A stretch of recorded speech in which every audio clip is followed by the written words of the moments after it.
What is happening to you guys, and welcome to another episode of the Finn's Tailgate. I am your host, El Capitan, and guys, it is a big week. Dolphins are the darlings of the NFL. I don't know if you guys have noticed, but on the tips of everybody's tongue, on all media platforms, on everywhere, everything, film breakdowns, everyone's taking their pound of flesh, riding the coattails of the success of the team that they find themselves in 2-0, while Tua sits atop of all quarterback rankings, just slaughtering people, almost 100 yards in gap from some big-time names, touchdowns, everything. I mean, it's fucking amazing. We're going to get into it all. Buffalo Bills week, big week coming. Even Bills fans are they're kicking and screaming, really, I'll be honest. Bills fans are kicking and screaming. They're scared, and I know you're scared. It's okay. It's going to be all right. This is your humbling moment coming to you. It's time to take you down a peg off your ivory towers, and, we're going to get into that. We're going to get into it. So we got a lot. And probably look at Tua's press conference from yesterday. Didn't get a chance to look at it myself. Busy. But, yeah. We'll get into it. First, before we get going, make sure you hit the like button. Subscribe if you're new. If you're watching on Facebook, Twitch, and Twitter, make sure to come over to YouTube and subscribe. Also, guys, make sure to check out all the content we got here. Talks 7 on Tuesdays, color commentary on Thursdays. You guys were also able to catch color last night doing some good. And then you catch them on Saturday mornings with Coffee and a Cup of Color.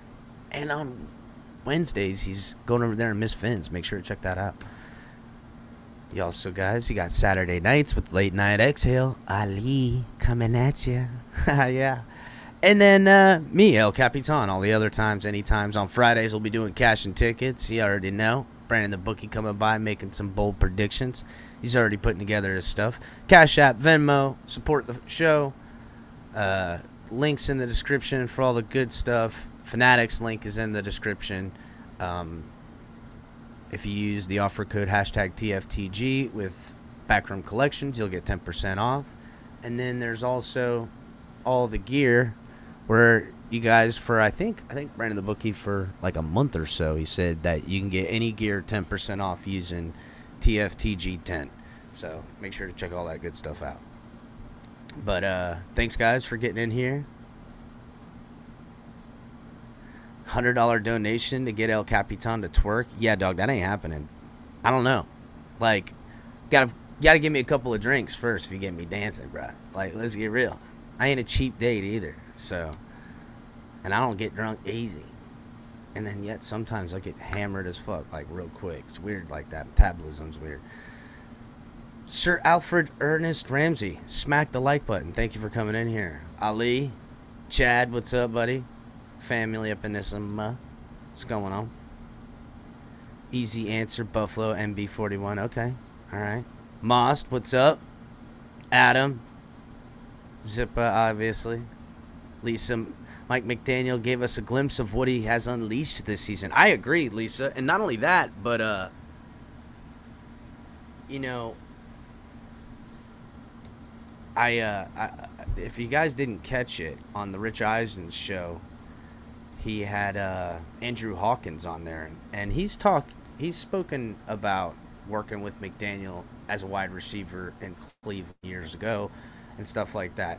And he's like, I was the first guy, you know what I'm saying? But he's got a tweet back from 2019 where he was like, hey, if you're talking about Mike McDaniel to be an offensive coordinator, I would bet every dollar I got that he's going to be the bomb. You know what I'm saying? So, but, yeah, the Dolphins are absolutely the media darlings right now. And even Buffalo folks are, like, players are giving Tua his flowers, giving Mike McDaniel his flowers. And I respectfully, too, it's nice of Diggs and Allen to come out and say the nice things that they did. But don't try to lull me into some false sense of security, Bills players. Like I don't even want to hear this nonsense. You know what I'm saying? I'm gonna bring up D1. D1's in the back. Let's get D1. Do you even want to hear all that nonsense from the Bills? I don't want to hear it. I don't want to hear none of that bull dinky. Yeah, bro, they're trying to lull us and shit. You know what it's like? Come on, they're trying to praise us. You know, you got Stephon Diggs praising us. You have, Josh Allen praising Tua, saying he feels, he's proud of Tua, like he's some little brother. Yeah, like he's his dad or some shit. What the hell? No, we're going to smack you, Jills. I didn't like it. I mean, I respected it. In some part, I understand it and I respect it. But I don't want to hear it. Talk about that after a win or a loss. Don't talk about it heading into the game. War. I know what time it is, bro. Yeah, there's war.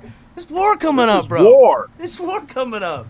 This is the battle for AFC East supremacy, okay? And week 3 is that battle already. And hell, maybe for even just the AFC conference supremacy. The way everybody else is looking. Listen, bro, Could I add to that thought real quick? Please, Color. Please. Yes, D1, we are in fact playing to maintain our current sole position of first place in the entire AFC. You are correct. And we will stay above that as well with 2 AFC East victories, division wins. You know what I'm saying? So, yes, you stay out in front. You don't have to worry about catching up. You know what I'm saying? And listen, I've really poked the bear with the Bills, and I want something to be clear, not only for Bills fans but Dolphins fans, but especially the Bills fans, is that I was even prepared, and I had already talked to all my peeps at freaking the Fins tailgate, talked to Color, talked to all the guys. I let everybody know that I don't give a damn if the Dolphins completely get destroyed against the Ravens.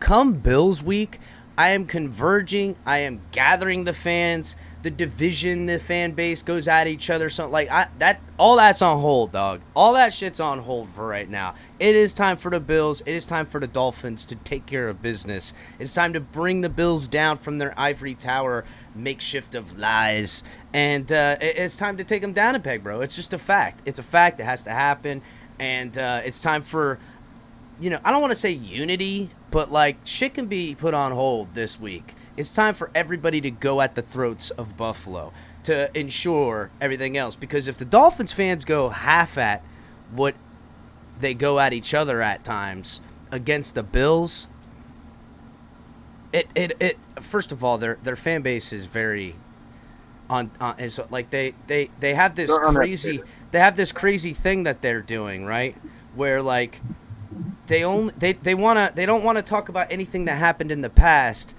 Mm-hmm. And yet they want to act like the NFL started like 3 fucking years ago or some shit. D1. Bro. They think the fucking when you NFL bring started up like 3 years how ago. y'all even like we still own the head-to-head series. Oh well, why you bring up history? Well, we've been smacking y'all, but like hold up, didn't we smack y'all for the entirety of the 80s? Bro, y'all still have to catch up. 80s, it was way longer than the 80s. I mean, listen, it was always good, hard-fought fights with the Bills. But it's not the problem I really got is the disrespect the Bills feel so entitled to with us. Exactly. That they just believe that they could just look through the Dolphins. Where the fuck is that coming from? Exactly. They look at us like we're peasants. Like you Buffalo Bills, you the only team in this league without a ring in this division. As if they're the ones that dethrone the Patriots. You know what I mean? Listen, they think that they're the fucking the Chiefs or some shit. Exactly. I'll tell you like this. They think they're the Chiefs. You know what y'all did? Okay, we came in and loosened the lid of the jar for you, and you opened it the rest of the way and cleaned the earth like you're the only thing the Bills have done is get a younger quarterback earlier than the Dolphins did. That's all they fucking did, really. It's all they ever did. That's it. That is and they try to act like, and that's why I say, like the Bills, out of all the teams in this AFC East, they don't deserve shit. They don't deserve to even be AFC East division champions. They should be put in the AFC South or some shit. You know what's funny? They'd be put in the AFC South, and they're a team all the way like in Canada and shit. That would be hilarious. But the reason I say that is because I don't want to breach the subject because everybody gets all upset. But let's talk about both quarterbacks. What if both quarterbacks went down? How would you look at both of these teams then? Oh my God, Color! Oh my God! Oh my God! What a fucking amazing exercise! I mean, we're 10-1. What's the teams now? Listen, guys, we're 10-1 with a quarterback that half our fan base don't believe in. Well, I don't know if they don't believe in him so much anymore, Color. I'm just pointing out. Yes, they do. I'm just pointing out that we're 10-1. Well, no, D1. I would say this. Tua can unite this fan base with consistent football over these next couple of weeks because that's really what a lot of people just need, bro. You know what I'm saying? There is some that what about the people I get it. That wasn't don't even give them props. Do a debate. What I'm trying to say is hold on, Color. I want to hear what D1 said about that. I want to hear what D1 said about. What'd you say? What about the people that what? People that saying that Tua's performance it was just blown and busted coverage. You know what, D1? Special. I've got a theory on that because there ain't no real fucking Dolphins fan that even one that could kind of say something like that. The tone in which they had brought this together would always dude. Every real Dolphin fan in their fucking core would be so excited if Tua works out. There's just no way. And if you're not, then you're really showing that there were never a Dolphins fan. You got to be real. You know what I'm saying? I think you're underestimating hate. Well, that a sector of Dolphin fans have for Tua. I don't know if those are Dolphin fans, dog. What if they fucking some Bills or Patriots fan fucking in disguise? I think there's going to be a few of that going on. And here's a little evidence. The other night after the game, okay, I'm arguing with people in chat, and I started to get confused as to whether I was arguing with a good old fashioned Tua in here or whether I was arguing with a Bills fan. It was getting ridiculous, dude. Well, I do see. You don't know. And then I as soon as I see some shit like that, some hand holding, I take a step back and go, Am I arguing with a bunch of fucking Bills fans right now? You know what I'm saying? Like, I wonder what's what really I going realized on. after, I look at their account. They got like wait, 60 you're all friends, Bills and I'm fans. like, wait a minute, know, this is a right? burner account, dog. There's a lot of like Jets fans or Bills fans or Patriots fans that make Dolphin accounts just to create the divide. Oh Or my goodness, or have the haters be like, look at this Dolphin fan. He doesn't like Tua either. Like that's what they're doing now. It's to that extent. You know what though? Shame on us Dolphin fans for not remembering that we're Dolphins and that like this shit was gonna happen. Shame on us for not. That's why you. Because we got to remember, like, even the Patriots. You set the right expectation for yourself, and you don't even deal with it. You don't even mess with nonsense like that. Even the Patriots straight would rob and steal all throughout their winning seasons from the Dolphins. So, you know what I'm saying? Like, it was always some shit with us.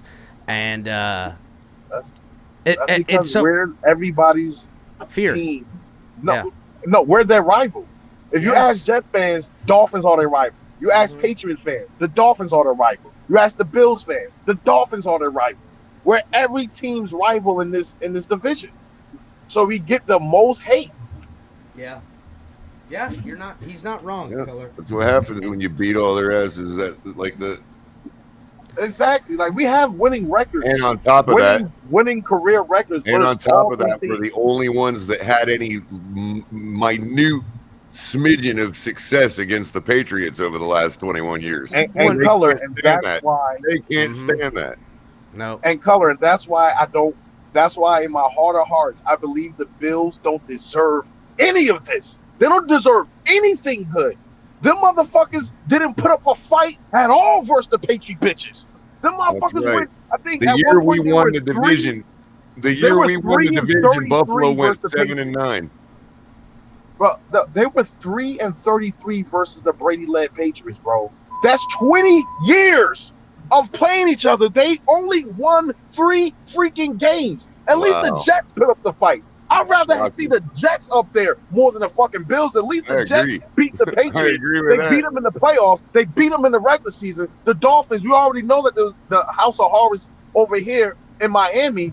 Them Bills don't deserve shit. Well, D1, didn't you hear? None of that happened. That's history. It's only started like 2 years ago. The fucking whole NFL just grew out of the last 2 years, and Bills fans with their delusion, and that's where they're saying this, and they're always talking about it because their fear is starting to show. You know what I'm saying? They're like it's bubbling up. That's why they're coming out trying to talk about only a quarter of football, all this stuff. They want to just degrade everything. They're trying everything they can, and it could have been them the whole time, D1. They're trying everything they can to make Tua into Kenny O'Brien.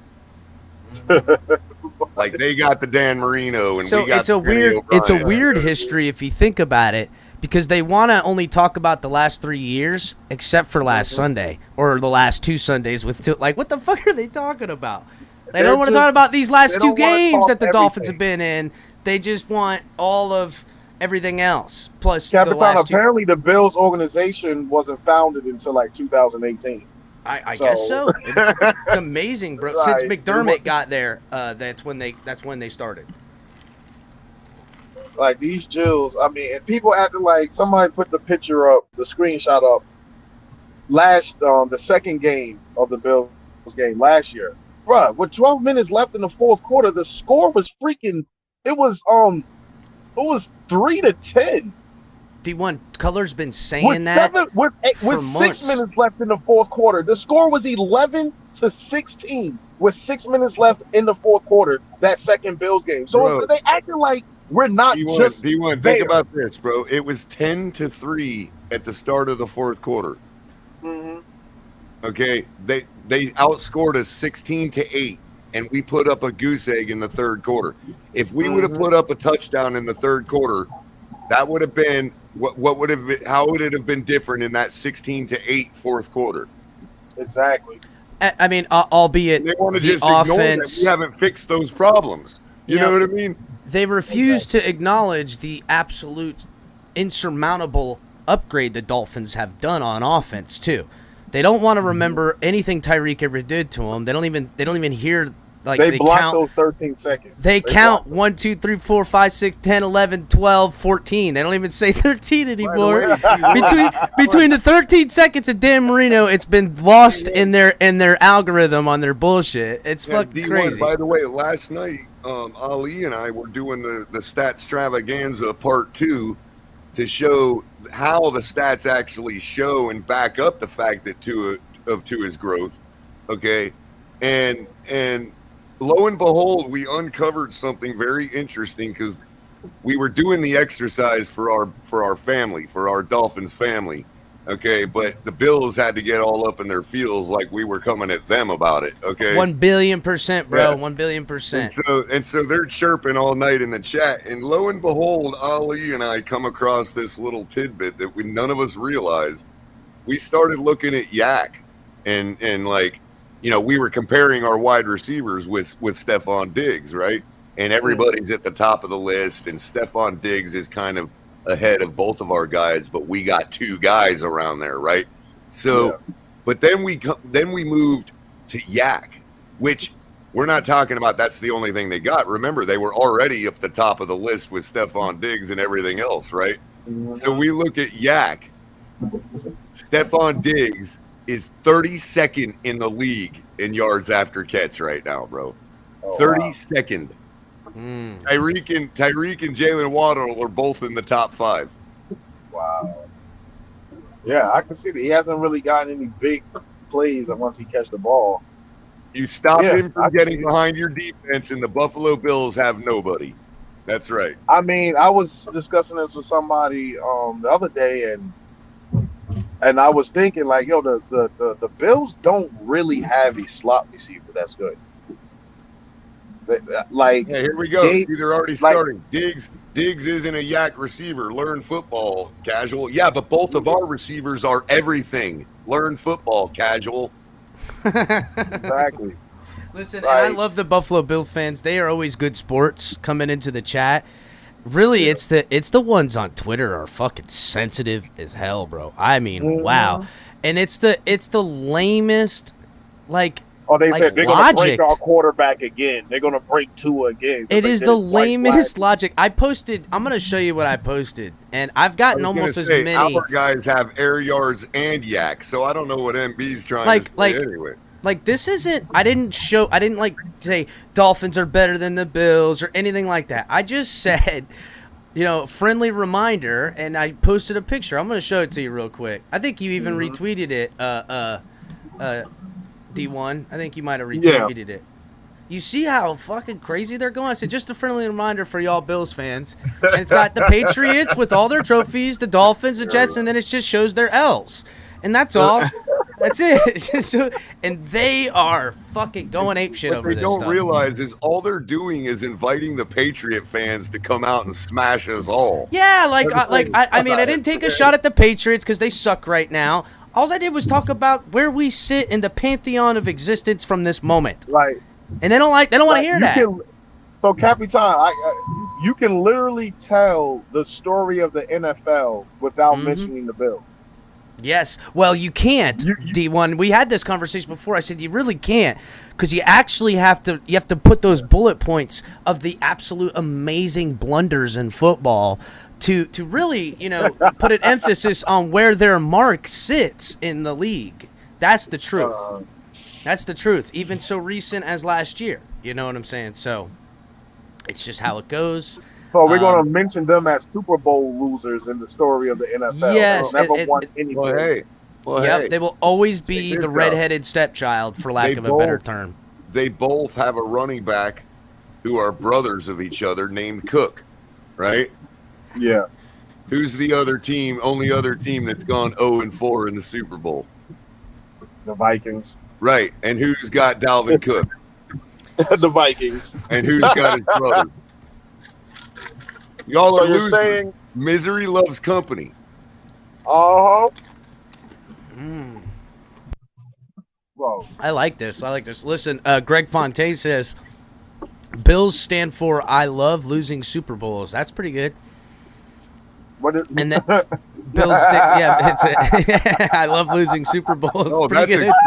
that's an oldie. That's an oldie but goodie right there. I thought bro. I've heard this before, but it's pretty damn good, man. I It's never good. heard that before. You know what's great is that it's an oldie, but listen, it's an oldie.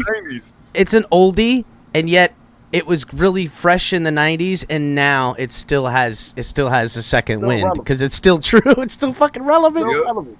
Still relevant. I love losing. You damn Jills. Like y'all in Toronto. I love and Jills. Josh Allen. To Josh Allen is the next Elway. Comment says Jim Kelly went to 4 straight Super Bowls, will never be done again. That is not the example you need to use right now because it's just like bro. the rest of the sentence. Nobody ever points that out. The rest of the Why do sentence you is, think yeah, you're nobody right. has ever No pointed one will that out ever go to until today? 4 Super Bowls and lose 4 straight ever again. You're probably right. If you go to 4, chances are, like, you'll get at least one of them, right? You gotta get the chances are you gotta get at least one. That's like 4 straight? Try flipping a coin. Try flipping a coin 4 times. You and, see what and they're choose trying to heads do? all 4 times. You see what they're trying to do, though? They're basically trying to stand on a guy that made it there and lost. Well, our guy made it there and lost too, and he was still a way better quarterback. So, Exactly. you know, everybody faults Dan Marino for not getting the ring, but we're gonna praise Jim Kelly for going to 4 straight and handing 4 losing. Super Bowl rings to 4 other teams. Since when do we praise or even care about the Super Bowl loser? Like I don't even remember who was in the. I don't even remember who lost the Super Bowl last year, but I know who won. The Rams. It was Who the they play? Bengals. I don't It was the remember. Bengals. Remember? Because look how I terrible they forgot. look now. Yeah, Exactly. yeah. But who Bowl lost it the hangover. year before? That's the question. I don't remember him even either. know. I don't remember who lost it the year And the before. only times we remember who lost, is when it's Bills. It's And Bills when the and Falcons. Broncos got beat by the 49ers 55-10. That's literally the Oh, only yeah. losers To be anybody honest, I remembers. only know probably 2 of the last probably 35 Super Bowl losers. One is the Bills because they went 4 times and lost spectacularly all 4 times, and the Falcons because of the 28-3 nonsense. And also, I remember when the Peyton Manning and they got just destroyed the entire game.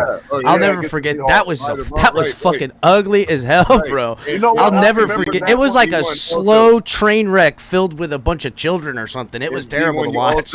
You also have to remember, the one that gets remembered is the worst loss in Super Bowl history at 55-10 by the Denver Broncos. It was terrible. That's the only other loser I remember. Oh my god, I've never seen anything like that. Especially with that offense, you're like, oh man, it's gonna be like. I think everyone predicted they were gonna lose, but nobody saw it. Just they couldn't do anything the whole game. It was embarrassing.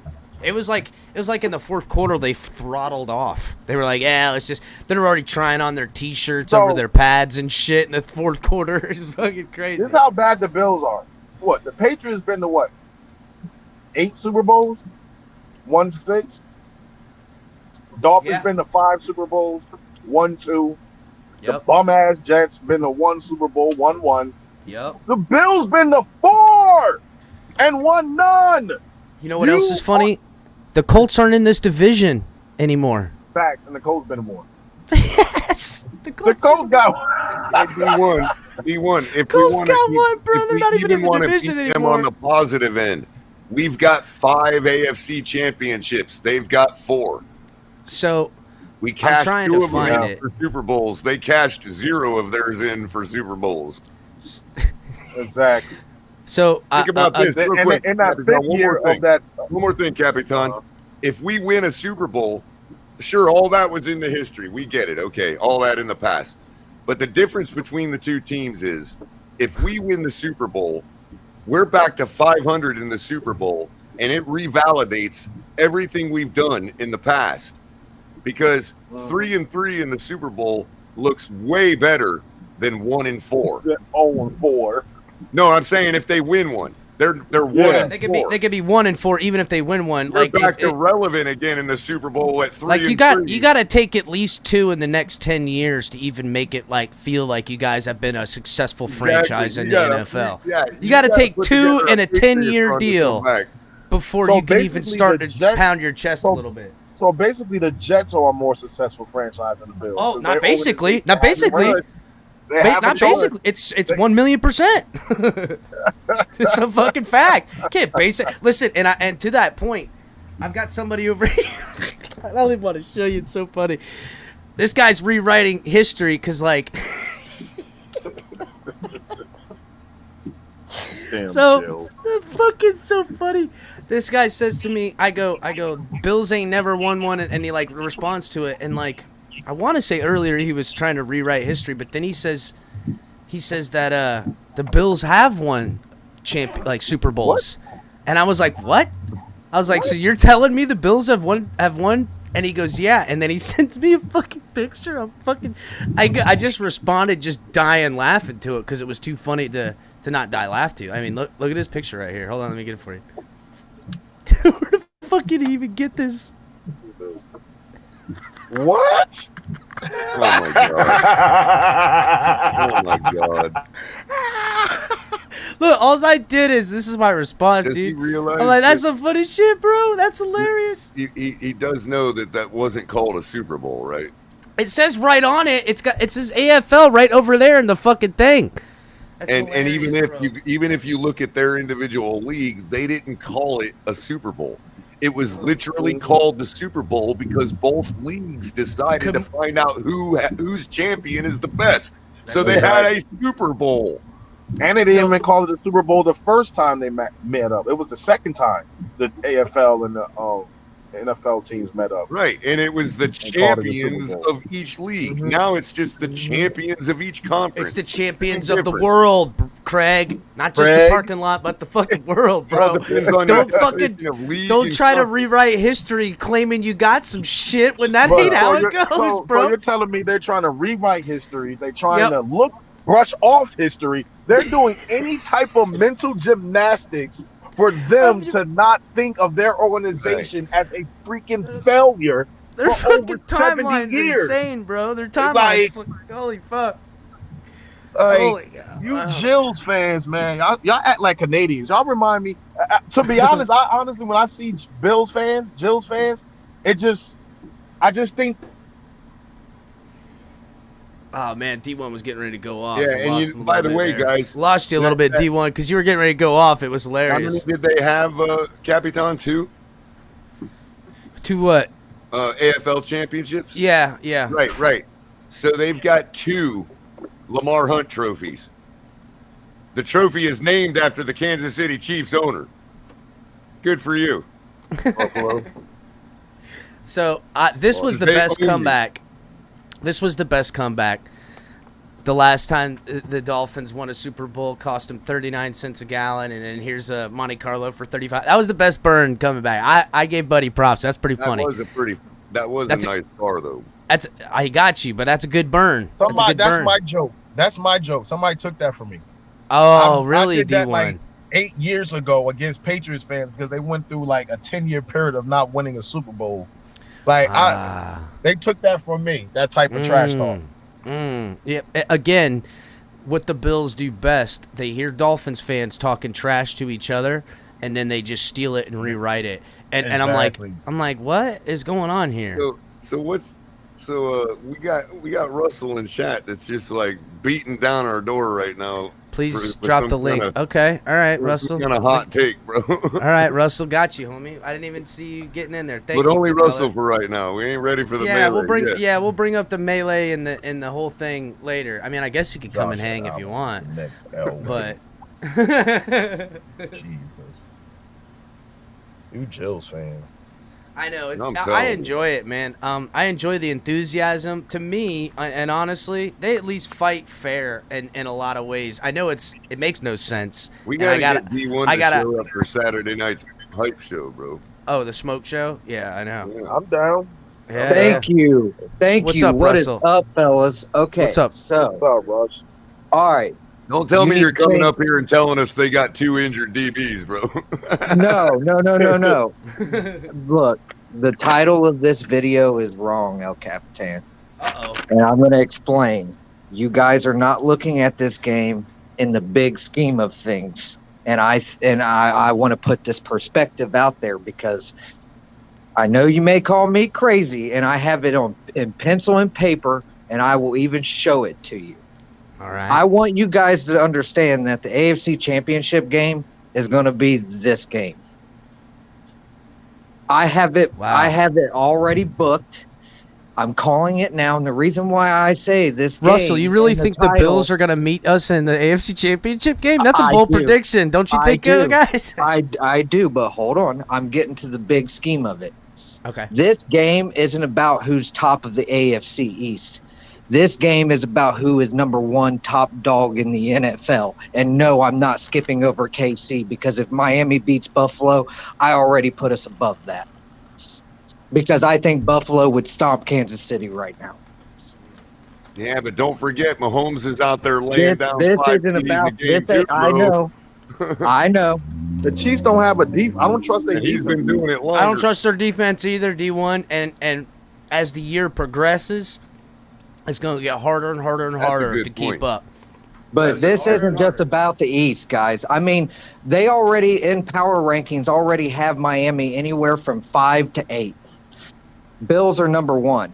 If we take down the number 1 team in the NFL, we are number 1.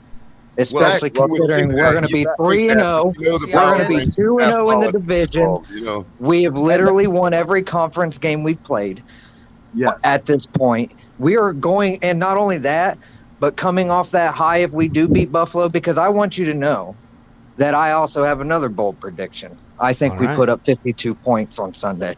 That's 52 points. that's a Yes. Russell, Yes. Russell, I that's got another bold to bold say. prediction. I got That's another bold bold to say prediction. publicly, Russell but is it's on not- it tonight. Hold on. That's Russell, bold. If we- fire.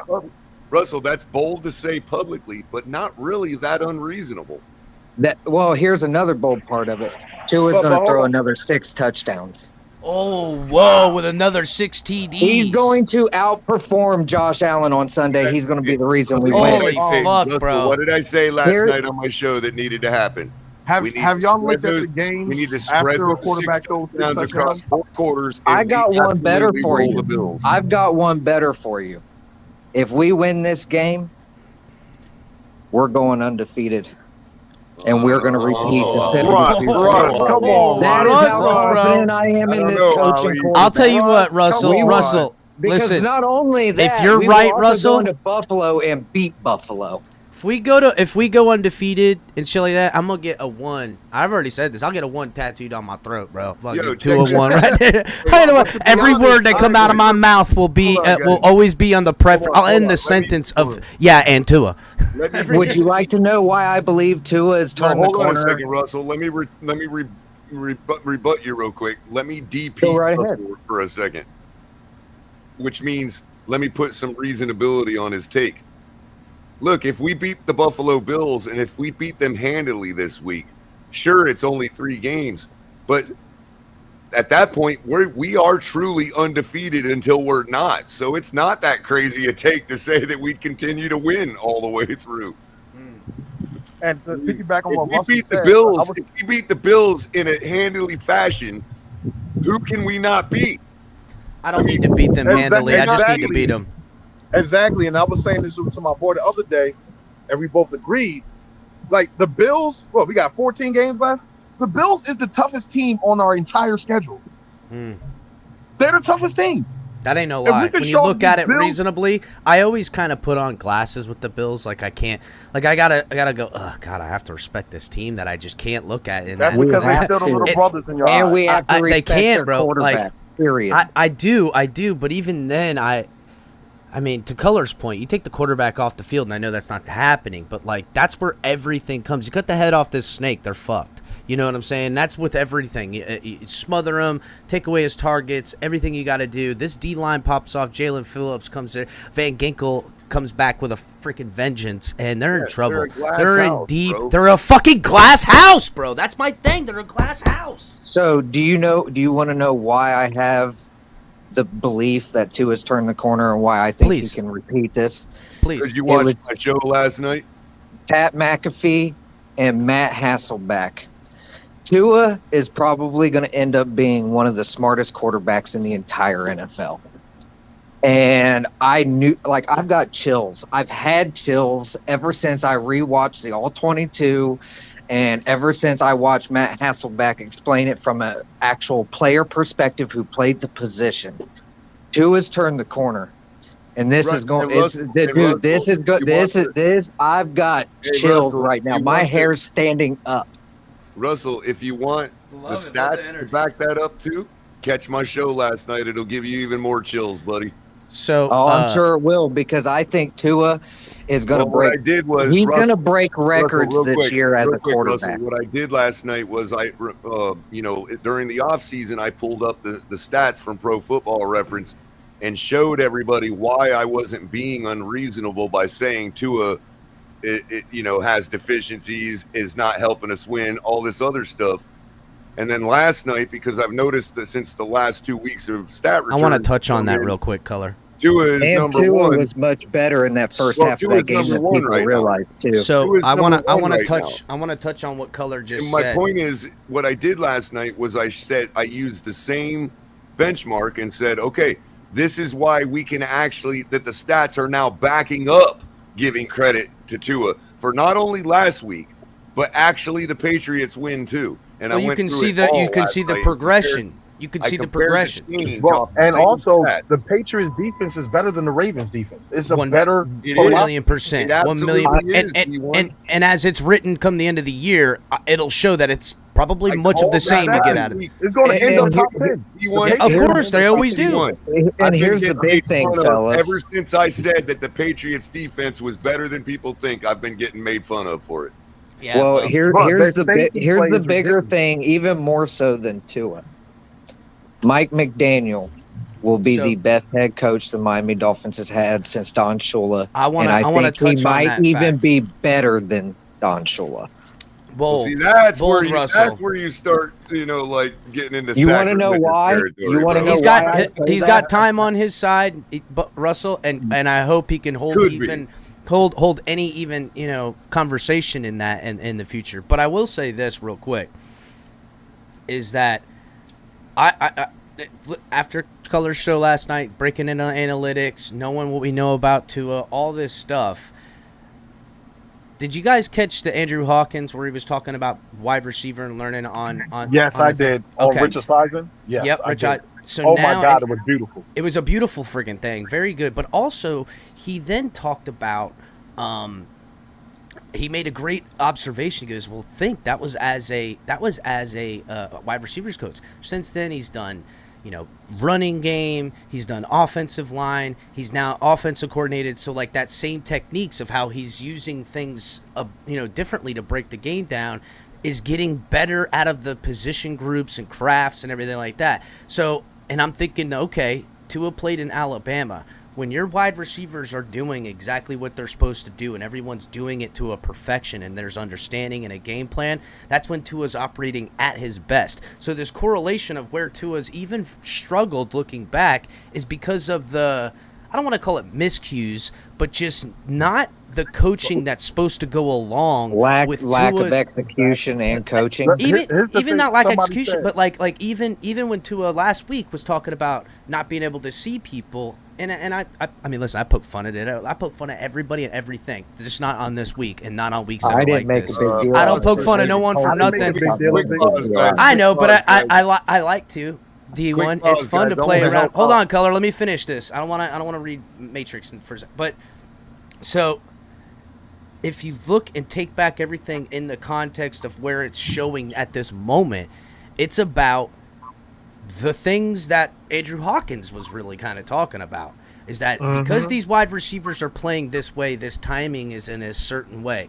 Look no further than that Sherfield pass where Tua, I forget who broke it down. He turned his back towards him and then got it out to him. Bro, he turned his back and how he threw it was such a weird type. It wasn't a weird throw. It was just such a weird route type of comp. Like the whole thing was just so quick and fast that I don't see. There's no possible way it could be defended. And I guarantee you, in the film breakdown, and I haven't done the work, but you'll see that setup, that motion, that movement. that happened earlier to get that DB to sit that way, because Mike McDaniel, just like Andrew Hawkins talked about, because these DBs play this way, this is the route I want you to try to run. A DB only plays 3 ways, he says. A DB only plays 3 ways. You know why Kyle Shanahan didn't want to let go of Mike McDaniel? Because Mike McDaniel was the brains of the operation. Exactly. I believe he is smarter than Sean McVay. I think he's smarter than Kyle Shanahan. I think he's smarter than Matt LaFleur. I think he's smarter than all of them. I'll give you Kyle Shanahan. I think and Russell, and I was discussing this. Shanahan, to be honest with you. And I was discussing this with other Niners fans because we were. Hold on, Color. Let him finish. Yeah, go ahead. Because we was we always chatting, going into Niner spaces and stuff like that. And after the game, I was in a Niner space, and I just love misery from Niners fans. They were crying even though they won, but they are not liking Kyle Shanahan's play call. Like, it is not the same. Their run game hasn't been the same, so far compared to other seasons. The passing game hasn't been the same compared to other seasons. Compared to play what calling season? hasn't been the same. 39 and 42. Compared to what season? He's trash. He's a losing coach. 39 and 42 to start this season was his record.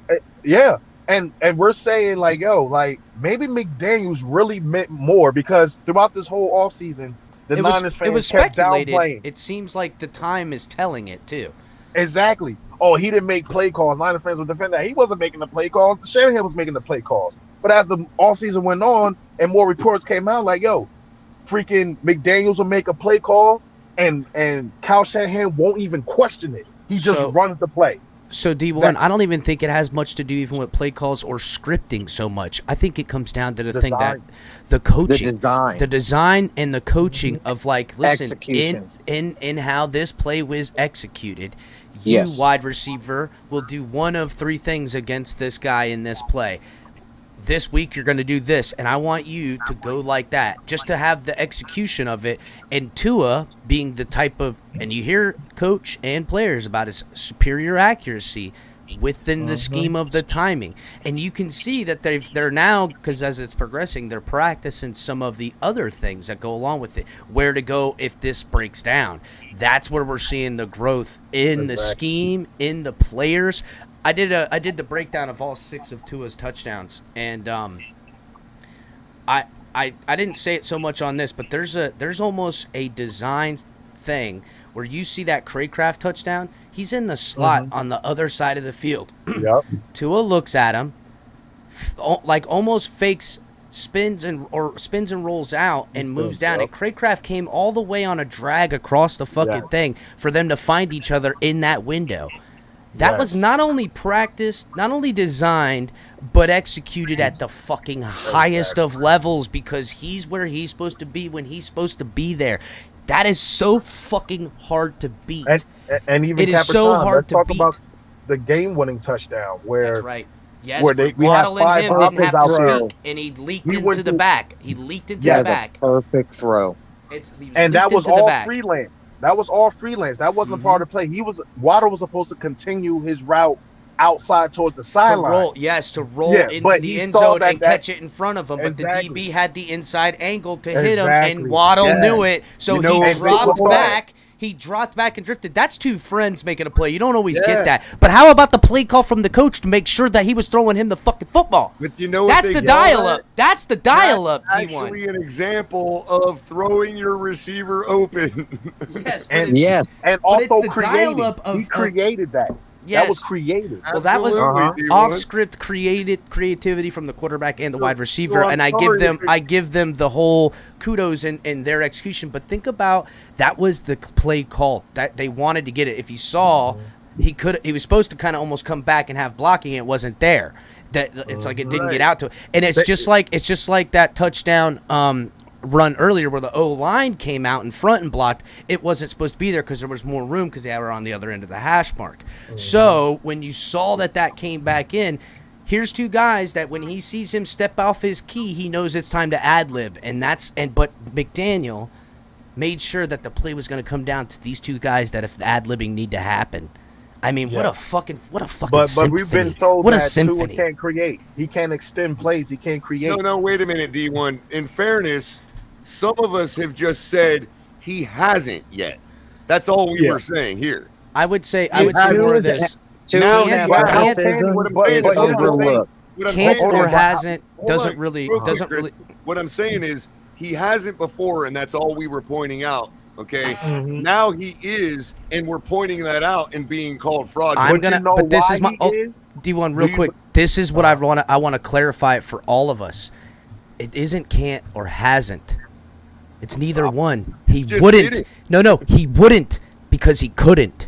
That's the Exactly. fucking facts. He wouldn't because he couldn't, and there He had wasn't no execute. O-line. Not just the O line, but not he just the was- wide it was receivers. hip. Like It was what I'm his saying hip. by what I'm. Nope, it's not about the hip. It's not about anything. He wouldn't because he couldn't. Because let's be real, the coaching from inside out for the plan to execute, where the wide receivers know how they gotta play on this thing and where it is in the breakdown, was never. It was That's never agreeable. brought about. The It point was. was It's not not a. to It's not find a out wouldn't. why. It's not. It's not a couldn't because of those things. That's how it couldn't. in Right, that but my way. point wasn't to arbitrate why. Along. It's You're just- not wrong about the O line. Let's be real. But Right, that was. and- But that's bad play design too. Why are you hanging him in the pocket, designing for him to step up and see and throw in lanes when you can't have any, you don't have time, and you know it? Yeah, Why we aren't got you that. doing We something got about that. it? The point wasn't to say why he wasn't doing it. It was just to say he wasn't, and now he is. And to say that he is not me being fraudulent now. It's me Well, it wasn't. actually not being I'll- fraudulent.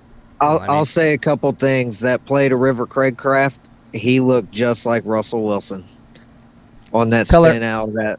Color- That's without a doubt. And then the other thing I wanted to bring up is, do you agree with me that this should be I think this game's bigger than what people realize, that this could be an AFC championship game Yes, preview. yes. So I don't And that think this is people not don't about realize who it. the number one team is, at least in the Russell, AFC, Russell, not just the Russell, East. I've been harping it for 3 days, bro, that we have so much space we can put between everybody if we win this damn game. Fuck, bro. You It don't is a. realize, It, dude, people it's- don't it's realize literally- what kind of position we'll be in If a the command Jets- division if we win if- this game. if the Jets and the Patriots both win, and we win against the Bills, they'll all be beneath us by a game and some by a game and a half because of our 2 wins in the division. Also, with them all having a loss and us having none, it literally will make good on Color's word that he said there's a potential where the Bills are at in last, and they're even behind the Jets. Well, I mean, said he fucking third, but dunked them. last is good enough. Last is good. Anyhow, shout out to Ali. He's rewritten it. It's Bills stands for blew it like last season. I love that. That is fucking awesome. Blew it like last season. Next is Marino Christo's GOAT. Heard y'all talking about it earlier. The reason Diggs hasn't gotten any yak yards is because Allen never hits him in stride. It's always a turnaround and or drop. Is that what that says? Right. He always has to turn around or He drop. has to turn around or drop. So he's just taking all the underneath stuff. Is that what he's saying? Right. MB41, 4 quarters. Front runners. What's up with Matt Flynn and Mitch Trubisky did it first? I don't get it. Oh, he's trying to say that he's pointing out people in the past that have done what Tua did and amounted to nothing afterwards. I That's noticed what- one name that's not on there, MB41, and that's Dave not your Rosenfeld. quarterback. I know your quarterback's not on there either. Yeah. So that's what I noticed. I thank you for the donation, MB41, and you play good, but I mean, there's no way the Bills are going to be able to curve me on any insult until the fat lady sings, and she You notice just how we're saying doesn't we're she gonna just win? doesn't You know show how up to funny their it is? venues. Wait, you know how we're saying we're going to win because we're going to score touchdowns, and they're saying they're going to win because Mitch Trubisky did what Tua did last Is that the extent you Jills fans have to go to downplay what Tua did this past Sunday? Is that Matt Flynn threw 6, Mitch Trubisky threw 6. But do you know what's the difference between that? Tua threw for the most yards ever for a person that threw for 6 touchdowns. That's the Breaking difference. records. He had Breaking the records. He had the most yardage thrown in the 4th quarter with 4 touchdowns. That hasn't been done in over 15 years. So you bringing up these QBs that did the same thing didn't do it to the extent that Tua did. So that little insult is really dumb. It's weak. It's a weak rebuttal, and you need to do better. Okay. But also Like that, D1, you need to do better. you need to do better. Yeah, try harder. Come on. Try harder if you're going to try to troll us or insult Please, us. That's try harder. Get something new. I want something new. That's what I want. I'm bringing new shit all day. Like, help a brother out. Josh Don't give me Allen something- threw what? 4 touchdowns? What, throughout 4 quarters the other night? My quarterback did it in 1 quarter. Can your quarterback By the do way, that? Russell, before they even start with the sample size thing last night, I put it to shame. I'm like, okay, y'all can, but color, what are you talking about? It's only 2 games. Who cares if 2 is first in the league? Well, that's fine, but I know somebody's name that's not there. It don't matter if it's a 2-game sample. It's 2 his name there, not Josh And Allen. to be honest, and let's be real, we have more weapons than the Bills do. I mean, yeah, and Color made it a great point in exercise. He said if you take both those quarterbacks off the field and judge the football teams, we have more talent than they do. Exactly. 'Cause you Insert could say quarterbacks here. The 10-1. only thing they can go on That's it. That's is all they about have. Tua, about what Tua has not done. Well, not this year, but like in years past. You know, no context to Hold it. on, hold on. So, We are, so, hold on, so, D1. We are Capitan, 10-1 since Tua came back from injury. Now, half of our fan base doesn't want to credit Tua for any of that. Okay, Nope. fine. Which means that if we lose Tua, we are still 10-1. They lose Josh Allen. Ask yourselves what they are. They're also ran team. I mean, just look at, we could go position for position. I mean, Stephon Diggs and Tyreek Hill can be considered a push.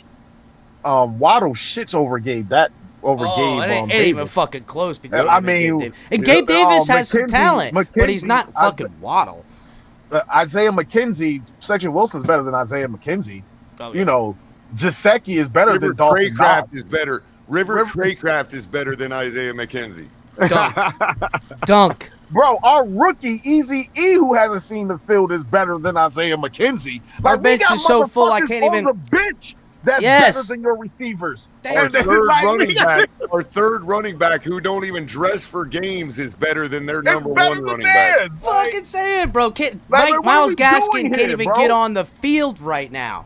Can't even. That's how fucking deep this bitch is. Come on now. Hey, Who what are you we all doing rocking here? with? Zach Moss still? Is that who you got? I got Singletary? undrafted. Really? We got undrafted rookies that's playing like a number 1 corner, and Cater Kahu. He's the highest graded rookie Talk to in the him. past 2 weeks. Talk to him. And we made that man- and he came in- they're starting 2 fast food workers this week on defense. This is not going to be the day for them. And you know what? I think in a good game plan is, you know, that I think we can believe that these wide receivers can take their pound of flesh out of these deep safeties that they're going to be putting out there. Potential and their secondary. I think Tua's proven that he can do that. But I like how they ramped it up. Notice how they ramped it up. They ran the ball effectively. I think we can run using the speed and their over-aggressiveness on defensive line and get to the outside. Now, Von Miller's got to be watched. Epinesa, Phillips, obviously these guys do Greg what? Russo. Yeah, Yep. question, guys. Do you guys think Dawson Knox could have made that catch Gesicki did last week? Hell no, he can't jump No. up like All that. right. No, bro. Rest If my he case. did that, he'd tear his fucking pectoral muscle. Let's be I rest real, my bro. case. And then people have the nerve to say Tua overthrew that. Like, he threw it. Like, are you Overthrew it. Who said that, D1? Who Wait a said minute. that? Wait a minute, Bro, wait a you minute. know the He Twitterverse, did. and I He think did. you know Oh who my said it. God. Chris, I Wait Wait think a minute, Chris kidding me? D1. He did, but it was for a reason. No, and he he knew But that's Gesicki not an could overthrow. go He get it. hyped- overthrow when you put it He for the high only. pointed it. Are you fucking kidding That's me? what I'm saying, D1. If Gesicki can't make that catch, then it just looks like he made the right decision and threw it out the back of the end zone. You see what I'm saying? Yeah. Yes. Wait, As we're they only went max Gesicki could get protect, it. That is they what only you're brought- supposed to do. They only brought 2 Brought rushers 3. on that. Yeah. No, they And dropped the back nose. 9. Yeah, they dropped the nose. They dropped back 9. Right. The forget only the- potential exactly, pass forget was the the one fact he that threw. threaded it through 9 people. Exactly. Like, Yeah. that's what they want him to do. Right? No, literally, God pressed. If everybody played Madden, God pressed L1 and X to high point that for the touchdown. Okay, So that right. was L1 and X. That's it. Okay. Easy. Like, And that's where I do on Madden. That's the part of the field where I do high point to Gesicki if I'm 20 yards out. Guys, it's money almost every time. Those are the types of throws that we just haven't seen him make up to this point. Mm-hmm. And have the game plan. Let's be honest. The game plan on that is get over there and run around like an idiot. That's not what. That was a route that he was on. Tua needs to know where you're gonna be. Don't have him searching around for motherfuckers. You gotta know where they're supposed to be. And in his internal head, he's going, "Oh, here it is. There he's gonna be." That's why the ball went to Hey, El Capitan, when you said motherfuckers, you sounded like a black man. You said it like a black man. Sorry, dog. You said it like a black man. I respect it. Yeah, we're not. If you can't make that catch, then it's a designed wash. Like, nobody can make that catch. It's thrown out the back of the end zone if Gesicki don't make it.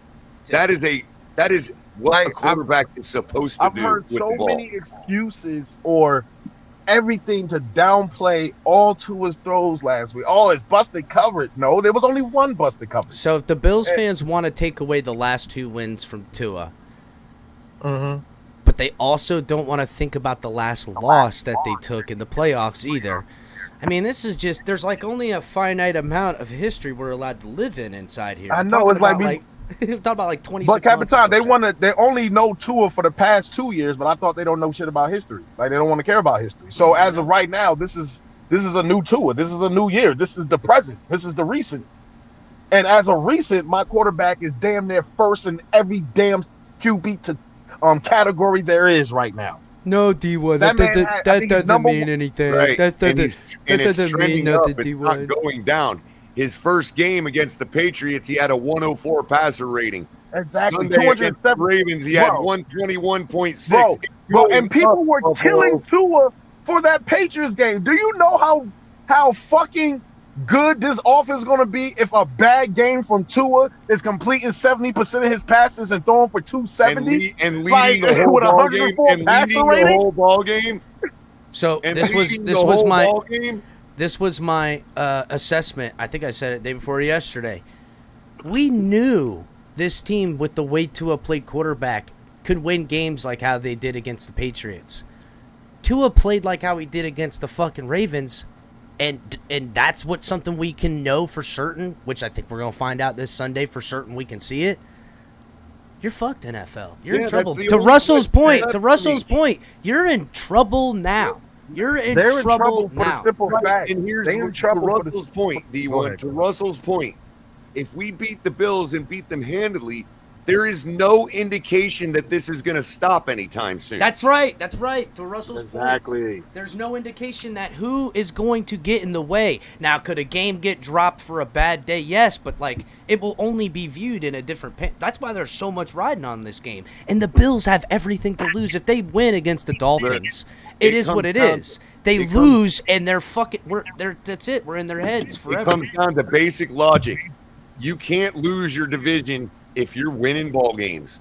Simple logic. And we have the element. If you're 3-0, you are not in jeopardy of losing the division anytime soon. And we have the element of surprise here, fellas. We have the element of surprise. Like McDaniels said, I don't know if it was McDaniels. Well, I think it's from 2 people that I watched because he was talking about the Bills defense. The Bills defense don't mask stuff. They don't try to fool you. They come out in what they come out in, and they don't do nothing different. They don't. And for me, and it's been effective. And to hear that means you can be exposed. If you got the right coach, you can expose that because you're not going to do nothing different. You're going to remain who you are as a defense. And here's the thing, D1, to what Russell was saying, Russell, I'll get your answer to this question too. If we end up losing to the Bills, close. And everything is still the same. We're still real deal, even if we lose close. But let's say they blow us out, right? How is that Monday morning going to be different than any other Monday morning after facing them? Now, if they lose to us, how is it going to be different for them on Monday morning? So they're MB41 the ones with pressure in this game, not us. MB41 says it's crazy because you guys will be back on here crapping on Tua and calling him a fraud if he throws 3 picks. You got to understand something, MB41. if Tua throws 3 picks in this game, it's because it's the exact type of game you're going to probably throw 3 picks in. Not against this secondary for starters, but that it's going to be probably a shootout at some point in this fucking football game. You know what I'm saying? And I'm not going to begrudge him for doing what needs to be done in a win. But look at this. When they really... The interception stopped when he really started fucking throwing last week. You know what I'm saying? And so you got to understand the timeline of McDaniel in this scheme with this offense. It doesn't spell good where there's 3 interceptions because Tua looked like shit. Tua's never looked like shit. There's been underwhelming performances and missed cues. But deferring as much of that on him and the coaching staff, this isn't last year. It's not. This isn't the last year quarterback. This isn't the last year coaching staff. This isn't the last year's team. I get that all things being how they were the last time the Bills met the Dolphins, I would expect the same. This ain't that football team. It's not even close. And to the point of people all over, Tua operates the best when people are operating in the system in which he knows how to execute. When everyone was freelancing or wandering around or Tua has no time in the pocket, that shit, it's just different. Sunday's going to tell us one thing. We're either the best team in the NFL, like Russell says, or it's going to tell us that we're the Arizona Cardinals. No, it won't. I don't even think that if a bad game comes. I think the Arizona Cardinals are a bad team. I don't like that. I think the Cardinals are a complete fraud, dude. I think everyone's going to feel different when D-Hop gets there and comes back with a vengeance. Yeah, but they shouldn't need to. It's not if about Kyler D-Hop. Murray is the guy, they shouldn't need a D. Hopkins. It's not about D-Hop missing. I just don't like Cliff Kingsbury. I just really don't like him as a head coach. I agree with you on that. I think he's a fraud. He's a reason why the Cardinals are a fraud. That's exactly. He's the reason. And also, I hate their roster building. They're like one of the oldest teams in the NFL. Like, you're supposed to get younger around your quarterback. Yeah, what's up with that? That's weird. That's horrible roster building. You know what that tells me? No, you know what it tells me? It tells me their GM is pretty fucking aware is what it tells me. He knows that his coach is limited and he needs veterans on the fucking team to take care of shit when the play calling is bad. Well, they just gave that man a 6-year extension, okay? The GM and Cliff Kingsbury got extensions this offseason. Damn, everybody need to get fired now. Everybody need to get fired now. To be fair to MB41, because our own Dolphin fans are coming after us now for being 2 in ears. So to be fair to MB41, we won't be calling him a fraud, but make no mistake that if he throws 3 picks, we're not going to hold back in telling people it's bad that he threw 3 picks. Yeah, but I'm not going to also look at, say, 2 of those picks that come in, in the third and fourth quarter. I'm just saying where he's trying to fit them. He's trying to fit them in windows because they need to get that. Points. What I'm saying is, if he throws 3 picks, this channel is going to seem like it's not a 2 in ear channel anymore. Trust that. I mean, it is what it is. We call it that. We call it how we see it. That's just bottom line. I don't allow any labels to stick on this that anyone else puts on it. The label is there. There's the label. It's the Finn's Tailgate. I'll fucking talk about anything I want when I want, and nobody can stop me. And no one's going to stop my guys either, except for maybe me. That's about it. If you want to see me as a 2 in ear, then give me my pie. Give me my flute. Give me my flute. And I'm gonna whistle the tunes and lead them all the way into a win against Buffalo. What I will say is that I'm the one who puts the labels around here. That's you're the 2 in here. You're the 2 hater. Then you can fight me on it, and then you get your chance with your voice, and it's fun. But I thought we were Dolphin fans. Not that's what I'm fucking saying. D1. Exactly. It's D1. It's D1, not T1, right? Right. Exactly. Oh, we look at it like Tua finally joined the team last week. That's all I see it as. T1 may be my name for the Tua haters. I am like the Terminator to them. I'm the T1000 for them. Yeah, that's what it is.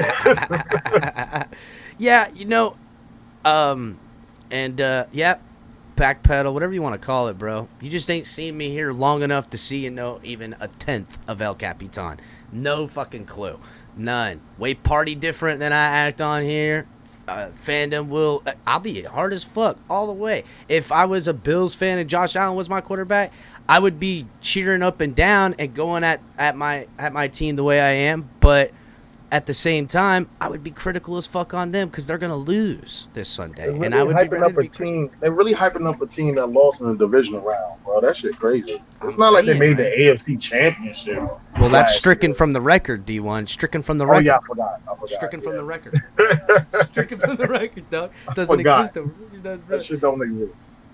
Yeah, it's gonna be a hard fought battle. I want to see this run game take advantage on the outsides and edges and stuff like that. I want to see this run game keep Josh Allen off the field, let him get ants in his pants, how he get going in the fourth quarter when he starts making mistakes, trying to take something off of his crazy uncontrollable arm at times, floating him over the middle for our safeties to come picking him out of the sky.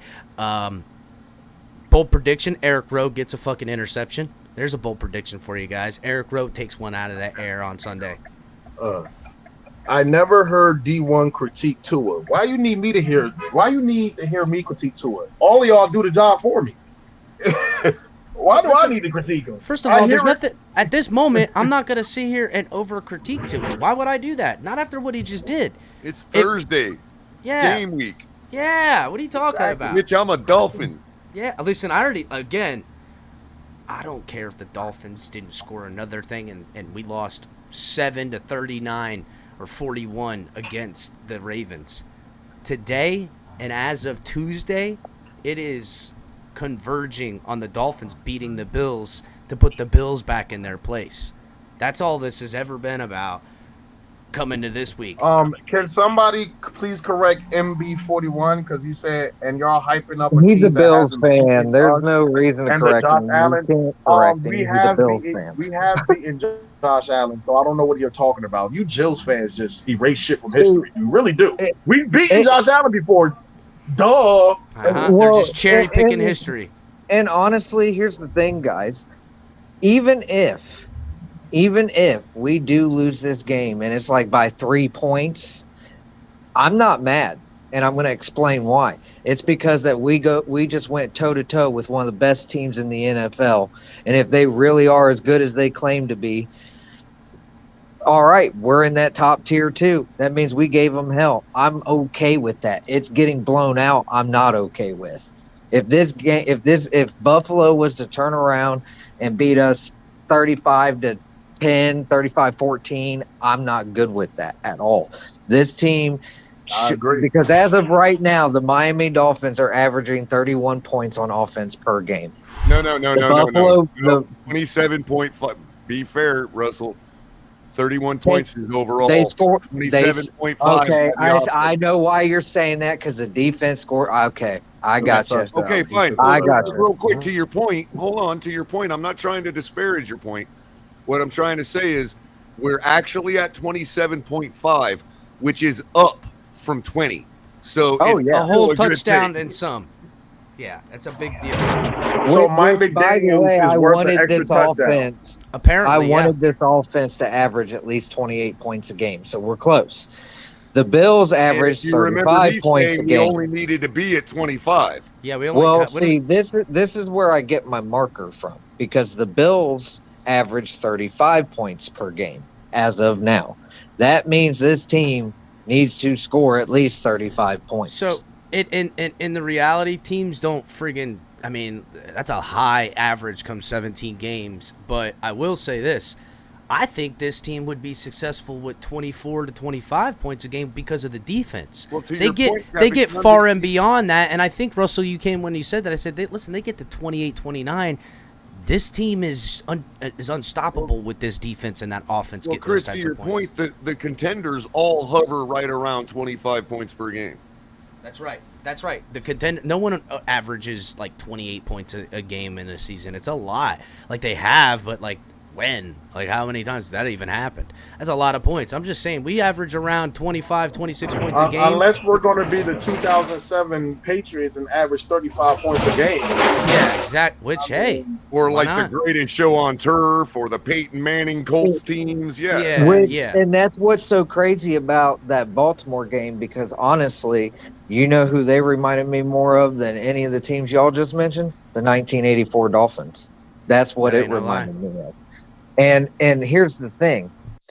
I know it sounds wild, because I don't have him actually sticking on this trajectory. Color and I have already talked about it. Tua's on pace for 6,282 yards and 60 touchdowns this season at the pace Obviously, he's there's going to be a regression to the mean. Sure. Yeah. Well, I tell you right now, if there's not, he's shattering everything, and then Well, I mean, dude, that would be unreal. Hey, but Russell, You know, then Tua only throws. we could put him on the level of Dan Marino, because we all believe if Dan Marino was playing in this league today, That's what it would look like. 6,000, Yeah. Well, 7,000 yards. that's kind of my point that I'm trying to make, because in 1984, what did Dan Marino do that year? Right. Like, He broke records in a non-passing league. Now we're in a passing league. If Tua's really turned the corner, which I believe he has, I think he found himself in that fourth quarter. I think we got the real. You think the light bulb came on? Yes, I think that light bulb came on with the force, man. That thing's putting out 3,000 not only a light bulb's on. Right I think McDaniel's out there with like a laser. You know what I'm saying? I think everything is laser sharp right now. That we're only gonna see a progression of better football in execution. There is no indication in the stats 250 yards or 1,000 yards. There is nothing in the stats that says, "Oh, watch out, Color.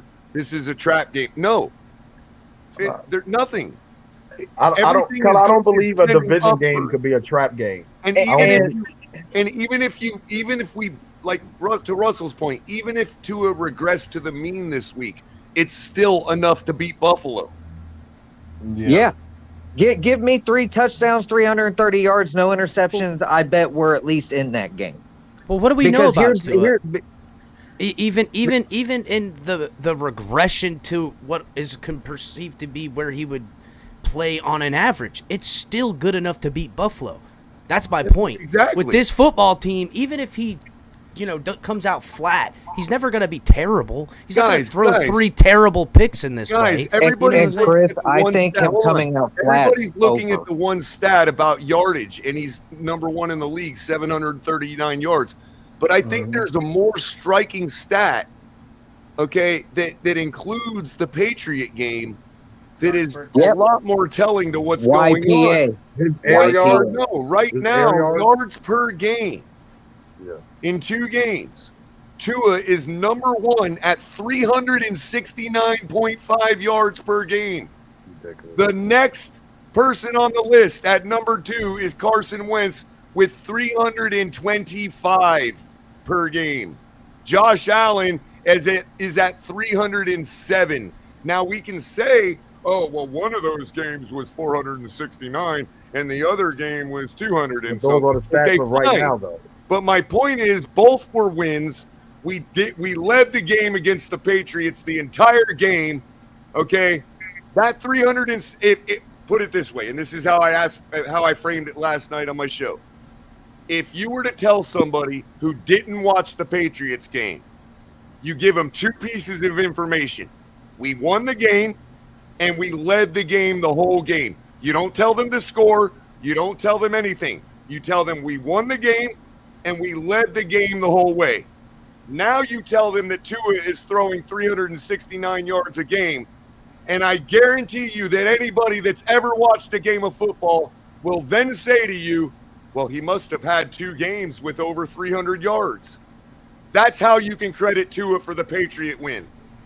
I would even say this in the Patriot win, going back to it, that is Tua's perceived new floor, to me anyhow, in this offense until proven otherwise. After last week, totally agree with you, Chris. And you know what else? And judging back, taking the Bills game out, judging back to that Patriots game to last year or in years past, we'll say, his floor has raised significantly. Right. Oh, there you can see the actual growth without even considering the Bills game. Wait, hold on, Russell. One more thing, Russell. Let's do that. I'm tying into what y'all are talking about. Hold on, Russell.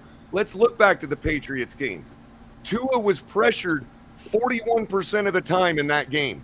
That is almost every other drop back. The Patriots had a good defense, people, period. Okay? And the thing of it is that, people want to say color. It's only 2 games. But whose name is not there? Whose name is not there? What were you going to say, Russell? It's only 2 games because if the other name was there, they'd be throwing the same stat out at us. Mm-hmm. So you can say 2 games. Well, it only doesn't matter about Tua's stats right now because it's not Josh Allen having better stats, which is obvious. Not Josh Allen. It's not Josh Allen having better stats than Tua, so now stats don't matter. It only matters to every game in the last 2.5 years, except for the losses in the playoffs. Chris, but they do matter from the respect that they correlate with what our eyes are seeing on the field. That's when they matter. I don't have to explain my football prowess to Bills fans or anyone to the like. Russell, continue. And to piggyback off of all that, just to credit Tua even further, and to silence more doubters about this being a fluke, I've got context behind the fact that it's not. Number one, everybody wants to say, oh, Matt Flynn threw 6 touchdowns in 1 game, and then somebody else did, blah, blah, blah, blah, blah. They didn't take over a fourth quarter like that. Come back from 21 points down and do what he did and literally ate that team alive, and there was nothing they could do to stop him. And you could clearly see he took over. Before you go, do you want one more perspective to piggyback off Russell's point, right? We didn't, What happened, Color? Where'd you go? Well, hold on a second. I've got it. A little short term going on. Real quick. Here's the thing. This is why we didn't do it. I mean, Chris did his film study, but we haven't gone back and looked at the first half and nitpicked it all week because I did the film study and I looked at it pretty good. He was better in the first half than people realized he was. Okay, that's fine, Russell. But my point is, anything that I was going to say, like let's say if I'm going over the first half and I'm going, well, Tua needs to fix this and the defense needs to fix that and the offensive line needs to fix that. Anything I was going to say got fixed in the second half, or Tua don't do what he did. That ain't no fucking lie. It didn't need to be contextualized. It is contextualized and saw the adjustment. Now we just need to see it spread out over 4 quarters. And if Tua can spread those 6 touchdowns out over 4 quarters, we will roll Buffalo, and they know it. Yeah. Mm-hmm. And they know it.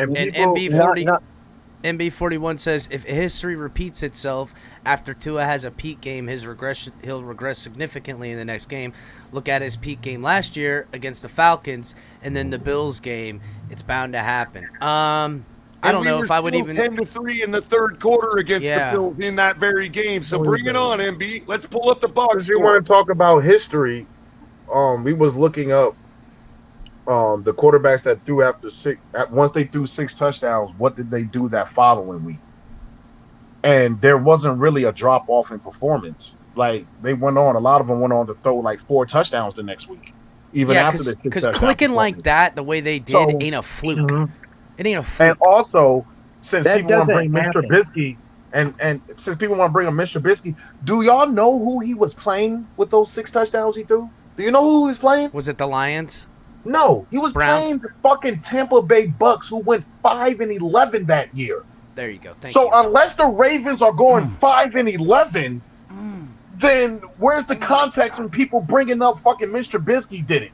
Fucking D1 just drilled motherfuckers with that one, bro. Fucking drilled them, bro. Kill them. Here's something else. Here's something else. Bro. When Tua had said performance against Atlanta and then dropped off against the Bills, what was his passer rating that week?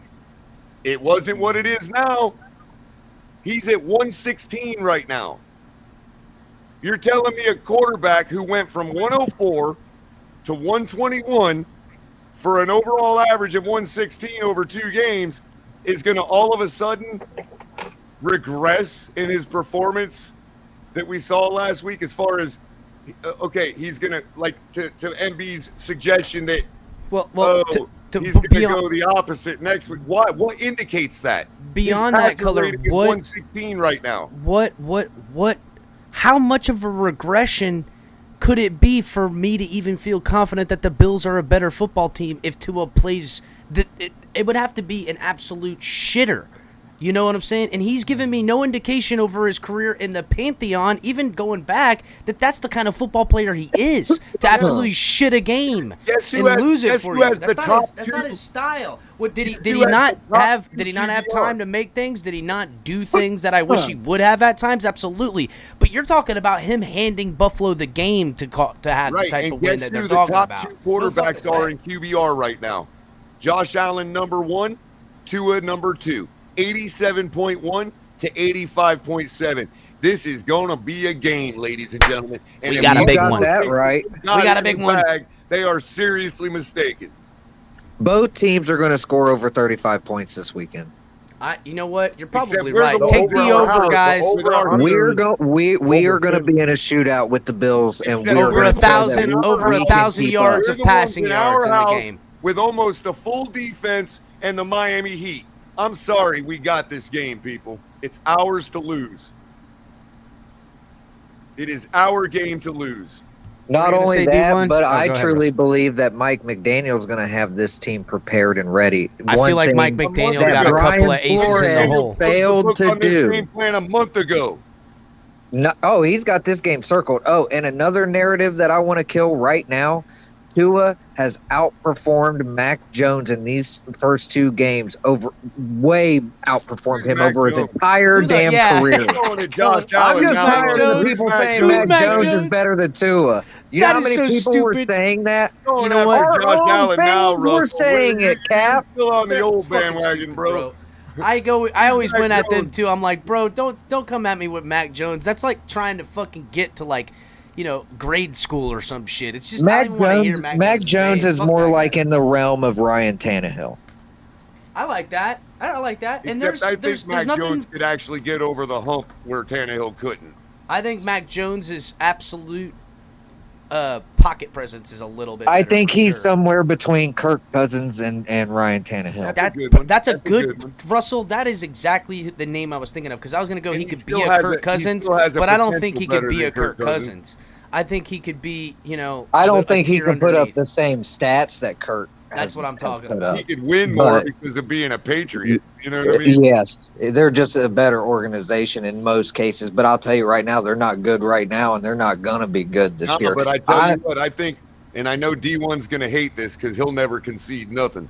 But I think we all owe a huge apology to Bill Belichick, because everybody on every team made fun of him for bringing the team down here early and getting them acclimated to the weather. And there might be something to be said for their defense. Fuck color. I got to be honest. I completely fucking didn't even take that into my equation of what it paid off for them as a football team against the Dolphins. That is a good thing. Defense. And I'm going to measure that in this Bills game, because that stat between them and what they did and what the Bills are not doing is going to show up. It is going to show up. The Bills are walking into a Dolphins and that's why we stadium. were making fun of him, because we knew it wouldn't be enough to win the game. But he did hold our offense to 13 points. The fact of it is, Buffalo is on a short week. Not only do they have to come down here and get acclimated to the weather, but they've also got to do that while figuring out what the fuck we did Sunday afternoon in the second half. Okay? They still got to look at film on that and be like, what the hell? We've got them, people. They're in deep shit. All we got to do is show up as fans and make that stadium like it was. Well, that was my next point, is that the Bills are going to come here to not only a Dolphins football team, but a Dolphins fan base. I don't know if they're going to be ready for the heat, the pressure from the fan base, the type of stuff that they're going to see from our coach, the type of speed that they're going to. We're going to see something. We're going to see something that McDaniel ain't shown yet. There's some shit McDaniel hasn't shown yet. A lot of this, bro. I'm telling you, it's going to be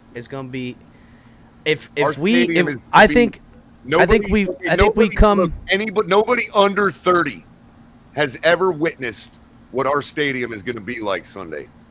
Put a date on that, Russell. Make sure to put a date on it. So,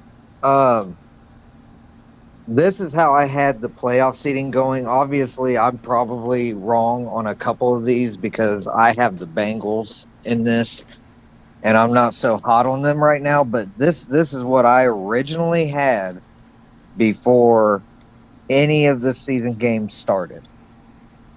AFC East, I do have the Bills at 13-4, the Dolphins at 12-5, the Jets at 8-9, and the Patriots at 7-10. I'm going to skip ahead and go into the playoff seeding because you're going to be able to figure it out from that point. Bills are the number 1 seed. Chargers are the number 2 seed. Bengals are the 3rd seed. Colts are the 4th seed, which obviously that ain't happening either. Kansas City is the 5th. We're the 6th Still seed. early. Still early with the 7th. Colts. I think it's a shit show and a long shot, but still early. So I have us playing against the Cincinnati Bengals in the wild card week with a W. Then in the divisional round, we play the Chargers. I have Tua outperforming Justin Herbert and beating the Chargers. You're wrong, Russell. The Chargers ain't making the playoffs. You might be right, because I'll tell you what, if Justin Herbert keeps up with those happy feet when he's under pressure and not feeling right, and keep looking uncomfortable, he's looking like Bo Callahan from draft day.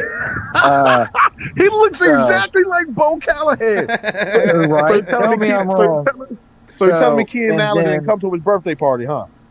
So the divisional round, I've got the Chiefs and the Bills playing, and the Bills beat the Chiefs, and we beat the Chargers. And then I've got us going in the AFC Championship game. We beat the Bills. You want to? Here's the interesting part, and I did this before Trey Lance got hurt. I can't see it. What's it say? Niners, Dolphins, Super Bowl. Dolphins, Niners, 49ers. Dolphins, Super Bowl. Wow. Yes. All right, so I dropped the link. It's pinned to the top of the page. We're gonna open it up here for the rest of the show.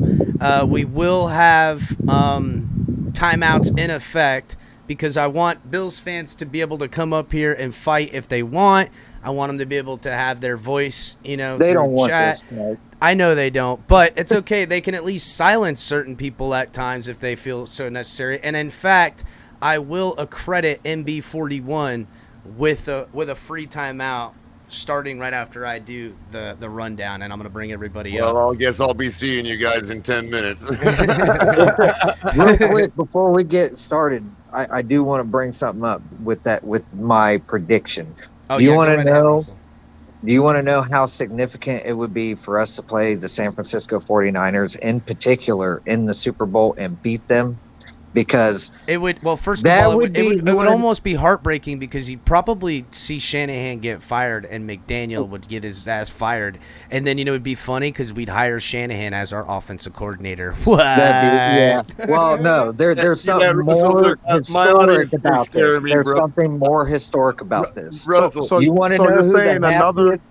Hold on. You know who the happiest person with this organization will be, and who'll be right there to hug Tua for it? Dan Marino. This is payback from '84. Damn right, son. There,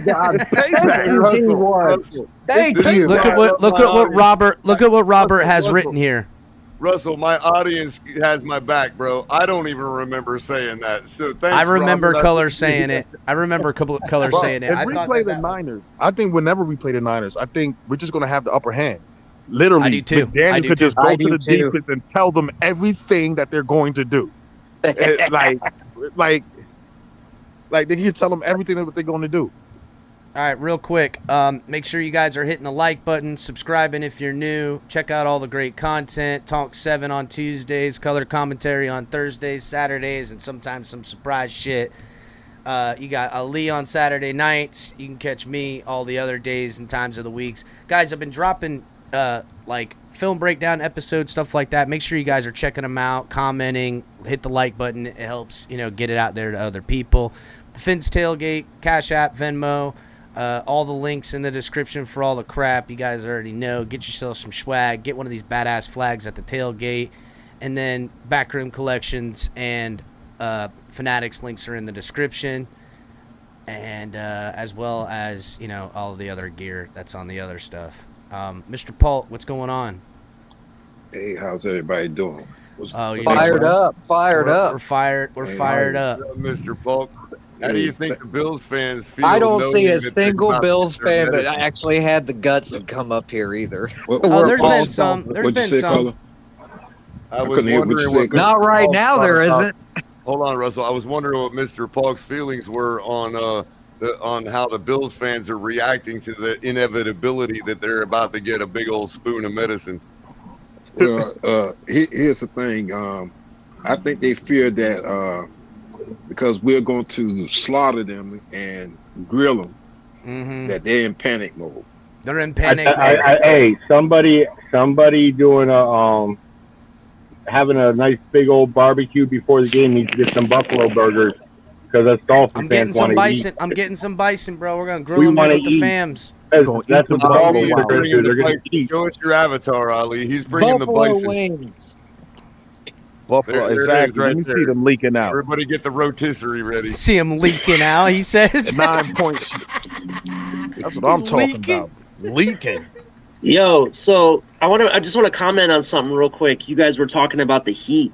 So not only, I keep hearing people saying, "Oh, 80% of my team's from Florida. They understand the heat." Florida heat is one thing, but when you have a sold-out stadium packed wall to wall with all those people and the heat, that's And a the different energy. level, bro. That's a And different the level. energy. Mills, too. We're bringing it. I We're grew up- bringing listen, it. I grew up in this heat. I played football in this heat. I practiced every day in it. I went to Missouri and lived there for 10 years, came back, and I was puking my guts out. Hello. Yep. Color sounds like Hey, freaking. Color sounds like Bane. Guys, I lived in the darkness. evening, Miami. And I hope anybody who has extra tickets. Here's can color. Go to Here's color right now. Oh, you think darkness is your ally? You merely adopted the dark. I was born in it, molded by it. I didn't see the light until I was already a man. By then it was nothing to me but blinding. That's what I do to Buffalo That's fans. color. That's nice. I want to be the more Get my shit realistic on. one, guys. Please, I understand we want to beat Buffalo, but for me, I think it's gonna be a close Wait, game. I think we're gonna Lose by start 14. taking donations for a mixing board for Tony. We got to get his gain up, man. I got him. Go ahead, Tony. I can hear you fine. Yeah, no, for me, I understand people have faith in this scheme, but to be honest, for me, I want my eyes to believe it before I see it when it comes to See, I do Buffalo. that too, I think Chris, we and his still- volume just gets lower after I do it. Can you guys hear me? Yes. we got Hello? Yeah.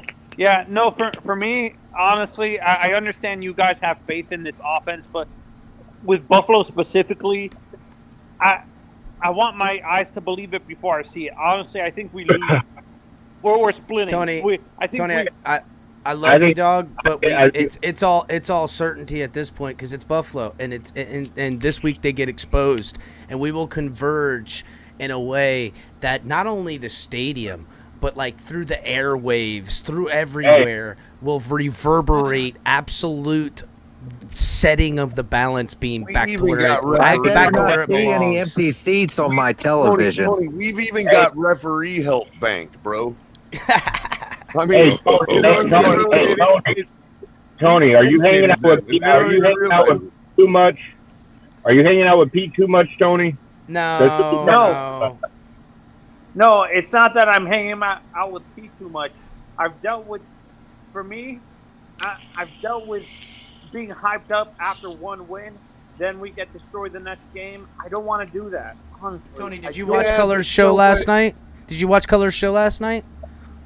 No, I missed it. I'm sorry. You're gonna need to go back and check the part when he's breaking it down, because I'm telling you, Color gave you a lot of statistical actuality reasons, along with measuring the this year to the You're other using years. too many big words. You're using too many big words. for Sorry, me. Tony. Sorry, Tony.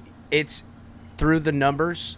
He's Okay, proven thank you. and shown how there's not only a difference, but where the growth happened, and then where it is showing the growth continuing. Even a step back, to my point about Tua's first game, even a step back is still a step up high enough to beat the Bills, is my point. And I want to That's offer the point. pushback to Russell. Well, Russell was saying earlier about us making it. For me, I understand why Russell thinks we're going to make it all the way to the Super Bowl, but I'm going to be realistic. I think we get eliminated in the wild card round, to be honest. Tony, no, this isn't that year, dog. This is how shit changes. Lewis, what's Mike going on, buddy? McDaniel ain't letting that happen. Look, I get where Tony's coming from, man. I really do. Shit. He's Fucking hurt so Lou look much like on he out Monday here ready morning to after get it. these situations. Bro, Lewis He's looks like trying to Cousin Eddie protect from himself Christmas from hurting Vacation. on Monday morning again. I Come get on, it. Ali. You know, we got to give What's him up, Lewis? And what's up, Lewis, man? I'm messing. Ain't shit, fellas. What's going on? Yo, Luke. It's Bills week, bruh. It's time for the Dolphins to take that step out in front of everyone in the AFC and in the NFL. It's time to put the Bills back in their place where they're, first of all, we're already in their freaking heads. That's number one. That's already a done deal. And if you've been in their heads, going back to even before this game, they were coming out at halftime in the Ravens game just straight talking trash at me, and I didn't even notice it until I went after the win and looked at it, and I was like, damn, look, none of this aged well for these guys sitting here thinking they could look through. We were in their heads then. All Monday, they're going and playing the Titans. They're worried about the Dolphins, and they should have been because Titans suck. But that's my point.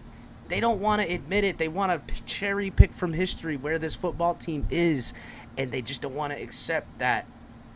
They're like, oh, we'll get a Marino type of Kelly thing. Nah, y'all ain't gonna even be that lucky, dog. Hey, you guys ain't gonna be that lucky. Is my and point. if I could help Tony out and give him feel like he has some kind of license to be optimistic, I would say, Tony, look, it don't matter how you frame it in your head, you're still gonna hurt the same way on Monday morning if we lose. So you might as well just jump in and say, nah, we ain't gonna lose. There ain't no scenario I see that happening, and just be a fan, bro. It's You guys are older than, like, most of you guys probably are older than me by except for Russell, maybe. Most of you guys are older than me by almost 10 years, maybe. Almost 10 years, I'm guessing. I'm 30. I'm in my early 30s, so you guys actually seen the success. I was too young to remember the success, to be honest. That's why I'm being realistic. I'm older than you too, Tony. You seen the success now though. You seen it week 1 and week 2. I want consistency. I want consistency. I don't want. Tony. Let's talk about. Hold on. I want to respond to Tony real quick. Tony, we've gone 10-6 and 9-8 the last 2 seasons, right? Yes. Okay.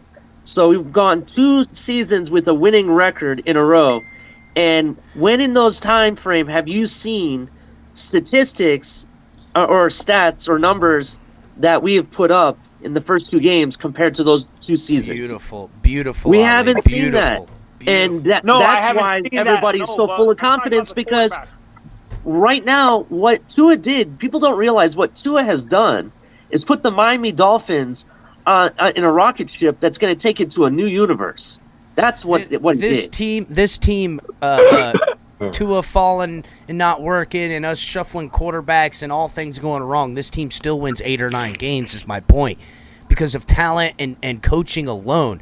Tua working out, to Ali's point, makes 14, 15, and even to Russell's points, an undefeated season not only seem possible, but seem plausible to us. Not just playoffs, but taking the AFC East crown, going after the AFC Championship crown. And this week is the week in which we solidify it. Even a loss in a respectable manner keeps that type of reality just stamping it again, because this team is different now. It is. Hey guys. Yeah, no, it's different. Hey guys. Do not get upset if you see a lot of short passes and a lot of screens. I think you're going to see a lot of that in the beginning of the game. And that's to slow the pass rush down. That's when you take advantage of your deep shot. Well, Todd, not only to that. I hope we do that. Not just to that, but it's not about throwing 60-yard bombs. Right. It's about eating up time, executing the plays, and scoring points. Because chances are we're going to find ourselves within a touchdown of them going into the fourth quarter, and it's going to come down to a shootout. Whose defense has been put down more? What have we done against them? If we're running against them and doing some short passing, right on the head, Capitan. if we're throwing short on them and running on them, it's going to come down to the defense, because I can trust that the offense and the game plan is going to be right. And if they run this right the way I'm talking about, Tua's going to be throwing bombs over their tired-ass defense's head while Josh Allen's trying to put them back in the game and getting picks by our fucking defense. Right. That is the fucking key. I'm telling everybody. Moreover, defensive endurance, Capitan. So wait. Besides X, I have a question. Well, before you ask that question, Tony. Is Byron coming back this game? Tony. No, week 4. He's got to be out till week 4, so he'll be back week 5. Oh, Byron. I'm picking Cater Kahoo to come out and surprise everybody this game. I think he might have a pretty good game. At this point, I don't think it'd be a surprise, but yeah, I see your point there, Todd. You're probably spot on with it. Go ahead, Color. Real quick, guys. I brought this page up because this is the game center from the last time we played Buffalo. And this was in Buffalo, mind you. Okay. And I don't know if I can reiterate it as much as I have in the last month or so. But that goose egg right there in the third quarter is why we lost to them. That is no lie, Color. That is no lie. Pull it Mike up a little McDaniel knows what I know. And the reason I know he knows what I know is because we've put emphasis on having a nice scripted, well-executed drive in the third quarter. Now, last week against the Patriots, it didn't work out, but we still put up 3 in the third quarter. Okay, if we don't put up that 3 in the third quarter against the Patriots, the fourth quarter is only a 10-point ball game. And how do you think that makes their offense feel? And how do you think that makes our defense feel? Okay, in this game that I'm illustrating here, and D1's tried to hammer this point home all day, and I've tried to help him, so I'm going to do it by showing it. Look at the third quarter. Look at the start of the fourth. It was 10-3 to start the fourth quarter. Boom. Okay, if it was 10-10, do you think that fourth quarter would have ended 16-8? Even if it's 10-3 and we score something in this coming game, it'll be right on cue for what I'm talking about. Probably close to tied, if not, within a score in the fourth for us to unleash the shootout. In the heat and humidity of Miami, by this point, both defenses are struggling to stay alive. Hey, Cover, let me add something to you real quick. Hold on, Can I say something real quick? Because I don't have a headset. I don't want too much background noise. Well, real quick. If this was reversed right here, their defense would be the one that got robbed of their halftime break, not ours. And this would have also been reversed. And we would have beat the Buffalo Bills last year. I don't even want to look at it in that pantheon, because to me the offense was incapable of a lot of the stuff that I know this offense is absolutely capable of now. Estefan, go ahead. Yeah, Tony, you got me fucked up. If we lost it for 4 seasons to this team and we even have a chance to beat this team, no, man, fuck it, dude. Just balls to the wall. We're going to win. Have that mentality, even if you know we're going to lose or you think we're going to lose. Man, fuck it. I got to say something myself. Tell him, bro. Tell him. That's the thing now. Put those good vibes out there. It's where we sit now. Go ahead. I got one more, Capitan. I just got one more that was meant to drive my point home. Okay, that I got to share real quick. Okay, here's last week's game. Okay, look at the third quarter. If you take our touchdown away, we lose the game. The game's a 4-point spread. You take that third quarter touchdown away, and we lose the game. Doesn't matter what that fourth quarter says. And I bet you if we don't put that touchdown up in the third, I bet you you don't see that 28 in the fourth. But let's say you do. we still lose the game. I don't know how else to drive the point home. We have to score in the third quarter. I think if we have any hope to win. You know, everybody's talking about Tua's interception over the middle of the field. Do you know Mr. Perfect over in Buffalo threw the same exact interception against the Rams this year over the middle, and Hill robbed him. The corner for the Rams. Same exact thing. He makes mistakes just as much as anybody else. When you throw as much, you're gonna make them. When you throw as much, you're gonna make them. And he makes them against us a lot in the past, even though we've lost. He has still made a bunch of mistakes against our defense. Go ahead, Robert. Let me add. Real quick, Robert. Hold on, Color. Let Robert go because he's been trying to go. Go ahead, Robert. Go ahead, Robert. It's actually to support your point, Color. If you paid attention to Mic'd Up last week, Zach Seiler was actually calling for the offense to step in and do something, straight out, in the Mic'd Up. If you paid attention to it from last week, and you could hear it change in his voice, and you could see change on the side, and you could see change in the way he was talking to people. Just if you haven't pulled that video up, it's actually worth pulling up. Maybe we'll play it. Yeah, we should cue that up. I want to say something out of color. Go ahead. I just Mr. wanted Paul. to address DDG's comment about the defense and the fumble in the first quarter at the goal line. Yes, absolutely. I said it last night. Our defense, you could argue, won the game in the first quarter for us last week, despite them having a bad performance. I don't know. Wasn't it Zyler that supposedly knocked the ball out of his hand? I don't know. I think Lamar was trying to just use his hand to stretch over because he didn't do that last time, and he went to hand the ball. Around. He was turning around when he went to lose it. I think. Real quick before I play the Zach Sealer thing, go ahead, Dolphins Realtor. Thank you. What's going on, guys? What's up? Hey, what's going on, Dolphins Realtor? All right, so here's the thing that's driving me crazy about these Bills fans here. All right, we're talking about the top 3 wide receivers in the league right now, and we have 2. And they say, well, it only came in the fourth quarter in one quarter. How does that not scare them more? I think they are scared.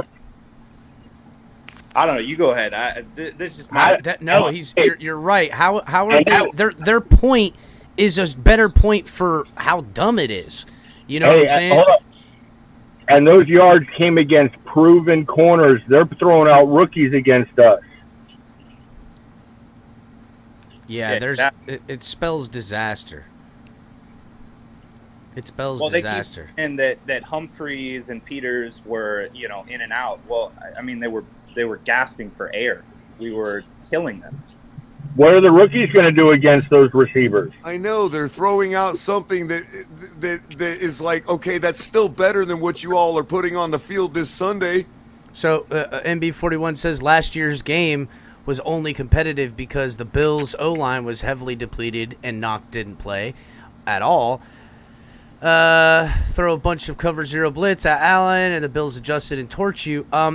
Yeah, because late in the game when our defense had, been on the field so long, and Allen's going to do that. And that's kind of their game plan. We're just going to keep making you run a lot on defense. When you have an offense to complement, which we haven't had in all the years you have owned us, it's the difference. It's the maker. Now, MB41, that gives you 2 timeouts. Just letting you know, you have 2 timeouts. You can pick anyone on the screen, and they will be off the screen for 10 minutes, just to explain.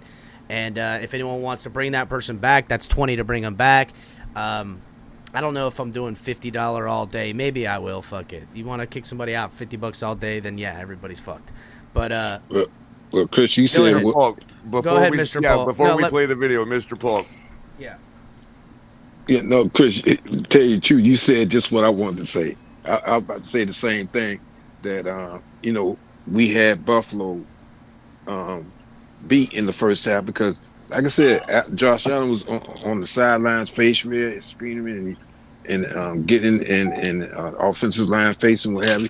And at that time, we didn't have the offense that we have now. So my confidence. No, we had a 3-and-out offense. Right, but my confidence as far as us playing Buffalo this year is much higher because I mean, we balled out. We came from behind and we balled out. So it's a difference. And also, if you look at ESPN, some of these NFL station, I mean, they're talking about the Dolphins like I don't know what, like never before. So definitely, you're gonna. I actually have. The Bills go. I actually have that statistic for you right now. NFL ranks the Dolphins 8th in the NFL right now. CBS also ranks them 8th. Pro Football Talk ranks them 6th. USA Today, 5th. ESPN, 5th. Dolphins are no lower than 8th in the league as they go into Week 3. And I'm sorry, but there's not a Dolphins fan around that would have told you that we would have been ranked as such. Maybe we could have been 2-0, but the team's ranked there because of the offense's growth. It's not because it's hyperbolic that the defense is doing what we've been fucking doing. Right. This is a different football team now. Right, which is why whether it's a 2-game sample or not, we are going into this game with the statistically the number 1 quarterback in the league holding sole possession of first place in the AFC, in the entire AFC. It is the Bills with the pressure on them, not us. Exactly. 1,000,000%. There you go. have the 31st pass defense ranked. And none of us could have dreamed this. Even two sycophants would have never dreamed us being in this position. I've got a response to that comment you just had up by MB41. You know, we may have the 31st pass defense, but there is a player in our secondary that enough people are not giving their due credit to, and he's going to break out sooner than later, and he was literally a gem, and that is Kader Kahu. And that kid, and don't forget, that kid Lamar Jackson might not even let Byron Jones have his job back if he because you do know, regardless of how you feel about PFF, he is the number 1 rated corner. So to your point, Russell, think of what it is when Byron is back. The rotation. Oh, God. When Byron comes back and you're rotating these guys in, and you can show 3 or 4 out there, and you don't know if Needham's the safety, the nickel. No, Needham is going to be our 4th corner because Kahu took his job. I think that's going to actually unlock Xavier Howard too. When I say that, even though I do definitely like the other guys we have rolling in Kader Kahu and everything, I think Byron Jones, what he does on the field, enables Xavier to start getting those interceptions. D1 in the chat says we put Kahu on the boundary in the second half, and it's basically saved the defense. That ain't no fucking lie, bro. Yeah, and because we need him back in the slot where he belongs. But here's the thing. Kahu's a better slot than even Needham is. So this is my point. When Byron Jones comes back, they're going to man the boundaries, and Kahu's going to take over. And here's the thing. Kahu is more athletic and has a higher ceiling than Needham does. Don't forget. And that's not a knock Byron on Needham. can double as safety as well. We're talking about a potential of DBs back there where you think you know what formation they're in, and you're wrong. You're wrong. You're wrong. This defense under Boyer with this type of skill set, he could really disguise some shit that the defense can even progress in a step forward. I think we can expect it when Byron comes around. Let's bring up the Zach Sealer thing. I want to take a gander. So, and that man, that Zach Sealer is off the chain. Captain, it's What's 100. I want to say one thing. It's 130 some people watching, like 60 likes. Man, smash the like button, subscribe. Yeah, guys, man. get them likes up. Thank you, Jay. Fuck, bro, for real. Let me see. Yeah, 67 likes. You're absolutely right, bro. JM is on point. What's going on here? Get these likes up, guys. What's going on? I mean, I know. I even expect the Bills fans put some of them likes up on there. Where's all these Dolphins? There we go. 10 more up. Come on, guys, get them likes up. Jeez, hey, Louise. Color, I got a quick question for you. Sure. Yeah, go ahead, real quick. Minus their ceiling, as of right now, the way that they are playing, who would you say is the better player, Zach Sealer or Raekwon Davis? Ooh, that's a tough one. Sealer, thank you very much. I'm gonna say Sealer. Yeah, I'm saying Siler's definitely playing it up there. Zach, Didn't Zach Raekwon have personally. something to do with the scoop score the other week, like knocking it out or something, or No, I don't remember. or was that all Melvin Ingram? No, that was Jones knocked the ball out. Oh, okay. Yeah, that was Brandon Jones who caused that fumble. Okay, so Didn't Raekwon Davis, wasn't he on the injury report week 1? Didn't he have like a little issue? That was this past week. all I know Yeah, is but I'm just all I saying know maybe is this, that's Russell. slowing him down. You know that you and I both, travel around all the different Somebody's YouTube got channels. Somebody's got some TV. feedback. I got it. So Go you ahead. and I both travel around a lot of the YouTube channels. I have heard Zach Sealer's name being discussed by everybody, and a whole bunch, and I haven't heard anybody discussing Raekwon Davis. So if that they do two different things. Raekwon's more of the run stuffer. Zyler's the one who gets the pressure up the middle. So they're pretty much so whatever. different. I mean, that just may be what we need then, and that's why he's shining right now. Yeah. I'm not saying. I'm just saying that's why you don't. That's why you don't get Raekwon. To Todd's point, that could shift throughout the year, where all of a sudden these teams are playing us this certain way, and it accentuates Raekwon's skills. You know what I mean? Who knows? Yeah. One more question for the panel. Do you think that we would be better served as a 4-3 over a 3-4? And the reason why I say this is because that would put Jalen Phillips on the edge, and that would also put Melvin Ingram on the outside, or Ogbah. And then you got Sealer and Raekwon in the middle, or Sealer and Wilkins, or Raekwon and Wilkins. It gives you a whole lot more versatility on the D line, and especially interior. I know it's a hybrid, but I feel like this defense is better in a 4-3 because it also puts Baker where he's supposed to be. It puts less pressure on the middle linebacker. Thanks, Alpha. Yes, I kind of agree with you. It also gasses an offense. You know what I mean? So, and I think that's traditionally, Russell, why we've had more success overall in Miami with that type of defense. You know what I mean? But, I mean, I know they play a multiple hybrid 3-4 technically, but I don't feel like Raekwon is good enough right now at our nose tackle position. That's the problem I have with it. Now, hold up, Russell. One other problem we have. Right now, we do not have a Mike linebacker good enough to hold down the middle linebacker spot. Which is why they have Raekwon playing the way they do. Thank you, Todd. And I agree with you, but here this is the one thing I'm really frustrated with. I really want to see Tyndall on this field, and the reason why Tyndall was sick last week. He actually had some kind of virus, and he's sick this week too. He's limited in practice. But I will say one thing: COVID or something. Don't know. I have no idea. No, they would have announced if it was COVID. It'd be different. All right. But the Ravens played almost a perfect game, and they still didn't beat us. Because I really don't see how Tyndall could be any worse than a Landon Roberts right now. I don't. I don't see how all the potential he brought to the table. Hey guys, hold on, guys. Leroy from Leroy and Tobin is on NFL Network right now. Hey, but then again, you got to remember one thing about Tyndall. Tyndall's not your middle linebacker type in a 3-4 or 4-3. He's on the smallest side. He's still another linebacker you'd want in a 3-4 scheme. You don't think he has the size to do it? No. He's bigger than Zach.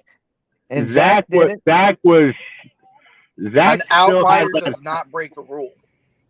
You look at the middle linebackers from the past, Zach was the outlier because you look at Ray Lewis, who was a tank. You look at all the way back to the Giants days with Pepper Johnson. Urlacher was a big middle linebacker. Yeah, Urlacher was big. You look at what Pittsburgh always used to throw out. because I agree with you. I think that's our biggest weakness on defense is middle Even linebacker. even with Dallas, when Outside they're of our having their, secondary, but that's hey, because they're banged up. even with Dallas with their glory days, Ken Norton Jr. wasn't small. Patrick Willis wasn't a small man. These guys had size. All right, guys, let's check out Zach Sealer mic'd up. Come on. Come on. Yeah. Come on. You gonna hit somebody? You gonna hit somebody? Let's go, baby. Come on. Man, this is beautiful. What? My God. Yeah. Go hit these boys in the mouth early. Come on, let's go. Have a day. Hey, family on 3. 1, 2, 3. Hey, man.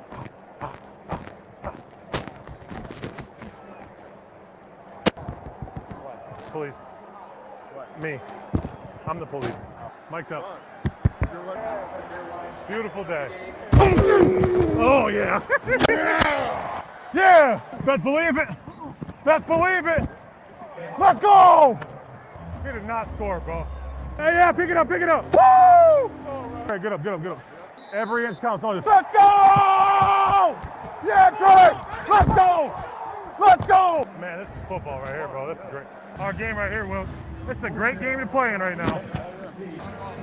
Yes, sir. A lot of ball. We good, we good. Hey, come on, O. Come on, we need y'all. Come on, O. Let's go, O. Yeah, go Waddle. I love how Waddle. Yeah, Jay. Bro, I love his mindset this year. Sherfield a block for Waddle, who knifes in for the touchdown. Waddling his way for 6. Touchdown! Hey, offense. That's how we do it. Come on. It's our game, bro. Let's go, offense. Mike having a game, bro. 3rd and 13, and to the end zone. Kosicki, touchdown! Let's go! What a catch! Woo, 14-yard snare. Yeah, Jalen. Yeah, Waddle. Let's go, Mike. Yeah, Big Mike. Yeah, Mustafa. Woo! Yeah, Raheem. Yeah, Cheetah. Yeah, Cheetah. They blitz, they bring 5. Tagovailoa, oh, an acrobatic catch. Hey, we're good. Yeah, Mel. Let's go, Will. Here we go again. Woo! Defense feeling confident this time. Hey, you gotta hit him.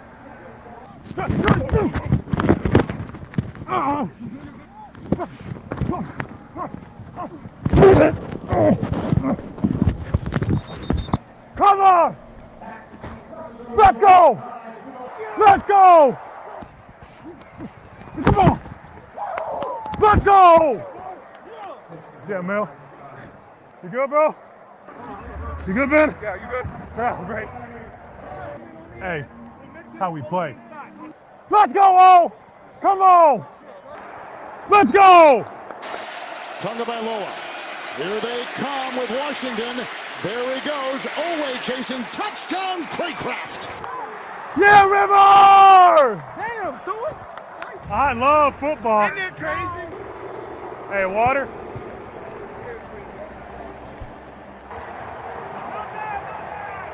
What's that hair? What's that hair do?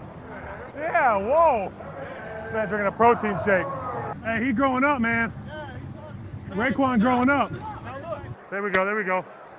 Let's go, brother. We don't need to do too much. Just do our stuff. We go, let's go.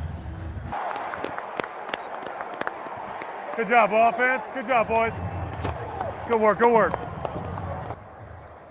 Hey, come on, let's go. Hey, we good, come on. We're good, let's go. Come on. Come on, O. Need y'all. Tua going deep. Oh, he's got Hill! He's got Hill! That is 6. Let's go! Come on! This is our game!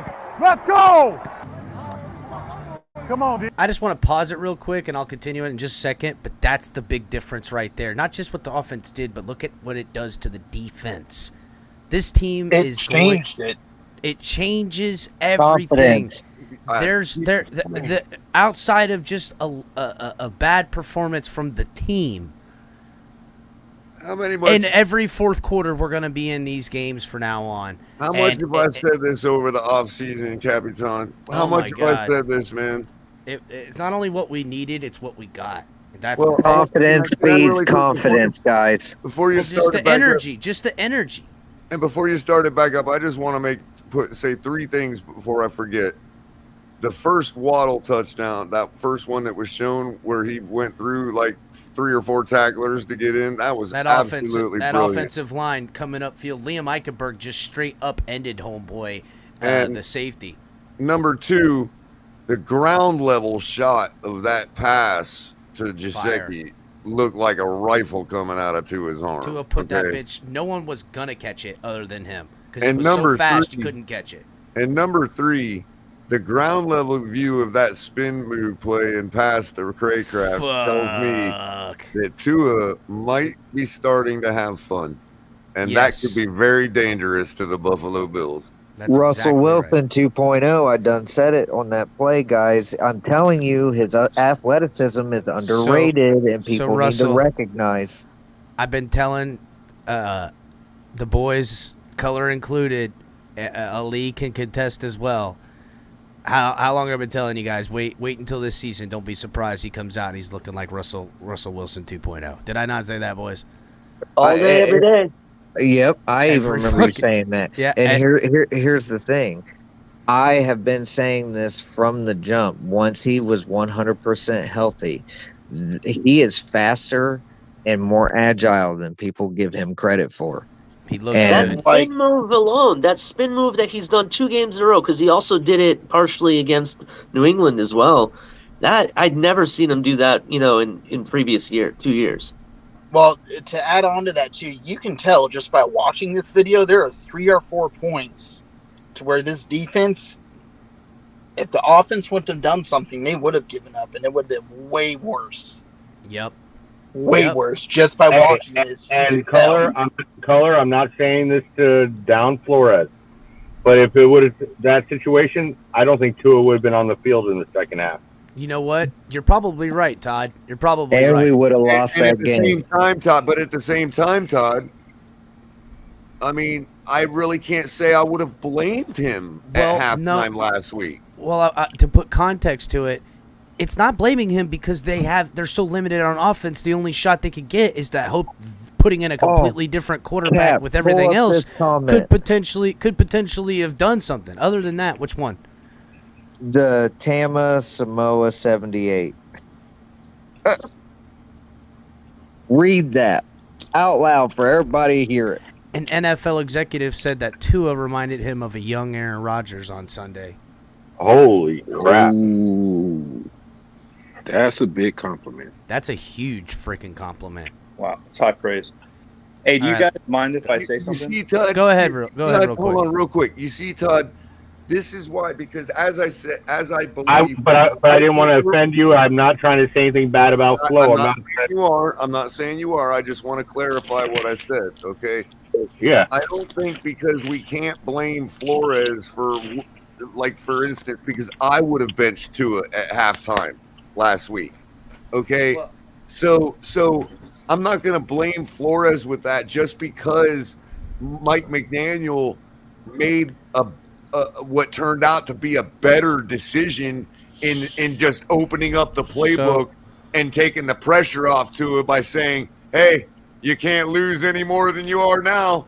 I put the context on that, color, to give the meat and potatoes that isn't served to us in that comment, is Flores did it not just for this reason, but because the limitations they have as far as coaching on offense was so limited that the only thing they could do is bring in another. That I will put on Flores' plate is that you didn't do enough on offense to even grow, and that you're literally having to bring in another quarterback to shake out points to catch a defense off guard. It's almost like a parlor trick, and it was poorly doing. Right. And what I meant was we don't have to ignore Tua's performance deficiency and blame and manufacture something to blame Flores for just to prop up McDaniel. McDaniel is a brilliant coach in his own right, and what we saw Sunday had every bit to do with that as it did Tua.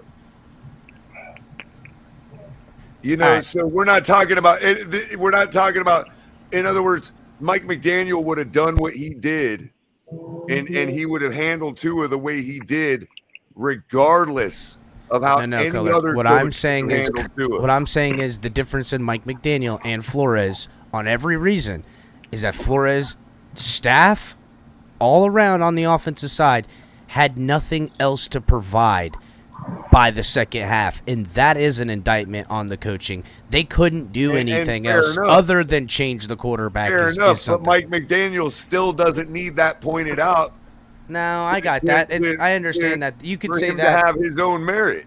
But of course they'll measure him to his predecessor and stuff like that. I don't even care about that. What were you going to say, Dolphins Realistic?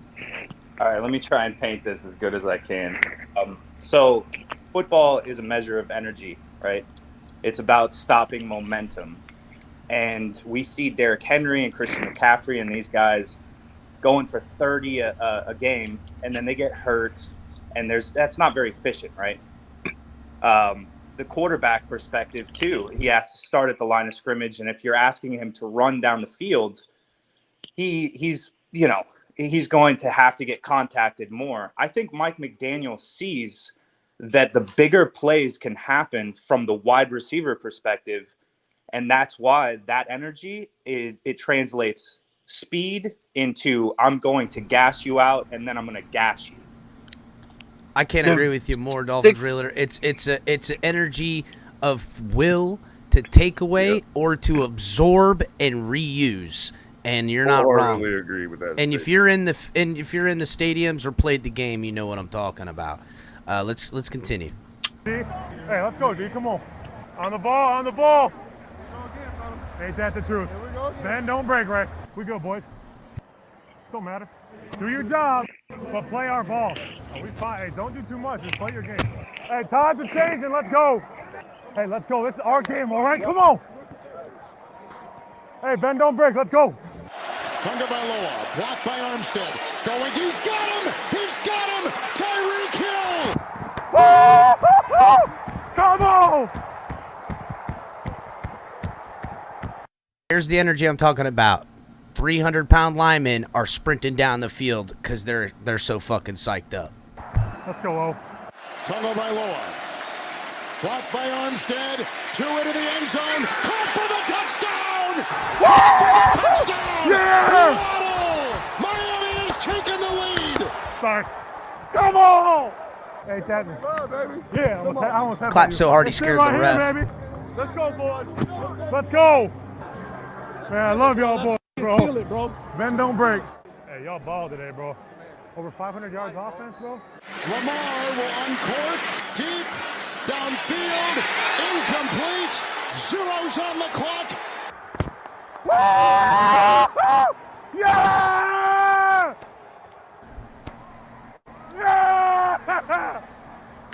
Woo! Oh my God! Damn, Connor Williams and Zach Seal look like they cousins. Woo-hoo! Yeah! Come on! Man! Absolutely worth the watch, isn't it, Captain? Captain, I was going to say Connor Williams is almost as big as Zach Seiler, or they're like the same size. It's ridiculous. They look like carbon copies a little bit. And you notice how he's not acting like he's surprised?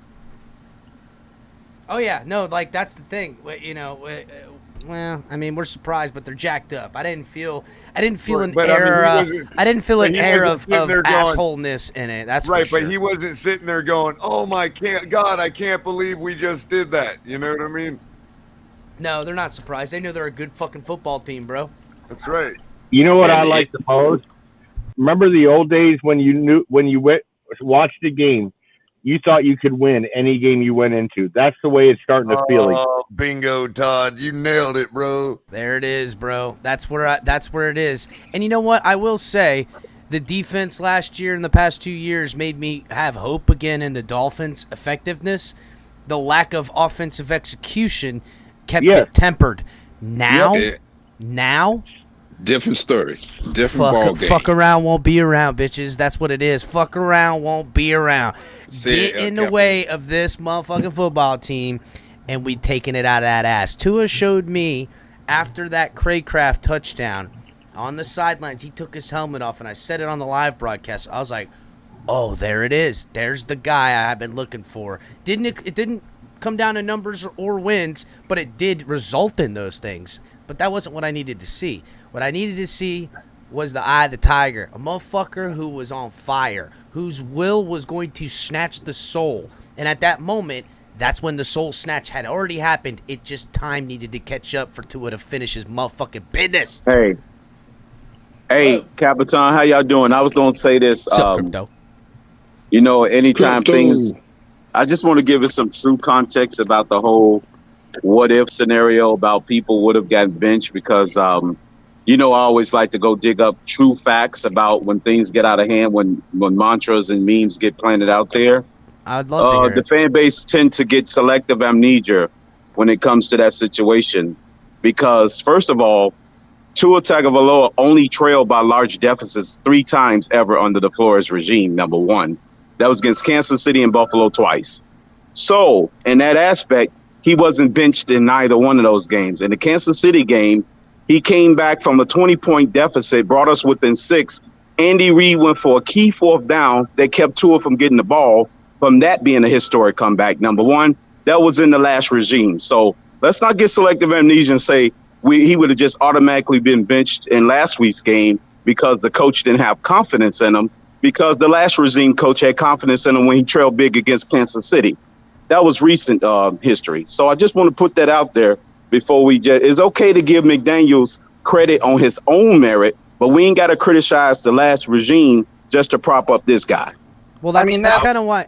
That's kind of why I tried to preface that it was. If I'm going to put and lay anything on Flores' feet, it was his lack of coaching ability on the offensive side of the ball, along with the game plan and bringing in the guys that he did and how they did it. Now, the first year with Tua, as you know, and Fitz when they split it, at least he had a good offensive coach, but there was no future in it, as you saw the following year. It wasn't really the best execution as far as the vision went.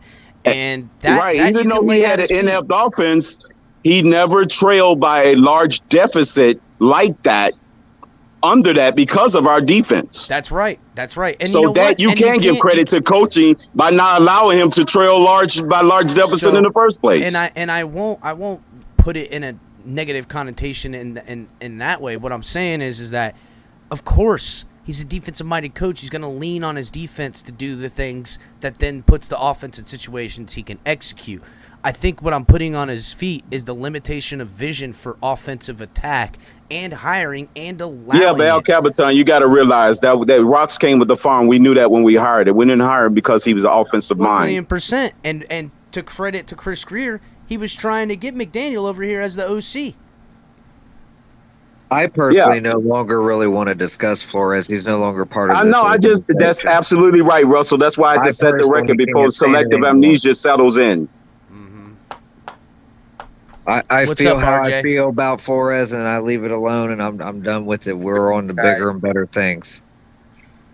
Yeah, I know. It's just we need to start giving McDaniels credit on McDaniels' own merit and McDaniels' history, not based on the lack of incompetence of a previous administration. 1,000,000%. I don't even think Flores needs to be even inserted in anything with the Dolphins this year because it is. Because I can easily dig up little small, minute records and incidences that happened. That, like, for example, people tend to believe that 42-point outburst was our largest output in the last 3 years. It wasn't. We scored 43 points in 2020 against the Niners.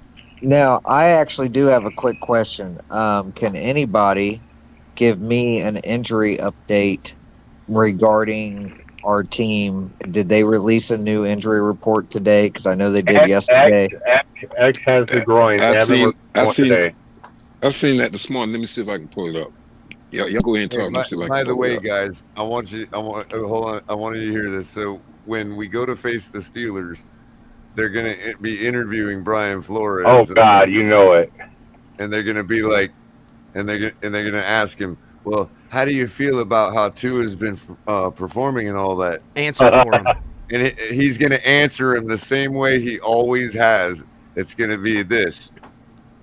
Tua is the quarterback. Well, they've done good things on offense. That's all he's ever answered. That's the only way he's ever answered that question. Tua is their QB1, and they've done good things on offense. They scored good points, and it's equated to better wins. How would you like to hear him say, "Yeah, I knew Tua would turn into this"? No, bro. No, he'll never say that. He's only going to answer the question the way he always has. Tua is the quarterback. I personally ain't even gonna waste my time watching it. I think we're gonna. I'm definitely gonna watch it. I would definitely watch gonna watch it. When do we play Pittsburgh anyways? It's like week 7. He's gonna be like, "There's a reason I bought my son a Tua jersey." That's not even gonna be a close game with no TJ Watt. No, I actually think we play them week 8 because we play Buffalo, then we play Cincinnati, then we play the Jets, and then I think we play Minnesota. We play them after the Minnesota game. It's either the 8th or 9th week we play Pittsburgh. Guys, listen, I got a funny story. I'm from upstate. I'm about an hour and a half away from Bills country. And now when the Bills fans see me, they don't even acknowledge me. You know, they have their nose up in the air. When I went into work Monday, now they're all saying good morning to me. They acknowledge me. And I think it's got them a little worried.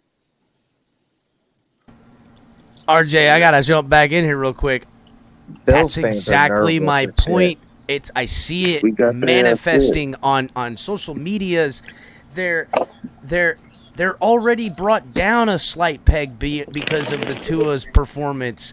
And like I said, if we got slaughtered and had no chance to win that game, I'd still be acting like this. But thank God, not only did we win, but Tua gave me all the ammunition I was prepared to go to war without. He gave me like a freaking rocket launcher and an RPG, and a fucking air to missile defense to go at him. And they're all now trying to play humble all of a sudden. Exactly. And it's fucking been bullshit. I know what you've been saying looking through my team forever, and there's plenty of you saying it now because you hear me talking this way.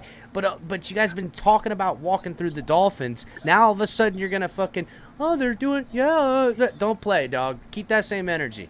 Hey, and El Cap, given to what Chris Greer did in the offseason, he gave us a more confidence on the offensive standpoint through the roster that he built. 1,000,000%. That we're never out of a game anyway. So why would you bench anybody in the first half to begin with? An already made Buffalo dagger. We bought one. It was already made. We know it's a Buffalo dagger. And we put it on this team with a coach that knows how to use that weapon as a trained freaking deadly assassin with that weapon, along with honing the quarterback skills to bring the deadly assassin that we thought we were going to get when we drafted the kid. They're fucked, and they know it, and they're going to act high and mighty, and they're already talking nice to the Dolphins because in the back of their head, they're ready to say, the Dolphins are a good team. That's why we lost. Don't worry, we're going to get them in Buffalo. Good luck. That's what they're preparing for. I see the conversion. You're done. You've already started allowing loss creep into your head. It's starting to figure out how you're going to live with it, and you should because it's coming to you. It's coming to you. I like that. Tua probably gonna have his family make some buffalo meat. Hey, Color, going by what you said earlier, remember that what you said about that field throw to Gesicki? Do you people realize he threw that from the 24-yard line? That was a 35-yard pass on a rope with pinpoint accuracy. Well, it looked the part. Yeah. Yeah. Look, I think if McDaniel handles the situation the same way he did at halftime and just says, look, the pressure's all off. I'll fall on any sword we need to. Go out there and pull the trigger when you need to pull the trigger and get it done. And that run play we had on the winning drive, that was a pass play. You saw him check down to the run. You could see him turn around and check down and call it out the play, and he turned it into that run for the 33-yard run. So he was handling a lot of it at the line. Another thing I wanted to bring up when Cap was just talking, he said something about a dagger, and I know he's talking about Tyreek Hill. Did anybody else see what he said about the Bills? He basically said, "I've already done beat them twice. Their secondary ain't shit." Yeah, I saw that. I seen that, and I shared that on Twitter instantly. So anybody hasn't seen it yet, just go check out my Twitter. Hey, Captain, I got the injury report. He's happy about playing him twice, he said. What's the injury report got? Okay, y'all ready? Yep. We're ready. Okay. Teron Armstead, his toe. Let me see. Okay, Xavier Howard, his groin. Melvin Ingram, veterans rest. Tight end, Ethan Carter, concussion. That was yesterday's, I think. I don't think they put out the new one. Oh, that was yesterday because Ingram had veterans rest yesterday. So he's not going to rest back-to-back days. Does it tell you if they practiced today, or is it only on Wednesday on that one you're looking at? No, the only report. This so far the update report that I've seen, because I don't see one. That was yesterday's. I'm trying to see. Right, that's what I'm trying to see if I can see one any. from yesterday, but I mean for the day, but I don't see it. That's yesterday's injury report. Okay, so then they haven't dropped today's. They haven't put today's one out yet. No. Remember me all explaining to you the walled garden, the idea of the walled garden? Tua finally broke through that and played outside of that walled garden Sunday. And hey, you know what? You know what? I got a question for the thinking back. He said, "Fuck your garden." Stay out of it. Hey, remember week 1 when McDaniel said he was getting the plays in late, and Tua was making some of the calls just on his own? That's also a way to prepare your quarterback. Now you feel a little bit more confident with him checking down on plays, changing it, audibling. If he's able to do that and you get a W, I think McDaniel's slowly getting him into where he's going to call the plays, of course, but he's going to give him a little more chances to change up if he sees something. I got a question for the panel. Hello. We got an answer. We have an answer. Yeah. Why is it that we can't see Thursday night football on regular TV or cable? Because the NFL has this new deal with Amazon Prime. So all about the dollars. I think Amazon Prime's going to end up with NFL Sunday ticket too. I agree completely. Russell, do you have any so difficult on that statement on X and Ingram practice today? Man, I'm not too crazy about that. Troy Nuke is saying that X and Ingram practiced today, and I was wondering if you had any confirmation yourself on that. Let me just that's a good sign with both of them, but I don't think Armstead's going to practice this week. Because you saw he handled his business last week. I think they're really treating Armstead like Casey Shredder does, where he doesn't practice, but he plays every Sunday. I don't even think they should be practicing. I don't think they should be practicing X right now. Local channels on their markets are showing the game.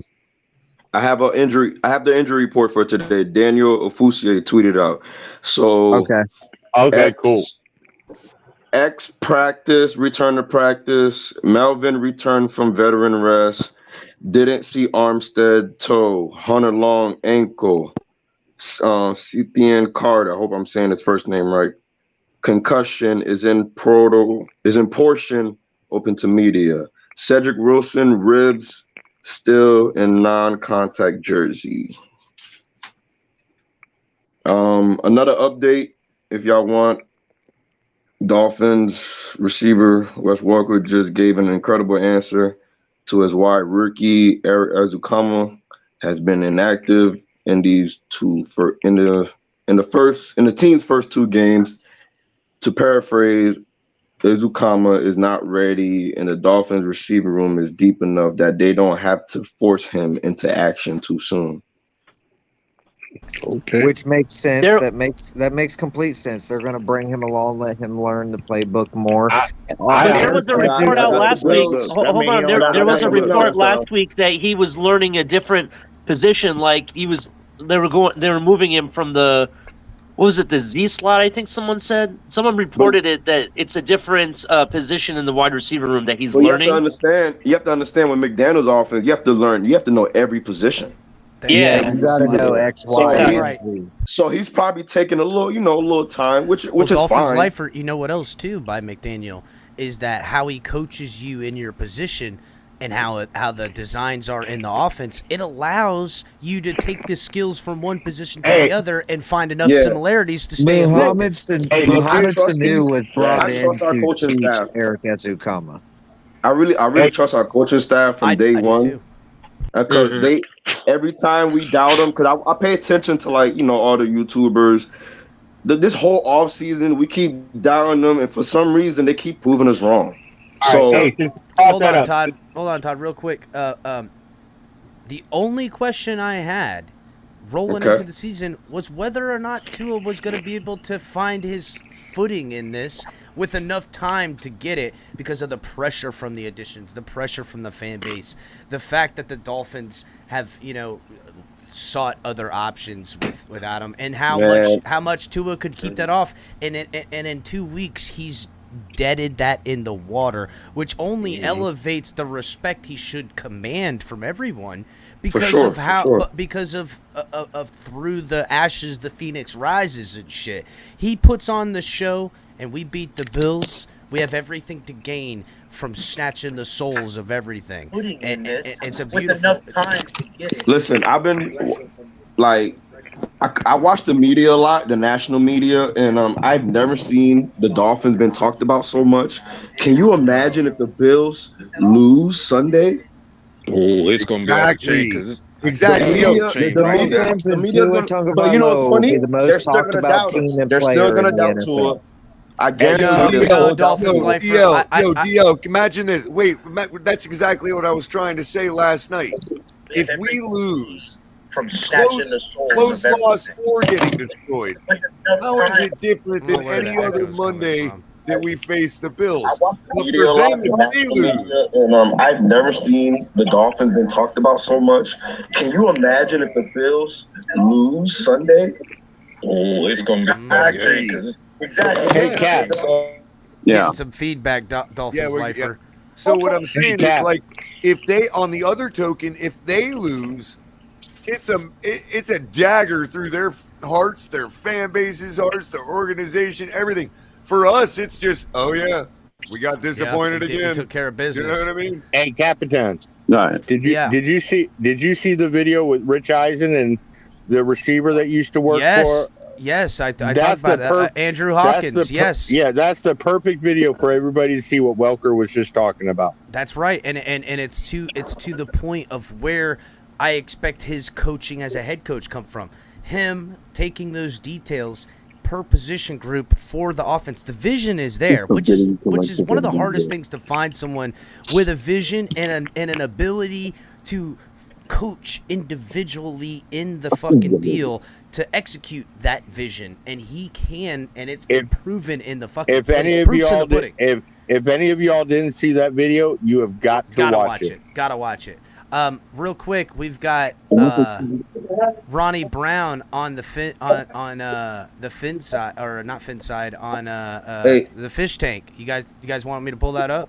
Yeah, sure. Do you guys want to hear the Bills injury report? Yes, real quick.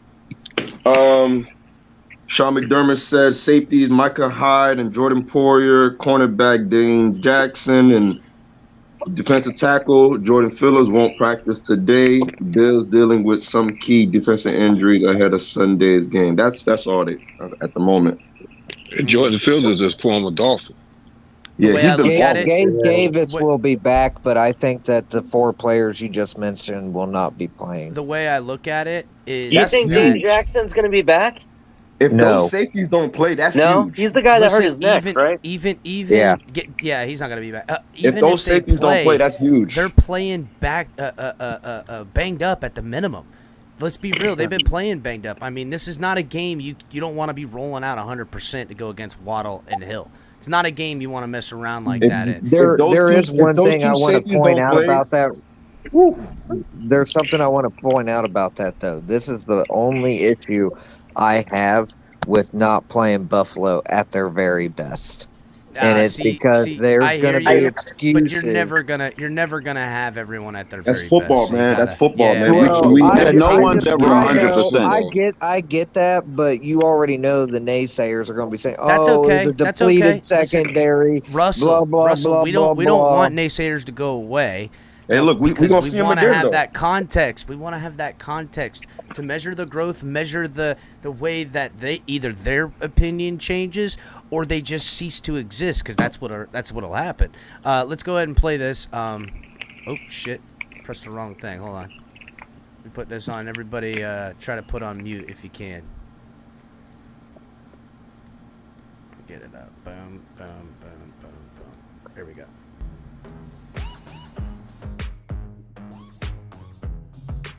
Welcome back to the Fish Tank right here on the Miami Dolphins Podcast Network. Seth Levitt, a missing DJ Preach, but OJ Juice McDuffie is here. Juice, man, it's football season. It's football season, man. Let's go. Yeah, you fired up? Yeah, you know I am, bro. You know I am, man. It's that time of year where now that I'm not playing, I'm happy that it's training camp. Right.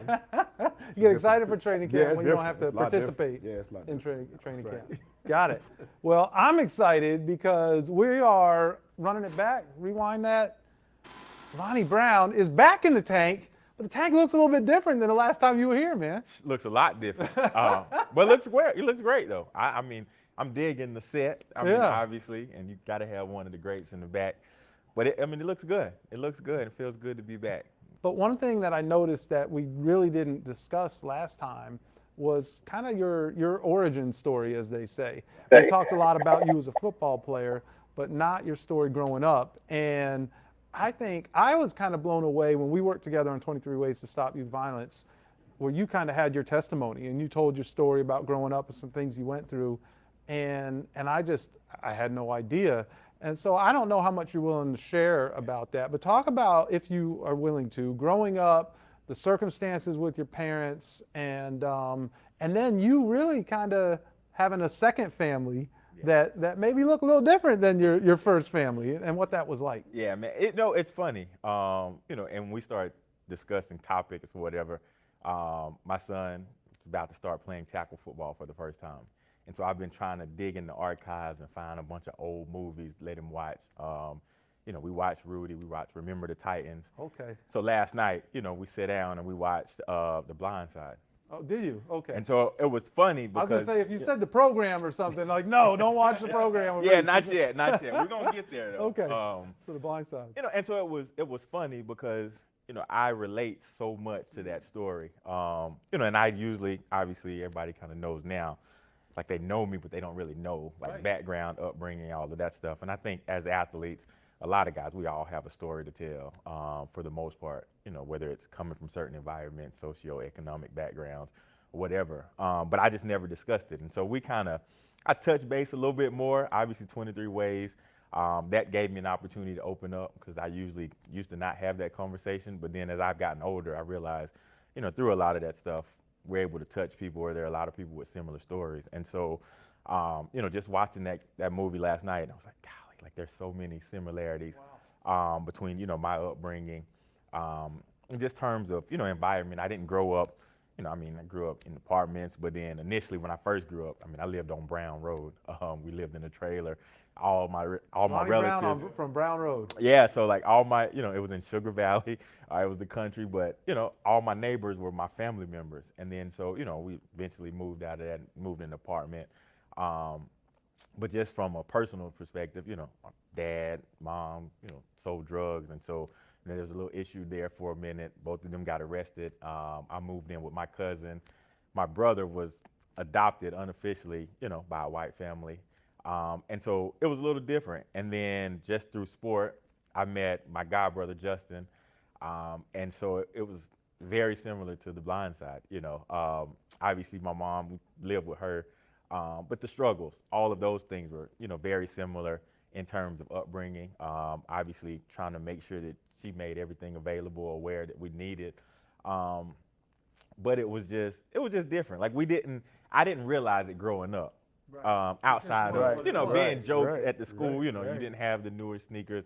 I mean, I got my first pair of Jordans as a junior in high school. And so, after I wear them, washcloth, wash them off, put them back in the box. That's right. And so, those stories, but, through sport, I had a lot of opportunity to meet a lot of cool people. And so when I was age 6, I met my godparents, Chris and Andy Tripp, and everyone in Cartersville, obviously they know the story, but not many people outside of that, unless, we've kind of gotten to know each other, or, you've been around, and, whether it was senior day in high school, senior day in Auburn, the draft.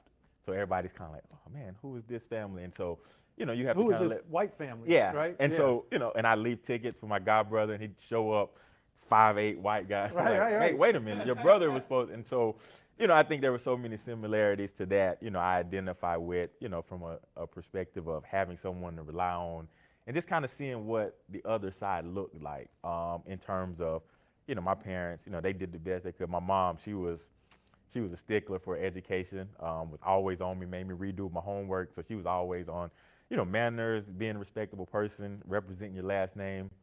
But I always remember her saying was, do as I say and not as I do. Oh yeah, especially at that point. Man. Right? And so that stuck with me, even with their struggles and their trials and tribulations that they had. That was one of the things that kind of always stuck to me.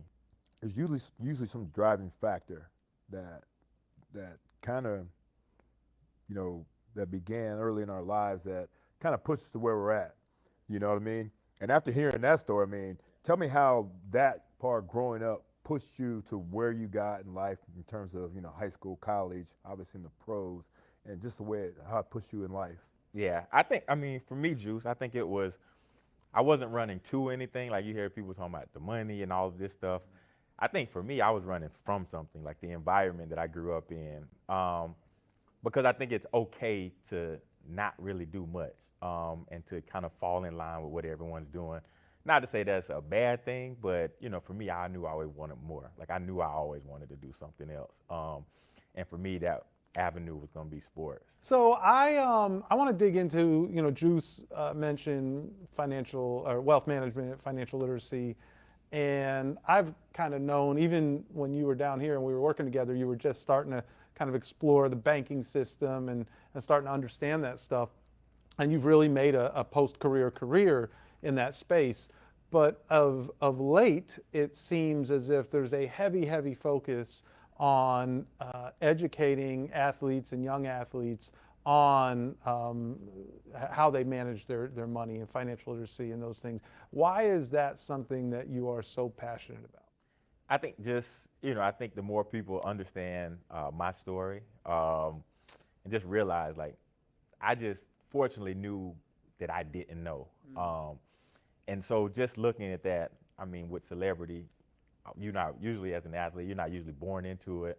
You're not educated on it. And a lot of times guys aren't prepared for it. Right. And so, when you look at it as a whole, everybody's like, well, how do you make these mistakes? It's like, man, I had no idea what I was doing. And so, as a 23-year-old rookie from Cartersville, Georgia, going to Auburn, and then being in Miami, it's a total shock. Right. I'm like, wait a minute, how do I do this? And I didn't have anyone in my phone to call and say, hey man, can you help me out? Can you figure out how to help me navigate this lane? And I was watching, Kevin Hart was on a podcast recently with one of my buddies. Yeah, we're gonna talk about And he was like, it's so easy when you're from that point of view, but nobody sees it from your point of view as you're going through it, and the decisions that you challenge with making. And so financially, that was the thing I knew the least about. When I talk about the transition, I knew I had a lot of family, a lot of friends, and people that I wanted to help. But then it's like, well, how do I help? I think for the most part, I mean, these guys are taught to be tough all the time, man, and they sometimes they view it as a sign of weakness when you reach out or ask for help, or you know what I mean. I think a lot of guys now are getting way more in touch with, their feelings in terms of, reaching out for help, and for whatever reason it is, man. I think the NFL does a great job of having those resources as well now. So yeah, I think it's becoming common to where it's okay to say I'm not okay. Correct. With the mental health stuff, I think a lot of people dealing with that, and I think through COVID and all that, it's gained a little bit more attention, and people take it a little bit more seriously. But it's like Drew said, man, it's not being vulnerable, not showing any signs of weakness. And so many guys are like, man, I got to protect myself. And the only way to do that is be closed off and not allow anybody any information that may come back and hurt me. Because on the other end of it, too, the reality of it, it is business. And so in sports, you realize the sports business, it's not as forgiving as so many would think. There's an opportunity to make a lot of money, but from the other side of it, Small it's like, window. yeah, man, I still got to understand how to do business within this framework, which that's the other part. Like, nobody ever teaches us that part of it. It's like, man, I'm just trying to play a game, but the game turned into business, and now I need to figure out how to do both. Let's shift back to your playing days back here a little bit. We've had so much fun with the 2005 class. Oh, man. I mean, that draft class alone has brought us more material, I think, in the fish tank than any other class, man. Of course, we're going to talk a little bit more about with Channing and what he has to say, man. But one of the most famous or maybe infamous names in the fish tank this year or period has been Matt Ross. And I mean, do you have any Matt Ross memories? I know a lot of guys do, man. I mean, it's been the Matt Ross stories coming, and we've been trying to find him. If you have any way we can get a hold of him, because he has come in. Well, I spoke with him for a minute. But Right? Did he shut him down? Did He shut him down. But Matt Ross in your draft class, of course, Crowder. But what about Matt? Talk a little bit about Matt. Matt obviously meeting Matt, I'm like, man, this guy crazy. Like, that's the first thing you think about. And one of the toughest football players that I've ever been around. I think just looking at, I forgot what game we were playing, but they kept running power. But they pulled a guard, and they're going to try to kick him out. And Matt was just like, I guess they were running away from him. And he told Coach, man, listen, just put me, all I want to do is smash the guard. Like, that was it. Find me some content. And so then they put him over there. And, and talking about a collision, like, that's what he did. But it was funny because, I think as tough as he was, the funniest story comes, with a guy that so many people probably know, Manny. Manny Wright. Manny Wright. Which was the same class, right? Because he was drafted in the No, I supplemental. think he came in, in the supplemental draft. draft. So technically he was a rookie at the same time. Yeah, and so I think everyone saw the clip where Manny was crying, what Saban had got onto him. And so, I think that was the persona that everyone viewed Manny as. But just kind of knowing, like, as you hear stuff, like in the locker room, like Manny comes from this environment in LA and California where a lot of the people surrounding Manny are like, stone cold, like street guys, people that you really wouldn't want to see on a normal basis. And so a lot of people didn't buy into it because Manny was quiet, didn't say a lot. So Matt just kept getting at Manny one practice, and I guess he just kept chirping at Manny. And obviously, it was after that episode. And so he just kept getting, and so Matt quiet. It was after Manny had cried. Yeah. So he's already thinking. So he was giving him flat, and then so, man, all of a sudden everybody look over, and I think Manny had hit Matt with like a 8-piece combo, like with a biscuit. Like, wow. And then I'm like, Matt was red, and I'm like, because you look at Matt, you're like, man, wait a minute. Wait, like, now where was it? This was on the field? On the sideline, in between, like we out there doing drills, and I guess he just kept calling them names. He kept walking behind him. Manny had enough. I guess Manny finally had enough, and the other side of Manny came out. Right. And, man, all I seen, and he was throwing some haymakers, and he hit Rolf with about 3 or 4 of them.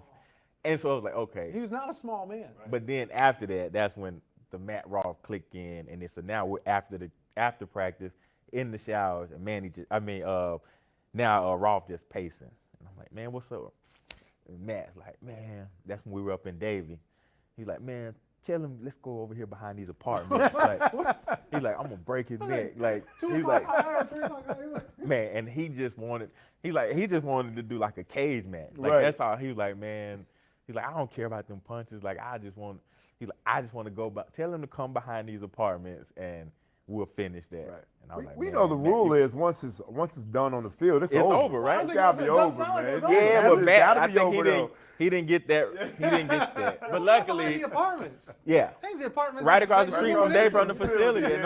Like, he's like, man, we'll go in the parking lot and we can just, May the best He's trying man to get away win. from Stu And I was like, and, man, no, right. like, yeah, because Right. Stu was gonna get you, but yeah. So luckily it didn't go down that way. But So Juice just mentioned another member of that class, and we know this is your guy, is Channing Crowder. We spent about half your first episode on this show. So really, I guess Channing almost has 3.5 appearances here because he's been on the show 3 times, and we talked about him for half the episode there. And I know how close you guys were.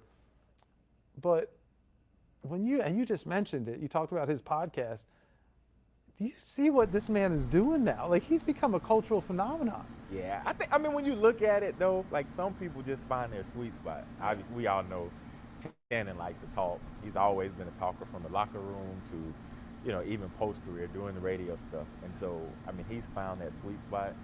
But he's always had that personality too, that people want to know. And, I used to always joke with him. I'm like, man, you're either one of those people really like you or they want nothing to do with you. Like, there's no in between. But he just says whatever comes up, comes out. Like, that's just how he is. He's always been that way. But you know that. Like, you Yeah. know that. But now the whole world knows that, you Yeah. know? And so and I think people No, are we like, kinda in speculated shock, on that and with his people don't know what locker to do room with what they're interviews. seeing.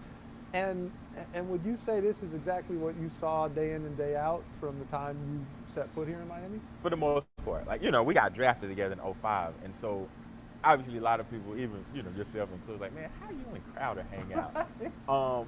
But I think it's just that comfort zone, too. Like, coming from my background, I think that's something that's normal, and I think a lot of times, too, like we were talking, like, you try to run away from that stuff because, like, man, I want to try to change and be different. But then there's just certain things that you have that's just in your comfort zone. We'll shift gears or fast forward to our current head coach here with the Miami Dolphins, and Mike McDaniel. I don't know how closely you followed his career, but as a former running back, when you look at, oh wow, this team, there might be a commitment to the run game here now between the system that he's been in. He was known as like a run game specialist, offensive guru, and you see the running backs that they're bringing in, the offensive line that they're bringing in, the coaches with experience on offensive line. Do you start to almost foam at the mouth as a running back? What do you think about this current team? I mean, I like the fact that he likes to run the ball. And so without knowing personnel, like, I think to be determined, I guess, when you look at it, they got a stable of guys that are capable. But, from a strategy perspective, that's what you like. Especially the way the game's going. You look at, it's more a pass-heavy game. They want to see the ball go down the field a lot more. The rules allow for that. It's more offense-friendly. But when you get a guy that comes in, focuses on the running game, I think it helps this team. All right, so one new thing that we have on the fish tank is the 2-minute drill. So we're going to run RB through the 2-minute drill, Big Seth. In the Wildcat, or is he actually playing tailback? I think he's going to be in the Wildcat. Okay. 2 minutes. Even though we probably would not run Wildcat. Right. But he's in we're going to put control. the ball in our best player's hand right now, and the best player on the set right now is Ronnie Brown. Okay. All right. You got the clock set. Clock set. Let's get it going. Is it you or is it me? I'll go first. All right. All right. The greatest rapper in Atlanta of all time. Outkast. All right. Greatest Miami Dolphins Nice. running back of all time. Say yourself. I like Ricky. I bet you do. I like He's Dreaded in Ricky. Wildcat. You better say Ricky right now. Dreaded Ricky. Dreaded Ricky. Okay. Speaking of Wildcat, your most memorable Wildcat moment. New England, by far. The first time we did it, because in my mind, the results happened, but it was just don't mess it up. Just don't mess it up. Was there one play in that game? Because you had a whole bunch of them. The very first one, because it just don't mess it up. Right. And then after that, it was like, oh man, it's kind of cool. Because I never played quarterback outside of people when they used to run around and try to, but I never played quarterback. Okay, you're in the wealth management field. You're helping other guys manage their money. What's a former Miami Dolphins teammate who you would actually trust managing your money? JT, okay. Yeah. He might give you a call. Yeah. He might have an investment opportunity for He you. probably was the most business-minded out of all Okay. the guys that I saw. I mean, and he was the guy that kind of initiated me, on this track. I'm like, hey, man, this guy does it all, from community to on the field to just in different involvement, even now coaching. Like, guy that just continues to take strides. Okay, we got one more. One more quick. All right. Last time you were in the tank, you told us about how you had to carry Ricky around the hotel to find his room. If you were in Ricky's shoes, who on the team would you have carry you to your room? Crowder. That's the 2-minute warning. That's my guy. That's his ride or die right there. Crowder would have, I don't know what kind of condition Crowder would have been in, but he would have got you home safe. You there. It might have been zigzag, but it'd been good. Yeah, we'd have made it. You'd have made it. That's all that mattered. Probably had a moment or two like that in the history. Well, I see you got the wristband on. You're trying to get back to the water park. We'll get you back home before, or not home, but back to whatever resort you're staying at before the family misses you. It was great to have you back in the tank, man. No, always good, man. I appreciate both of you guys, obviously. Hey, thanks for diving in. Nah, I appreciate it. Hells yeah. I love nice. Ricky. I love Ricky, bro. I love his temperament. I like how he played. I love that man. You know what's interesting?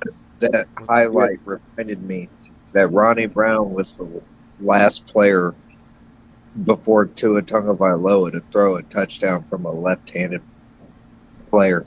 Ooh, good point. Yeah, I think we all kind of forget at times that, Ronnie was a lefty. You know what I'm saying? It's just more to emphasize this. We've had more success with lefties in the last 30 years than anything. It's fucking nuts. The thing that stuck out me most is that when we had Ronnie Brown and Ricky Williams, they really enjoyed playing with each other. I mean, it was the energy between that two that was something else. They really enjoyed. They had an instant bond. They were friends for sure. Yes, goodness. Friends. Oh yeah, hell yeah. So back to Buffalo, guys. Welcome. It's such a laughable thing because I told you I had that tweet. Half of them say that, Dolphins only want to talk about history and stuff like that. And then there's like a whole section of them that are talking about that the Bills are champs. I didn't realize that they had like this delusion in their head about championship stuff. And like I'm getting these. Here, let me pull it up real quick. I'm getting this type of thing. This is hilarious to me. Like, it's like, talk about history. Like, this isn't even Super Bowl era. Like, what are we talking about here? 1964 Buffalo Bills AFL champions. What are we talking about here? Yeah, I don't know. It's crazy to me. Hold on, there's another one that he sent. Are we too. going back to 64 for the Buffalo Bills, Cap? Come on. I guess so. I guess that's the deal. I mean, look, there's even another one. Hold on. There's another one. And this is all about a tweet where it was just, Super Bowls. And look at this one. Keep it up, Buffalo Bills. Like, first of all, like, this looks like a joke. This looks like something you see in like a video game, like even the writing, like you know what I'm saying? Like Fallout or something like that. Like, that's the writing we use as like a comedy type of thing. What is going on? Some kind of gimmick. There's a gimmick. Some kind of comedy or gimmick. What is going on here? And they're proud of this. Like, I didn't even know that they carried pride in this shit. That's what's odd to me. Like, in all the years I've known, hating Buffalo and going at their They should be embarrassed. They should be embarrassed to be fucking strutting this shit out. You know why they were champs in 64 and 65? Because the Miami Dolphins weren't established till 66. Exactly. Exactly. That's the main reason. That's right. That is the only reason. My that was funny. Very good, Russell. That was very good. That was good, funny. Russell. This is That was what funny. set the shit firestorm off right here. This is it. And that, I mean, like, look, it's not so flattering to the Dolphins and Jets with looking at what the Patriots have done, but the facts remain that the Bills are at where they are. And to Color's point earlier, it's really going to take like 2 Super Bowls in 10 years to even make this look like something other than it looking with a bunch of L's next to it. Even the Jets in the Super Bowl. How embarrassing is that? The Buffalo Bills are nothing but the Great Pretenders. They could be a new musical group. The Great Pretenders, yeah, that sounds good. The Great Pretenders, I know. Good. That's good. Who would be the front man? I would say the front man would be Von Miller. I think so. That triangle on the back of his head, you put that guy out in the front. And Josh Allen. You know what's gonna suck for Von Miller? That his career, like, greatness stuff will take a hit if he stays with Buffalo for too long and rides the Buffalo, failure train of just flubs. You know what I'm saying? It'll take a hit. It'll take a hit. Hear that. It's Buffalo, been they're a good Buffalo. They're a good regular season team.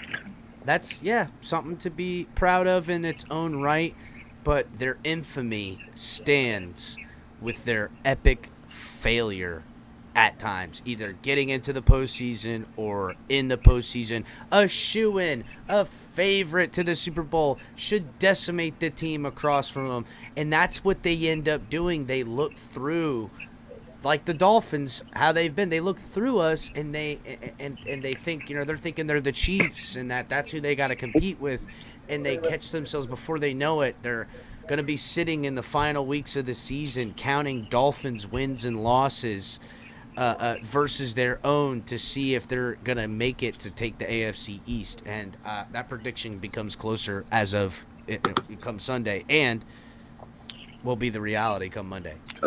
Gabriel Davis will play Sunday. Yes. Yep. Gabriel Davis will play.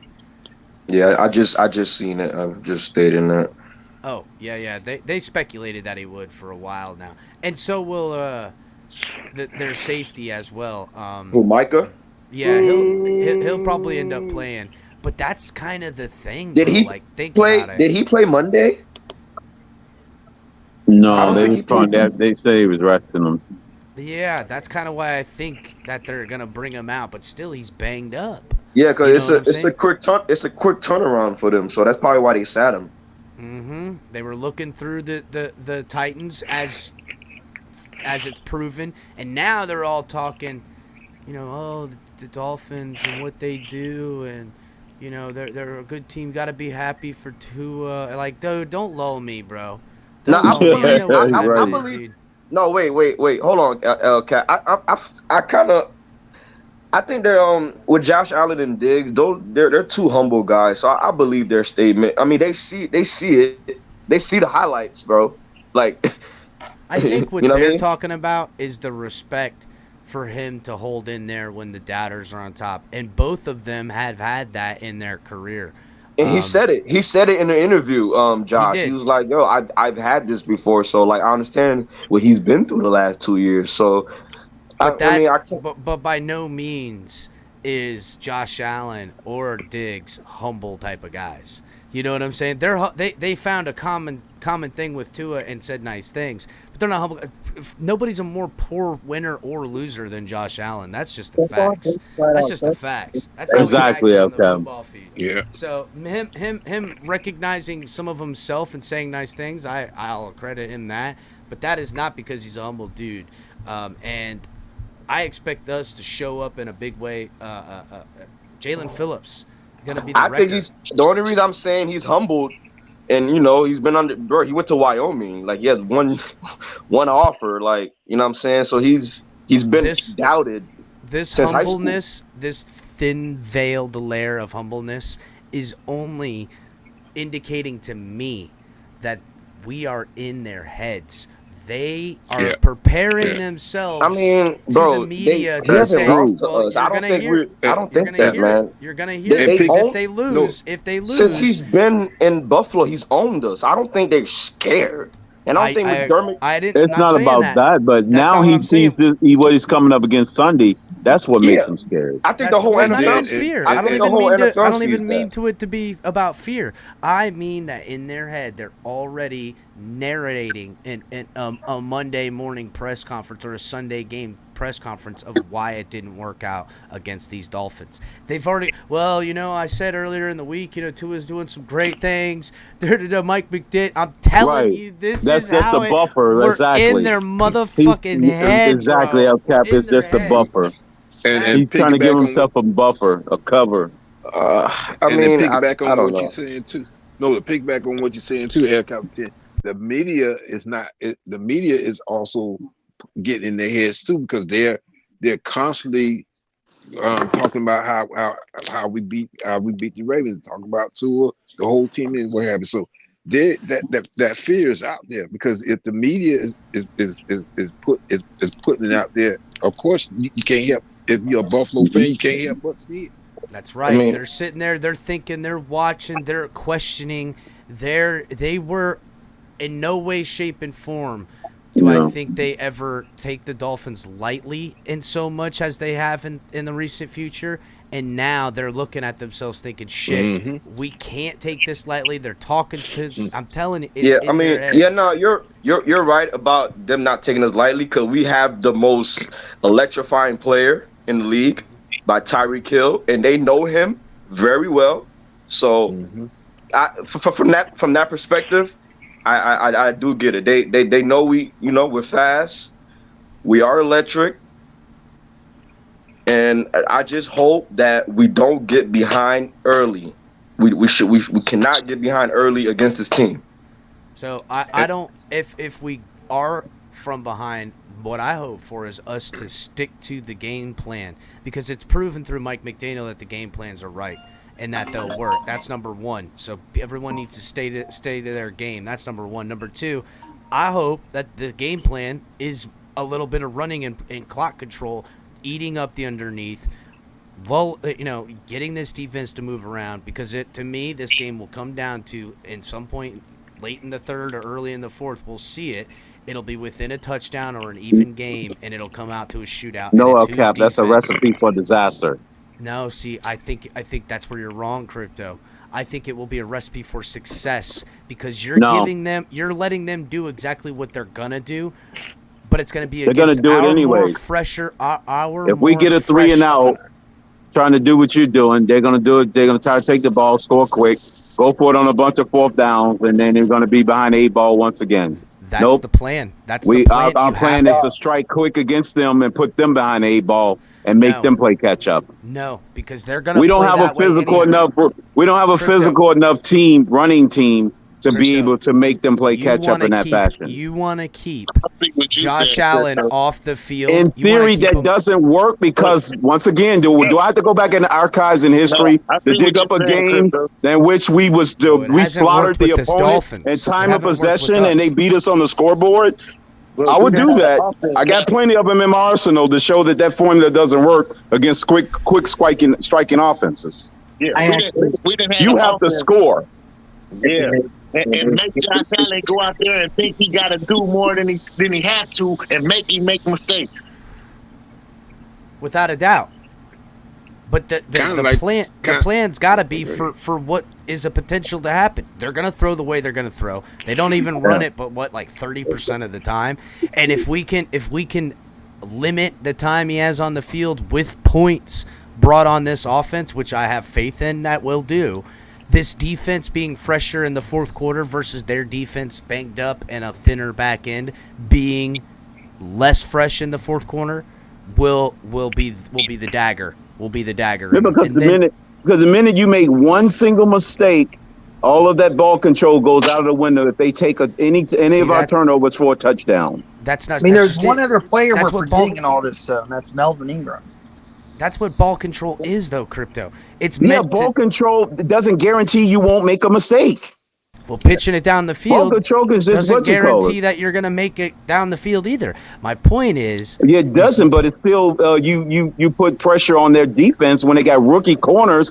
Listen, I don't want to dick around when you know that their weakness is in their cornerback, and they got rookie cornerback, and you got the best set of wide receivers in football. I don't want to be dicking around with this team. They're definitely going to test it, and I expect it to hopefully. Now it's not the time to discover Derrick Henry on our roster when we got 2 of the 3 top receivers on our team, and they got rookie cornerbacks. I'm not buying it. Nope, I'm not buying it. The underneath yak's now it's not the time. The run to the outside, trying to set the edge with Ingle. That's the problem with the league now. They're letting the Buffalo Bills off the freaking hook when they know their weaknesses in their rookie cornerbacks, and they got good wide receivers to deploy, and they don't use them. And I don't want to hear this talk that we're not going to try to use them. So 44-21 is what you're shooting for? What, the score? Yes. No, I said we're going to beat them 45-10. Wow. Crypto, I love it. there with. But I don't want to see. We got to cut out the tiny penalties because that's what be killing us. That ain't no lie. That we can't have. And I'm big on that. I know some people don't like me talking about the penalties, but to me, penalties is the fourth aspect of this game because it's the only aspect of this game that happens in all other three. You know what? And Go ahead. I'm just sick of teams letting the Bills off the hook. Go ahead, I've seen it too much. And to pick back on what you said, that has been our history where penalties has really cost us a great deal. So yeah, we don't need that when we play Buffalo and pretty much for this season. We don't need that if we want to be successful. So, first of all, we're at home, and we're not playing a team that's. It seems a lot of questionable calls in that last game, but to Crypto's point, testing these young guys if they're in coverage with these wide receivers is going to get flags from them. So it is something. You're right, Crypto. I get you on that point. What I'm saying is, in a perfect prism of game plan, you're scoring and then you're driving the ball after getting it back and holding them to no score, and you use that to then grind out the clock to maintain it and try to figure a way to keep your offense putting pressure on their defense in the hot Florida sun, where it's going to take them out. And then come the fourth quarter, when you know Allen's going to be scoring in 5-6 plays, driving it down the field, heaving the ball all over the place, you can match that intensity with that type on their defense. That's the bottleneck I'm trying to find. Because even if we're out a touchdown in front, 10 points or whatever, you don't want what you're talking about where he's throwing to get it out of there. You want to be able to find yourself able to match that and not just say, hey, we're going to run the ball and try to play them. No. You then into the fourth quarter, because you've now run them down and you're up 10, say, and they brought it within 3, or you're now tied. Now you can put it on their ass, and they're going to make the mistake because our defense is more fresh. That's the scenario in which I see it maintaining into a victory. Yep. Yeah, I just want to come out of the gates and just put pressure on them instantly, right away. Coming out in the first quarter identify trying to get the a lead. weakness right away and put them down 2 scores in the hole. Put them in the hole right away. Then your defense could pin the ears back and force even more mistakes. What's up, Cap for Life? What's hey, up, guys. Cap? What up, man? How y'all doing, man? How y'all living, man? How y'all feeling, man? Confident. Yeah, man. I feel like every fan that's been waiting for this moment should not be denied access. All this crap about bandwagon jumping, we don't need no damn bandwagon. We got a tank, and we're going through that mother bleeper Sunday, whether you like it or not. And Josh Allen, bro, you better hope and pray it doesn't rain, man, because freaking the humidity that's going to come with this game is going to be something that your ass cannot take. It's going to be lovely once I see your helmet fly off.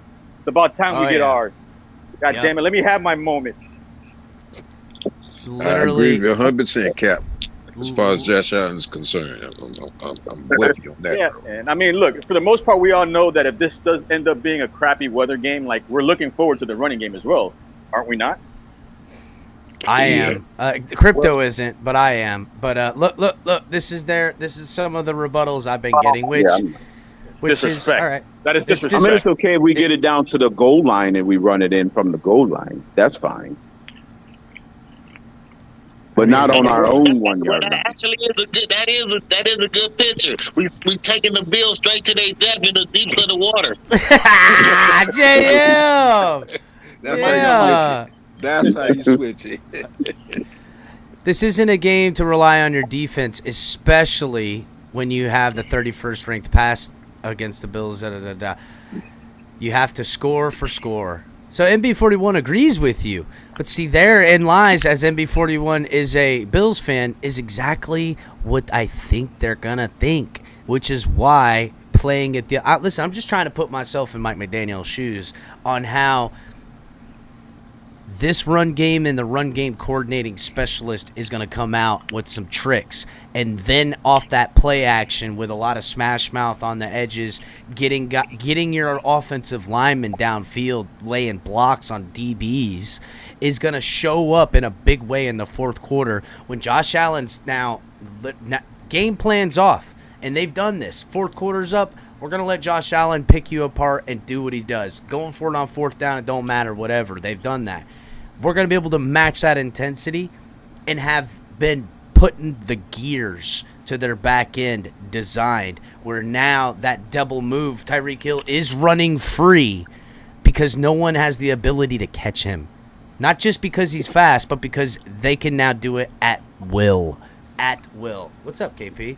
Can I say something about Coach What's up, McDaniels? kid? What's up? Cap, X factor this game is going to coming out party for all Dolphins who haven't been realizing what he's doing is Raheem Mostert.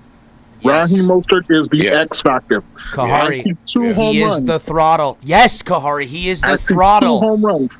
If we're going to win, he will hit 2 big home runs, long touchdowns. Where I he think it's rips only the heart one. out I think of it's only Buffalo. one. I think it's only one and 3 big runs and a defensive score late in the game to fucking really push us into like out of reach, and they're in desperation mode. Mr. Polk, what were you gonna say? I like those improvements. The one factor that I like to bring up is that with Coach McDaniels, have any of y'all seen the show called The Monsters? What? The show called The Monster. Every time something comes up with the family, Grandpa goes down in the basement and cooks up some kind of something new to solve the problem with his family. Yeah, I remember that. That's how I look at Coach McDaniels. Yeah, down there brewing Eddie some Monster good. was a classic. They're down there brewing up some good is what's going on. I agree with you. I think there's even a couple of aces in the hole out of Raheem and with Mike McDaniel in the game plan, and a couple of passes that he's gonna have out there. Hey, who knows? This might be the one where it's fucking Mike Gesicki that leaked through the seam all the way out there, and no one's even close. I got a quick question for Mr. Polk. Who is Herman in this scenario? Ooh, good point. Who's Herman? Jalen Phillips. Oh my goodness, that's a good Yeah, question. I was thinking about Christian Wilkins. Okay, we'll Jalen take Phillips. Chris. He's going to be Jalen Herman in this Phillips. one. Wilkins gonna get some revenge for Josh Allen getting bye last year. See, I don't even know if it's a revenge, Greg. I think it's more of a setting of the timeline, putting us back to where it was supposed to be and where it's usually been. That's what it is. The narrative is we've only been in the bizarro world. Now we're getting back to where comfort is. Might need it to be Ogba ass. Yeah, Ogba should be able to show up. That would be a nice thing if Ogba shows up in a big way, showing why he got the bag. Exactly. This is why. This is the game you show why you got the bag.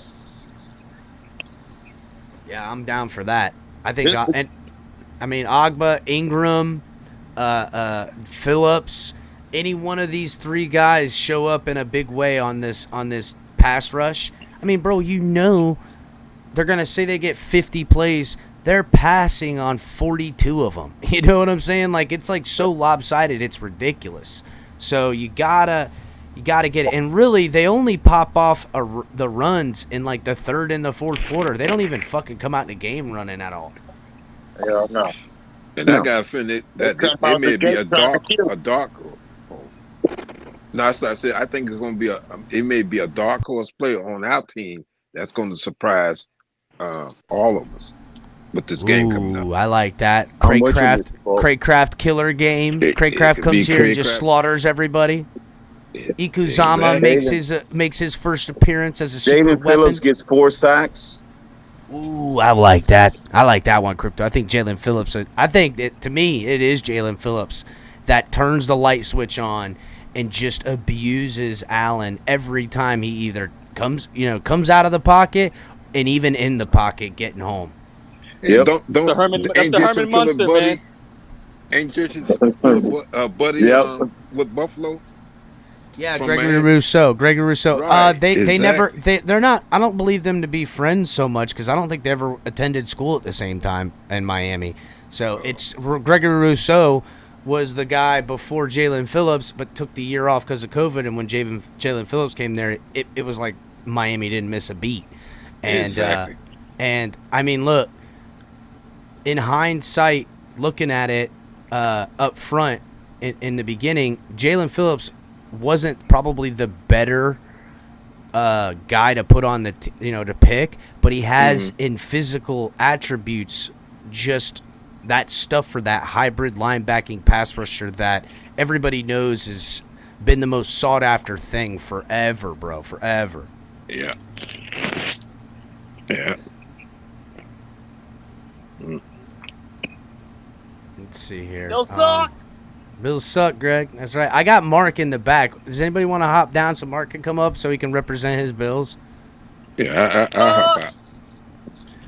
All right, Mr. Polk. Appreciate it. All right. Oh, look at that. What's going on, Mark? Are you ready for your L? How scared are you, Mark? How scared are you, Mark? You know, we got some injuries in the secondary, which I know the Dolphins are going to take advantage of.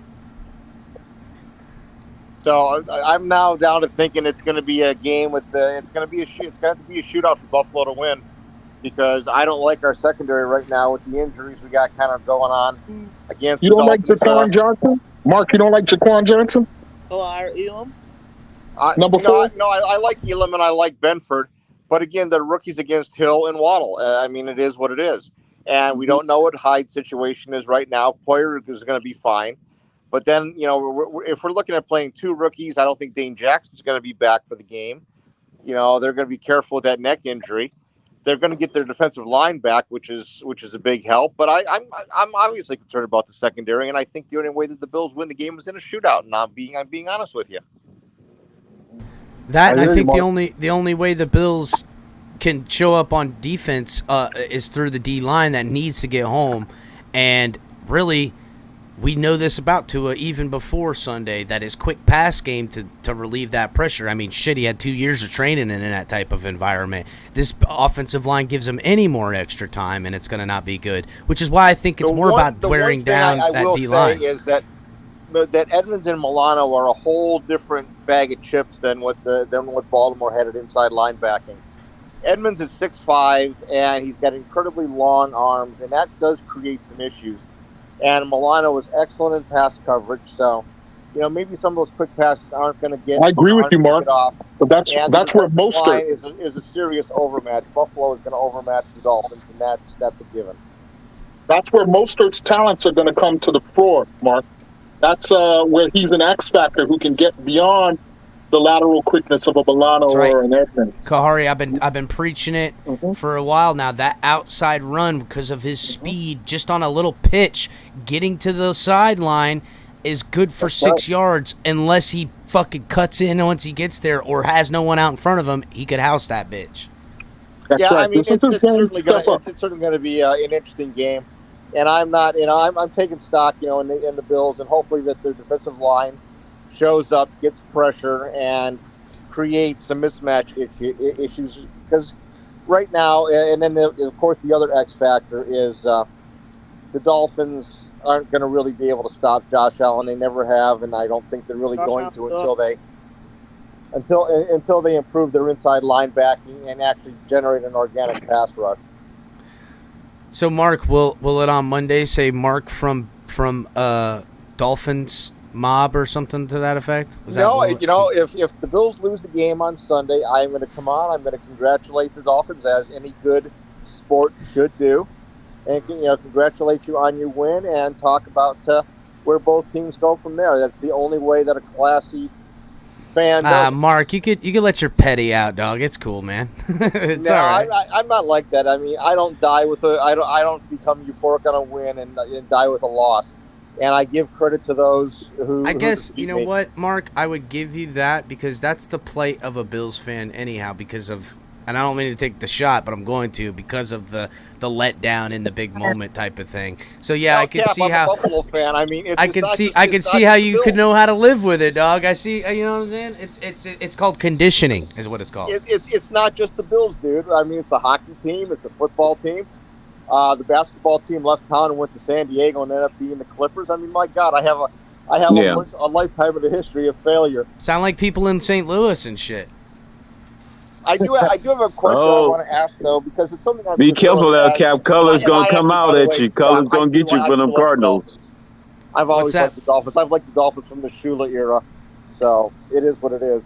But anyway, I'm wondering what's going on with Jalen Phillips. I don't understand the lack of production so far. Honestly, he's not popping off the screen, and you're right. He's got 2 tackles this season. He's not popping off the screen, but I mean, look, it's gonna be a scary thing when he gets it figured out. I think he's still just adjusting, and honestly, I think this is the game where they're gonna call his number to do some real pass rush ordeal. Yeah. Why were they dropping him back into coverage the first game?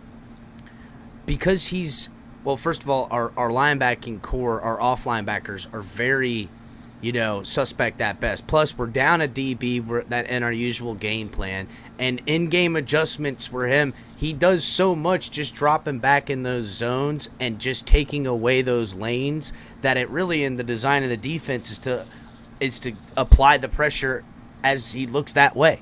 So it is something that I think we would. As Dolphin fans, we don't want to see his number called in that way, but he does his job, and when his number is going to be called for that, you've seen he gets sacks in bunches, and this is the type of day where I think they're going to bring 4, he'll be a down lineman, and they're going to call his number. That's going to be the thing. They're going to let him go to work. So what are you saying? They're going to go with Phillips and Agba at ends with Wilkins and Davis at tackle, and they're going to go a 4-man line? Yeah, I would imagine it to look a lot like that, if not 5 at times, just depending on passing downs. But they'll probably keep it 4-man most of the time and play 4-2, and then the rest in DBs in the back. That's probably what they're going to want to do. Maybe a safety down in the box every now and again, but dial so up you're going to rotate. You're going to rotate Ingram in with Phillips and Agba. That's right. Yep. Yeah, and even maybe Trey Flowers comes in where they want to be a little lighter in the middle and have some kind of speed package type of thing. I could see a lot of that where right next to Flowers is Wilkins, and then you have Agba and Ingram out there where there's some speed and some size to maintain Josh Allen in as far as lanes go and stuff like that. If you guys are, and I'd love to hear this from the panel. If you're trying to defend the Bills, what's your game plan? Flush him out of the pocket. Flush him out of the pocket. Make him want to run, and make that something that he looks to do. Even though he can be dangerous out there, I still feel like. I don't want him flushed out the pocket and doing those throws where he's going across his body and stuff like that. But at the same time, like that's kind of something that they're going to try to do is where he's going to have to make those types of plays, and I think that's where we're gonna have our plays inside of it. Go to the left. You can't let him roll. You can't let him roll to the right. He will kill you. So you're going to have to bring the rush from the right, force him left, and make him go and make him have to reset his feet. Well, I think they will bring pressure in his face, obviously, and Agba and Christian Wilkins probably be on the left a lot together, just because both get their hands up, both are able to, get in those lanes, stay at home at times when it's called for, and you probably want to bring your speed and Phillips on the edge on the other side, and hopefully Van Ginkel, and who knows, maybe that's why they saved Van Ginkel for last game. They're gonna let the man fly with his hair out. Well, the appendix had to heal too. That's true. It's true. What's up, Esta? You there, Estefan? Wow. You guys, they got any questions for me, by the way, since I'm here? I don't know, boys. You guys got something? Kahari, Crypto, Russell, anybody? Esta, you got a question for him? for the Bills? Yeah, man, I already hear all the excuses from Mark, man. We're gonna whoop that ass, Mark. Get that ice bag ready. Yeah, I'm ready. I'm ready to take to throw props to you guys if you win the game on Sunday. I love Mark, man. This dude, I like this dude, man. I like this dude. Mark, is Ed Well, Oliver thank going to you. play? I Ed appreciate Oliver? that. Is Ed Oliver due to play? And also, Yeah, Oliver's going to play. Settle's going to play. Everybody's going to play. Phillips is still dealing with, I think, the ankle. Hyde is kind of questionable, but I kind of think he's going to play. I don't think they dared go into that game without the starting safeties. With two rookie corners, that's just a recipe for continuous 4-quarter death. Right. So, hey, Mark. So, how do you feel the outcome is going to be by the time 4:00 comes around Sunday? Right now, to me, it depends to a certain degree about injuries. Anybody got any feedback on how Howard is today? He practiced. Okay. So that kind of levels up the score a little bit. He's still suffering a little bit from the groin, but he's probably held on maybe a veteran's rest day yesterday, more than anything else. If Howard plays and is not too binged up, I kind of think right now, from where I'm looking at it from the injury standpoint, I got it 37-31 Dolphins. Ooh. Now I'll tell you what, those two games last year, like those first, especially the first one, I remember us fumbling like in the red zone, like we was like the 10. I think it was like 14-0 at halftime. Mm-hmm. I don't know what the hell Brissett was. I think Jakeem Grant. It was fumbled, real. or was it Albert right. Wilson? It was real close. It was. Well, it was 14. Allen had a bad first game. He was only like 17 out of 29 for 100. Yeah, Howard had a pick. Howard had a pick when he was on Diggs. Yeah, Howard had a pick inside the 20, and then you guys goofed up before we fumbled. Yeah, I think it was Waddle that fumbled a punt. And to be honest with you, Buffalo's up 14-0 in a game that the Dolphins were in, and then what happened is because Brissett was gosh. Brissett what ended up happening is the Bills marched down and just just gassed them. I got a couple of questions, Mark. The I got second some game was questions. pretty close too. My first question. Yeah, it was 10-3 going into the other third quarter. No, it was 10-3 going into the fourth, actually. Yeah. Hey, I got a question for Mark. Yeah. Go ahead, Esther.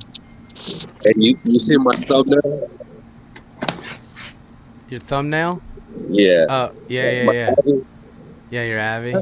Yeah, that's Mr. Brian Cox going into Buffalo. Brian Cox, one of our old favorites. The Bills had his son, and he played for the Bills for like a couple of years, got into some games and stuff. He was actually pretty decent in his special teams role and in relief. He wasn't too bad. Yeah, he was serviceable, and I don't hold any acrimony against any of the old Dolphins. I've got a couple of questions. Absolutely. So, in your fan base, and I've been speaking with them through Twitter all day for the last 5 hours or so. I hope you got the real ones, not the delusional ones. Do they really take a point of pride by saying no one's ever gone to 4 in a row, though? Like, is that their point of pride? If that's a point of pride, then that's an embarrassment. Yep. And then, okay, so the second thing is, and this is something I find to be really ridiculous, is there's quite a few of them that are pointing out that, yes, the Bills have won championships, and that they then refer to the AFL where they've won in like 62, 64 and 65. Yeah, they won the AFL championship. The Dolphins won the Super Bowl after the merger. Yeah, I don't understand. Like, so they claim those like with like a point of pride? Well, I mean, I believe it or not, El Cap, I'm 64 years old, and I went to those games in 64 and 65 with my dad. No shit. Yep. Is that how you became a Bills fan? Awesome, that's pretty fucking cool. That's awesome. So, yeah. As hell, man. Yeah, that stadium was like god awful. It was a project from the 1930s and the Roosevelt era, and no cramped showers, no hot water. People throwing beer cans, full beer cans. Yeah, ugly. They did that all the way into the 90s when I was there, bro. The freaking Buffalo fans. They'd throw their beer. They would spit. They were not respectful. I mean, we had problems with plenty, but, man, they were, wow. Yeah, they were something. They were something else. I mean, like, but like, the meme is about Super Bowls. It's not about championships. I mean, we're calling championships. It's just ridiculous. We're talking about Super Bowl era. If you got no Super Bowls to latch onto, you got to latch onto something. Yeah, I guess like, so. You know, it's like 2:00 in the morning where you're down to the double bar stooler girl that you take home. Yep, the double bar stooler. I like that. That was good. I like that, the double bar stooler. That's good. I like that. That was funny. I know why the Bills fans are feeling themselves. They done scored like 80 points, you know, the first 2 games, and the last 3 years, they kind of owned us. Not kind of. They have owned us the last 3 years. I get it, but this is the thing, Dolphins. We gotta win Sunday. We gotta win Sunday. Before the start of the season, I was, Bills fans were feeling themselves, and when I had my interactions with them, they were going all in. I mean, they were clipping my show. Shit's going viral on Twitter of the show where we're just talking shit about Buffalo. And really, the point I was trying to make was like they're looking through the Dolphins. Now here we come against the week 3, the matchup. They're all talking completely different. Like, they never acted that way. Like, they weren't talking about looking right through the Dolphins. Like, they're, and it's just the energy they see what's going on. They seeing what's going on. So that's why we have to win Sunday. We have to win. They're already, and no offense, Mark, but no question we have to win. They're already preparing themselves mentally for the losses. The excuses, we'll see where that comes in, because that'll happen. But they're already, it's a good team. You know what I'm saying? Like that's not the same energy that found me in the preseason, is what I'm saying. It was. I think that's one of those things. Like, we're all trying to find excuses when our favorite team loses. But I got an interesting thing here that I want to talk to Color about particularly. You've been saying that the pressure's on Buffalo. I really think it's the opposite. I think the pressure's on Miami. If Miami doesn't get this game on Sunday, they're now going to be. Then they have to face the possibility of going to Buffalo in like late or mid-December off of a 2-game West Coast win. If they don't win this game, the AFC East, in my opinion, is over with. So in that same sentence, if the Bills lose this game, it's over with for them. No, it's really not, because they're going to go back and win that game in Buffalo now in December. there's where exactly. So it can't be over for the Dolphins even in a loss, no matter how it shakes out. The reason I say that, Cap, is because a loss Sunday by the Dolphins puts them a game behind, and they're not going to win that game in Buffalo in December. See, that's where I feel differently. I don't know that because of Mike McDaniel and the run game. I think I know that because of the games at San Francisco, at Los Angeles, coming back cross-country and playing on a day's short rest. Yeah, but it's not going to happen. You're not going to win that game. No way, no how. I don't know what football team I'll be fielding that day. Will I be fielding the number 1 defense in the league? I go back to the other point. If you take away injuries, if you were a betting person, would you put money on the Dolphins coming off of 2 road games, coming back cross country, then flying into the snow and the wind and the muck? No. I wouldn't do it. It's not my job, my friend. I know, but I'm saying that's one thing. I think the pressure's on the Dolphins, not so much on the Bills. The Bills can lose this game and make it up in December. The Bills and the Dolphins are going to sweep the Jets and sweep the Why? Because they have this great rushing attack that does such damage in the fucking snow. I don't know what you're talking about, Mark. I mean, I got to be real. You know what I don't see the Bills. I don't see the Bills doing good in cold weather than myself.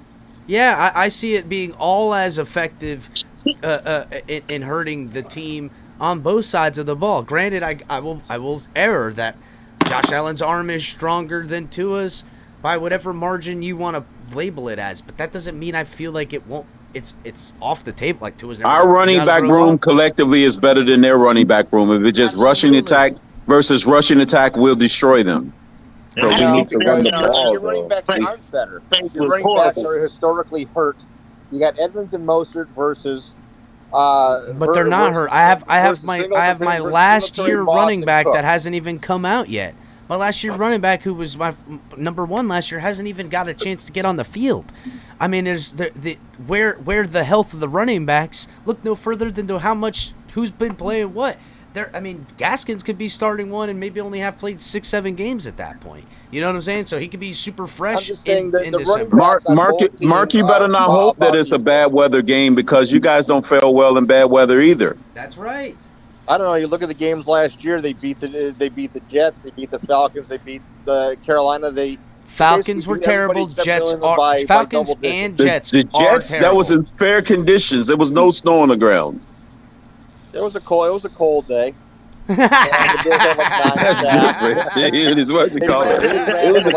175 yards. They were fine. Come on. Look at the stats from last year and look at those games. They ran really well at the end of the season. I'm saying that the running game and the effectiveness of the smash mouth football, I think that we'll find ourselves having in our litany of arsenal at that point in the season. We'll make certain to keep that game competitive. Oh my God! There's a ton of football to play between now and December, and of course the critical game coming up is Sunday. But I was just bringing up the point about the pressure. Do you think that there's more pressure on the Dolphins needing to win this game for a multitude of reasons? I think the pressure is this. To be able to show the pressure's on the Bills to win because they got somebody hot on their tail. That's right. That's where the pressure is, because if the Bills lose, it's them standing to lose it all. When the Dolphins, they lose, it's just more of the Bills being the Bills. The Dolphins win. Yeah, if we win, we could go on a nice little run, man. Not just a run, but now it's just it's a position the Bills probably never anticipated for. See, if the Bills win, the media would treat it as a status quo win. But if the Dolphins win, they would say, okay, the new upstart team is coming to ride hot on your heels, and now they're going to dethrone you from taking over this conference. First of all, the game's on the field. The game's not in the media. Yeah, but it's not about that. We're talking about psychological. I'm talking about the perception. Talking about the other game up here, though, Mark, of the pressure from what happens if what is the Bills now? Could they respond with a big win, everything like that? But it doesn't matter. The window's closed. The window's closing. It's the counter narrative. Oh, Tyreek again takes it to the Bills. All those things that puts that other thing where. I'm sorry, but in the playoffs, even in the successful years, it's those kind of fold your chair moments that are that creep into the worms of the head. Well, the other thing I wanted to say on this is, don't forget, guys, the Bills and the Dolphins play the same schedule, minus the Bills play the Rams and the Chiefs.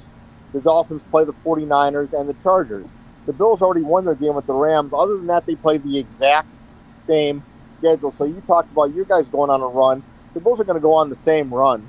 I think so too. Which is why they could go on the same run. I mean, look, the I don't know what the Bills gonna do. The Dolphins gonna go on the run, but I don't know what the Bills gonna do. Yeah. Exactly, JM. We play the same exact. So okay. Teams. Like I said, we've already beaten the Rams. You guys still have to go to the 49ers. But where are the Bills? We already beat the Patriots and the Ravens. Like the Bills aren't going to beat the Patriots twice. They're not going to kick the teeth of the Jets in twice. Yeah, but you guys never beat the Patriots. Yeah, when have you guys ever beat the Patriots twice in the season? Yeah, well, for real, Mark, you didn't beat them last season. They ran the ball like a million times. It was a complete fluke and 50-mile-an-hour winds. Well, that was a complete fluke, and the actual reality of the situation was the last two times they played New England. And they went up. Wait a minute, let me finish. They went up to New England. Rang up about 450 yards, never punted, rang up 33 points, then played them in the playoffs and rang up another 500 yards and never punted and beat them 47-17. New England sucks. They're a lousy football team. They blow but that was an outlier game. But whose narrative is hurt? The Patriots should have never been in the playoffs anyways. You played the wrong opponent. And the Dolphins take the AFC championship, or excuse me, the AFC East. And owns that, and they're getting in with as one of the top four, and the Bills are sliding in as a wild card. You see what I'm saying? If the Dolphins win the East, and the Bills will be in at number 5. Okay, maybe, but But either way, it's a wild card team now. Yeah, where if the Dolphins get in as a wild card team, they're like, wow, the Dolphins, McDaniel got better, this team got better. They go in, it's the AFC East. That momentum versus to what the Bills now losing to the Dolphins to AFC East. The build up, the everything is just Exactly.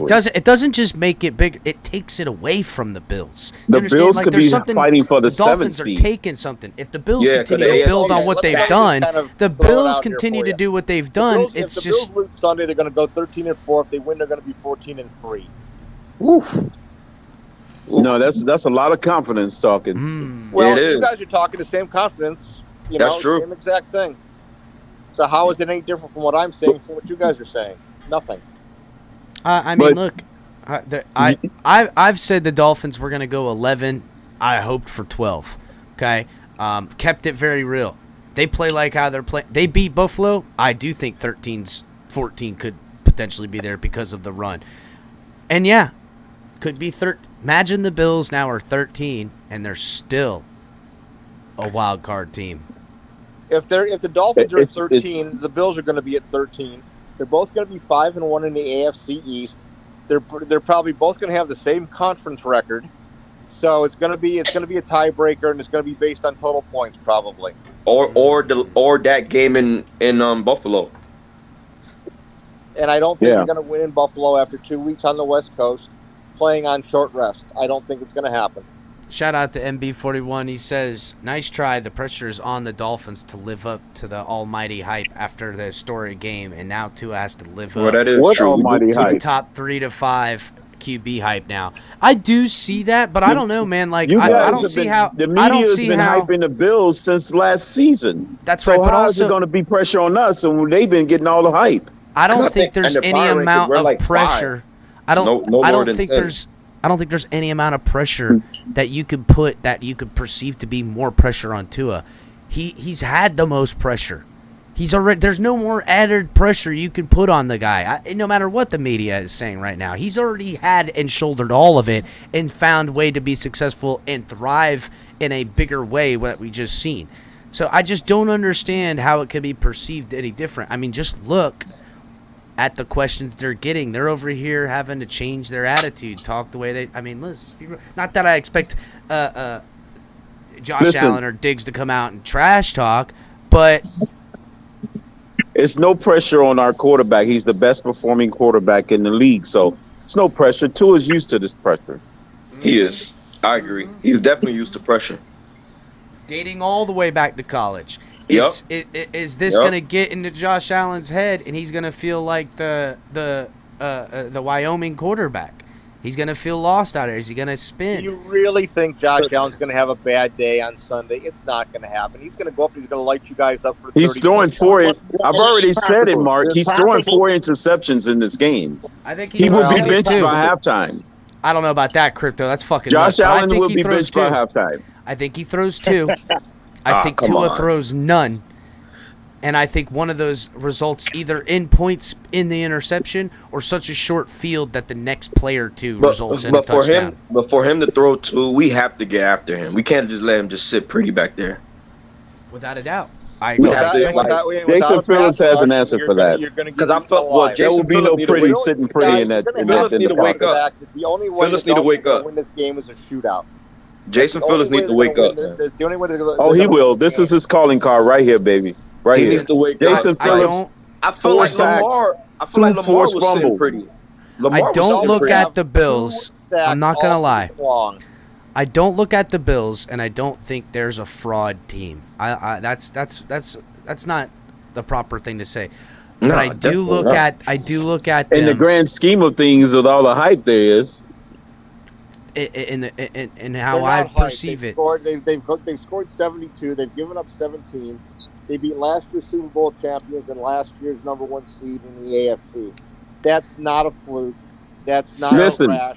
I just want to point. Let me give you a little news flash. Once again, I got to go bring up once again, I got to do it to you now, Mark, and bring up some recent history because you got selective amnesia. Apparently, the Buffalo Bills had that same kind of scoring differential in the first 2 games last year. What happened at the end of the season? No, actually, they didn't. They lost to Pittsburgh the first game of the year. Then I'm talking about the differential in points. I'm talking about the differential in points against their opponents. So to MB41, he says, so Tua should have another 6 touchdown, and this is the norm. No, I think Tua throws for 4. I think we rush for 1, and I think the defense gets us 1. Maybe not, but I'm telling you, it's to me, and kind of, I don't want to say a house of cards or a house of glass, but you put the emphasis on going after the quarterback. Where else can that team lean? Where else can that team? They can't lean on the defense. They can't lean on a running game. They can't lean on a playmaker outside of maybe Diggs to maybe they could do some screen type of stuff. But the outlier is the performance in which the defense kind of had in some ways last game, which albeit wasn't the worst ever. A couple of big pop plays, but this defense is a great defense. I know Buffalo's got a pretty good defense too. Have you watched both of their games? Yeah, I have. Yeah. Their defense the is pass fucking rush killer. is relentless. Yeah, the linebackers are outstanding. Yeah, Tennessee's got some banged up very, people, very well. and the Rams were sleepwalking. The Rams got caught sleeping. Defense was horrible. The Rams got caught sleeping and kind They were of still had a drunk and layup. partying from the Super Bowl of last year. I They don't was know if probably we'll go half that far, drunk. I but bet you all of them would have popped positive on a drug test had they been tested. The Rams were sleeping, and Von Miller revenge type of thing as well. The Titans will prove to be worse than the Colts coming the end of Exactly. this. Jacksonville is number 1 in that division. Exactly. So the Titans will prove to be a fucking shit show by end. They might win only 6 or 7 games, probably, and that's okay. The Bills are going to meet an equal opponent. What have the Dolphins accomplished? They beat a scummy Patriot team. They may win 5 games over the season. That is bold to say, Mark. That's real bold to say that against any Belichick coach team. Against any Belichick coach team that they're only going to win 5 games. I would be surprised if it's any less than 7 or 8. I mean, to be real, they're probably going to win 9. They're probably going to win 9 games. Right. And he held your team and beat them too. You guys have split with him every year, so I don't know what you're talking about. It's in a 50-mile-an-hour wind. Come on, stop with the. What happened the year before? Did you sweep him the year before? Did you sweep him the year before? Yes. No. You did. Yes, he did. Oh wow! All right. That was the first time. Then before that. I don't know. Yeah, that was the first time because Brady was gone. Yeah, Brady's gone. Yeah. The Patriots are gone. The Patriots are toast. MB41's telling me I need to go watch some Buffalo film. Last week. So MB41, I got to be honest and shout out for the donation. And the Ravens struggling against New York. Yeah, they did. They gave up over 300 yards passing to the Jets. Only when they started throwing it all over the field and stuff like that. And yeah, okay, whatever. Doesn't matter. My point is that same kind of struggling it can be found in your secondary. Now, definitely make up for it with your D-line for certain. I would And typically the linebacking. Don't forget the linebacking. I like Mike Milano. I like him. Yeah, but I think that's the side you run on is Milano because if he takes he can't. First of all, if he's gonna get sideline to sideline and try to outrun Raheem Moser, it's not really his game. He really is he plays good. Milano's really good. His closing speed is great. But if he's got to chase Raheem Moser, it's not going to end well for him. Right, it's not going to work. Yeah. We just need the O-line to have a good Raheem day. Moser. We need the O-line. We need the O-line to have a good Sunday. And we're going to have a good game. 27-yard run last Sunday. Where was your running game? The last 2 games, where was it? You had 86 yards. Oh no! Now, Mark, to your point, but once again, it wasn't needed. So you had 49 yards rushing before that play, and you had 65 or 66 against the Patriots. So the Patriots defense, Patriots got one of the best run defenses in football. And that'll pan out as the year goes. Suck ass. We all know it. But Patriots will finish top 5 in the run defense before you know it. Like they do every top year. 5. They do that every year. They finish top 5 every year in run defense. It's true. It's true. Like they were What's top up, Manny? 5 last year. They were top 5 last year in run defense. How much would you like to guess that the Ravens are going to run for 150 against them? Who? You said Evan? Say No, I that said, again? How much would you like to bet that the Ravens are going to run for 150 on the Patriots on Sunday? Well, I mean, with Lamar Jackson, yeah. Well, I mean, who doesn't the Ravens run 150 against? Crypto, everybody, thank you. Well, they only ran for What's like up? 80 Later, against later, the Russ. Jets. All right. Or no, they actually ran for less. They ran for about 65 against the Jets. And Lamar only had 17 yards rushing in that game. Well, they was throwing the ball mostly to Mark Andrews all the time. Well, look, the Bills against running on defense is their game plan is to have Josh Allen put pressure by throwing touchdowns all over the place and throwing a lot, and it works. I'm just saying that this defense is built to handle the pass. Kader Right. Kohu's showing up. That plays right into what our defense is designed to do. And last week against the pass, we didn't do too good. I will be to admit, but that's not typically how this defense gets down. Right. This defense typically is taking the A ball. lot better of a quarterback than Lamar Jackson is. Ooh, see now I got. How can you even say that? Lamar literally played perfect last week. I mean, like he did a really good game. Did he play perfect, or did he have open throws to throw to all day long, which he did, by the way? I mean, I can't. What am I gonna do? Am I gonna just go at him and say sorry? You had a good fucking throw to make and you made it. I mean, what do you want me to say, Lewis? What's up, buddy? He missed a few throws in the fourth quarter. My brother from another mother is in the building. Why are we even entertaining this? We beating the ever-living dog shit out of Buffalo, and that's it. Talk to him, Lou. Talk to him. Talk This to shit him. ain't even gonna be over. Don't worry about no run game. Don't worry about nothing else. We digging in that ass Sunday afternoon. I got and a that's need all a that. victory. There you go. That's what I'm talking about. Make sure to shave because we get in that booty. I got a key to victory. Damn, Cal. That's right, Crypto. Make sure to tell them to shave. We getting in that ass. Watch out. And if you lose, I am going to come on the shows, and I am going to just really, really let you all have it. Mark, You're you all want to gonna see? be You want to crying, see you're gonna El be crying in Capitan the talk panic. shit? We're Wait getting it. if we do lose, the shit talk will only go even further next week because I don't give a fuck, bro. It's gonna be on another level. Yeah, it'd be a whole fucking taking a notch up It's with gonna the be shit another talk. level. Especially if to a ball. If we losing to a ball out, we still gonna be talking shit.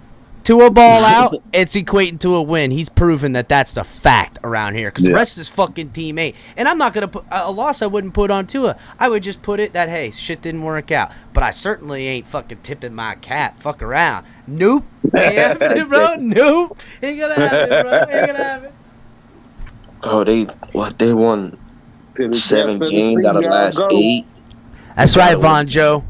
That's some prison gangster shit, dog. Don't even know. Buffalo need to just put in their order and say how much do they want to lose by, 30 or 40. Those are the options. They I should got a just. feeling the Bills will show up on Sunday afternoon. Not really worried about that. They'll be there. Sal, I've already reached out to Buffalo Bills fanatics. Already have. Say, hey, man, let's set something up on Friday. You guys can come here. I'll go there. Whatever you want. He said, cool, yeah, he'll get back to me. Hasn't got back to me. The ball's in their court. I already made it, Sal. You can let the boys know. I'll host. I'll come and visit. I don't give a fuck, bro. What you mean, dog? Don't let I'm the ready good to looks come fool down you. there to Miami. Don't let the good looks fool you. I wish Boy I was is coming witty. there this weekend, El Cap. Boy, I wish witty I was and coming this funny. weekend. Me too, bro. I wish I could make it. I can't. I can't get it. I probably won't get to a game till December. That's typically my flow. We go in December. All December? my family go. Yeah, Yeah, like, I'm gonna be there in November. we got a lot of birthdays October. in December. We got a lot of birthdays in December, and we're all Dolphin fans in the family, so we figure out an excuse to say, yeah, we got to go to a Dolphins game. Then I roll there with a bunch of fucking hobbits in my family, and it's just as loud as motherfucker, and we're so like you'll know where we're at. Don't matter if we're on the other side of the park line. You'll be able to hear us. I was at Damn, you gonna be on the other side of the parking lot? They gonna be Even if I am, you'll be like, El Capitan? Is that it? You'll hear my whole family. We got the same laugh and shit. You're Hey, like, El "Man, Cap, where's the fish tank? What side of the stadium is the fish tank on? whatever. I don't know. What do you mean? The fish tank? I heard the it was crew? I heard it was a big swimming pool with a fish tank in it, like a big fish tank out there. I don't know. Only when I go there, I'm going there for partying and football, dog. I ain't worried about fishing unless I bring my fishing pole. I'm fishing. You know what I'm saying? I ain't worried about all that. I now. ain't I'm talking worried about going in there with. I'm just saying, what a pool at. No, that's Jacksonville. It's got a pool in their stadium. Oh, okay. Yeah. Jacksonville got a pool in their stadium, and you can get in it cheap because ain't nobody going to that stadium. I would go to see Jacksonville and Miami quite a bit because you knew it was a victory. Seats were cheap, and it was a good time. You know what I'm saying? People I giving think them the away in the Marlins- parking lot.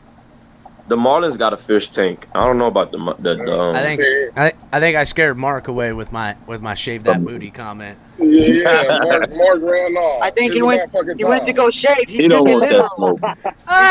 Man, he went to go shave. He went to go shave. Damn. Damn, Manny. That's funny. Manning, why don't let's try to get some things out. I know you just dropped up here, but let's go ahead and break this down, and come to some kind of close. We're rounding over 4 minutes, guys. Hit the like button, please. Been a fun show. We're gonna be shit talking all week. Maybe I'll come back on tonight, or Color will come on. He's supposed to do his thing. We'll see. But it's gonna be shit talking all week. Check out all the shows. Hit the like button. You guys already know. Let's get into it's go time, Manny. Go ahead. Well, I mean, I gotta keep to victory for us, man. Hopefully, Buffalo rushes 2 consistently over and over. Then I think we got a good shot. Oh, why? Because of the pass All the Tua Ravens made. did when they was rushing 2 passers on us. We get all the time in the world. So hopefully they rush 2 passers. They're gonna bring But 4 they or just got- 5 all day long. If they do, man, I'm scared, bro. I'm scared for our O-line because I saw a lot of Liam Eichenberg on his back. Be all right. They're gonna get it cleaned up, and plus you got to remember we got Alec Engel back there playing damage control on Von Miller and on those stunt moves. That O-line just got me worried, man. That We got to put Von Miller in retirement. He's doing number ring. He's ring chasing, but he gonna come up short this year in Buffalo. He's ring chasing. We're gonna expose Von Miller. We're gonna expose Von Miller. Von Miller gonna take the payout after what the Dolphins do this year to the Buffalo Bills. He gonna look for a new team to jump on the bandwagon with. Exactly. He gonna try to take chasing. Melvin Ingram's job next year. He'd be like, "Oh, you only signed Melvin Ingram to a year. You should sign me, Von Miller. Give me $65 million."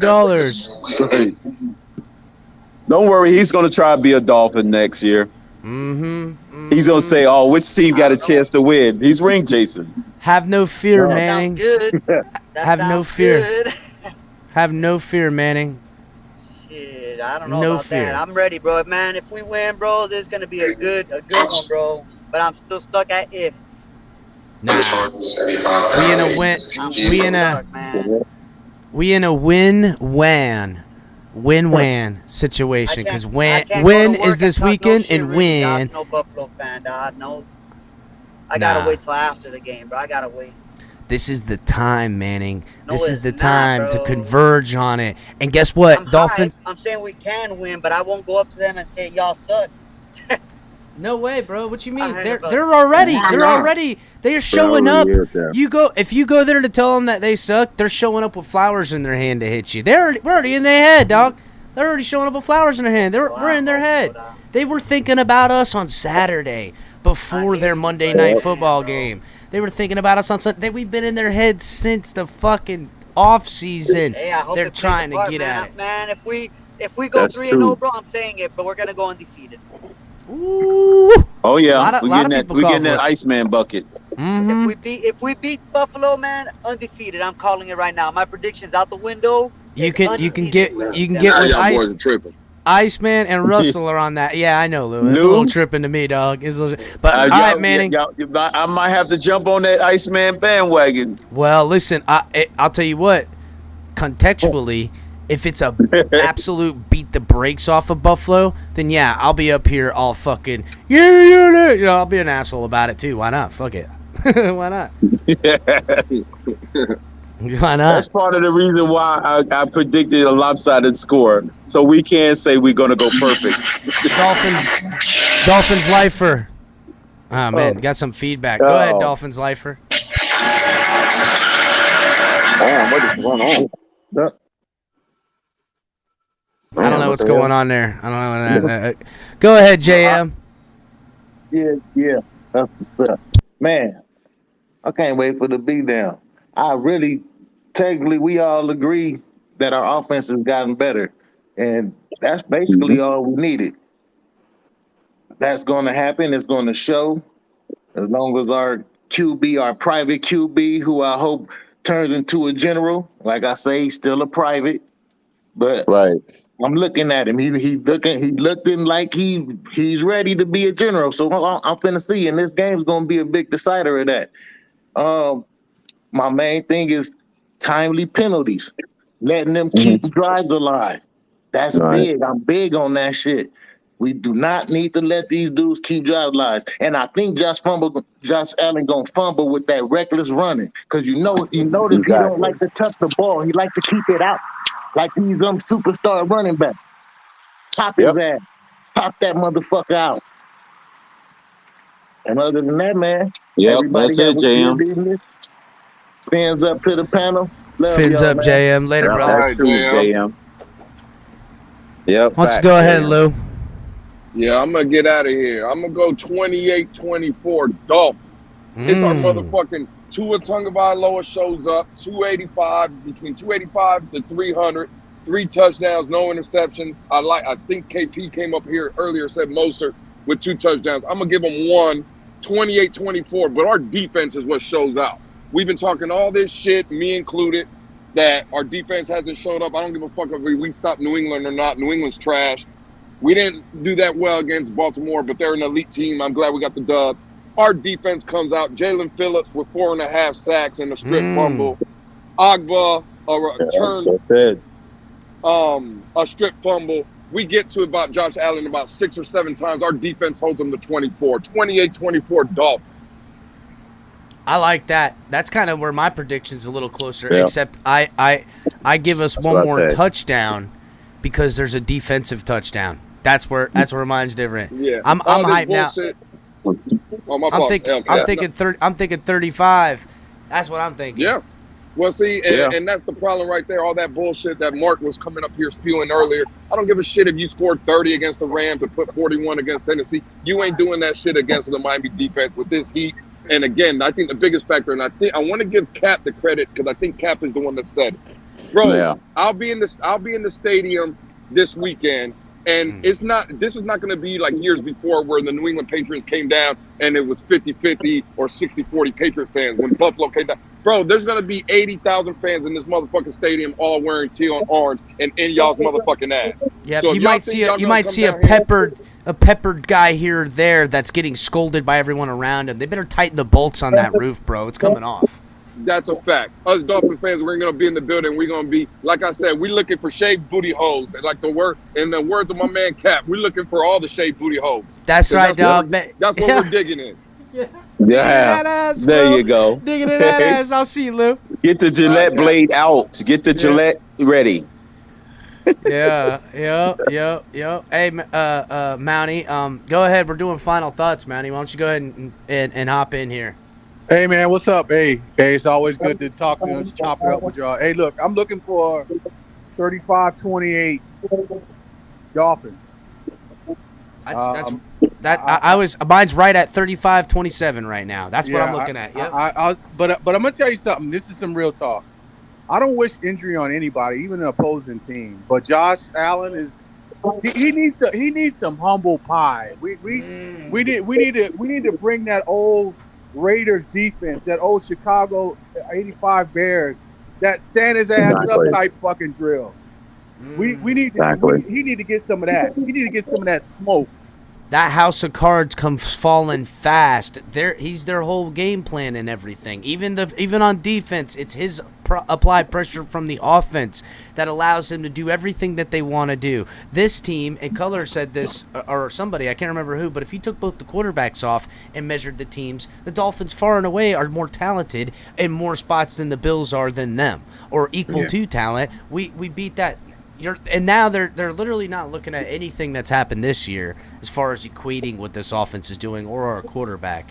So it's just the wake up call. We need to come out and hit him in the mouth. Simple. Yep. Hit him in the mouth. If Josh Allen crosses that blue line, if he crosses it, he's gonna have a price to pay for it. You got to make him pay for it. Yeah, we got to hit him in the mouth, like especially early, and like on kickoff too. Like, come down if we kicking the ball off. Like, we got to come down there and rock somebody. Like, we got to show like we here. Like, we ain't about to let them just. We can't just let them just come in Miami and just run around like they've been doing, the last 2 weeks. We have to hit them in their mouth. Defense, no big plays. We got to come out aggressive and just hit them in the mouth. That's it. We hit them in the mouth, we win the game.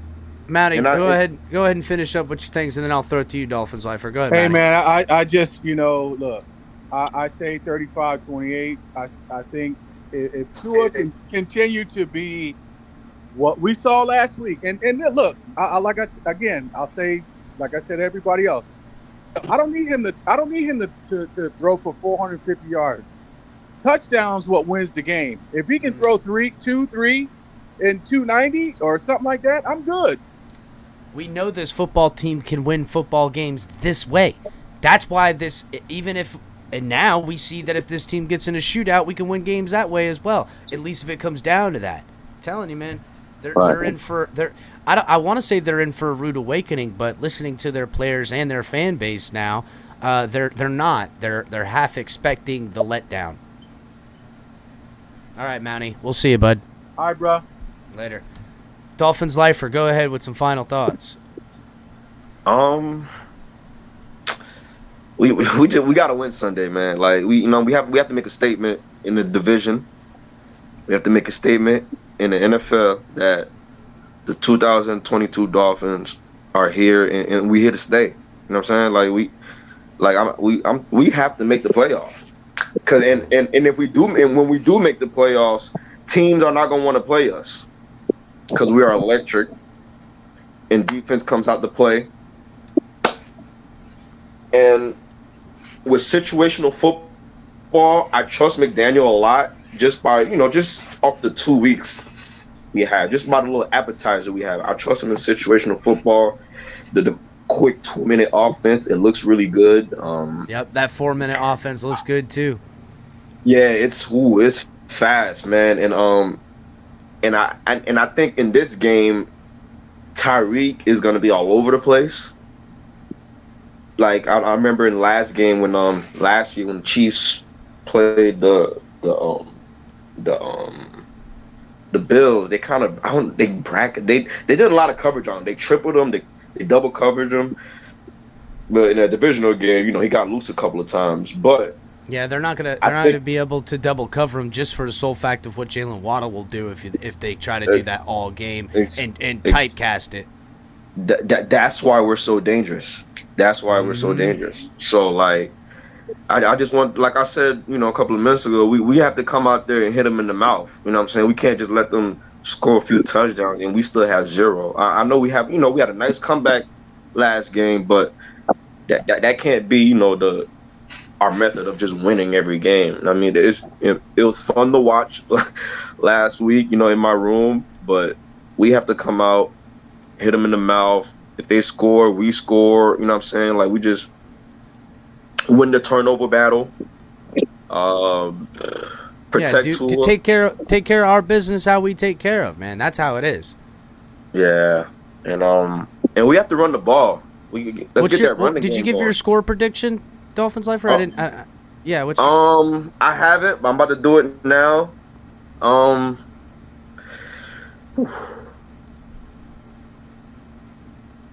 28-24 Dolphins. Respectable. All right, Dolphins Lifer, make sure to come on again, brother.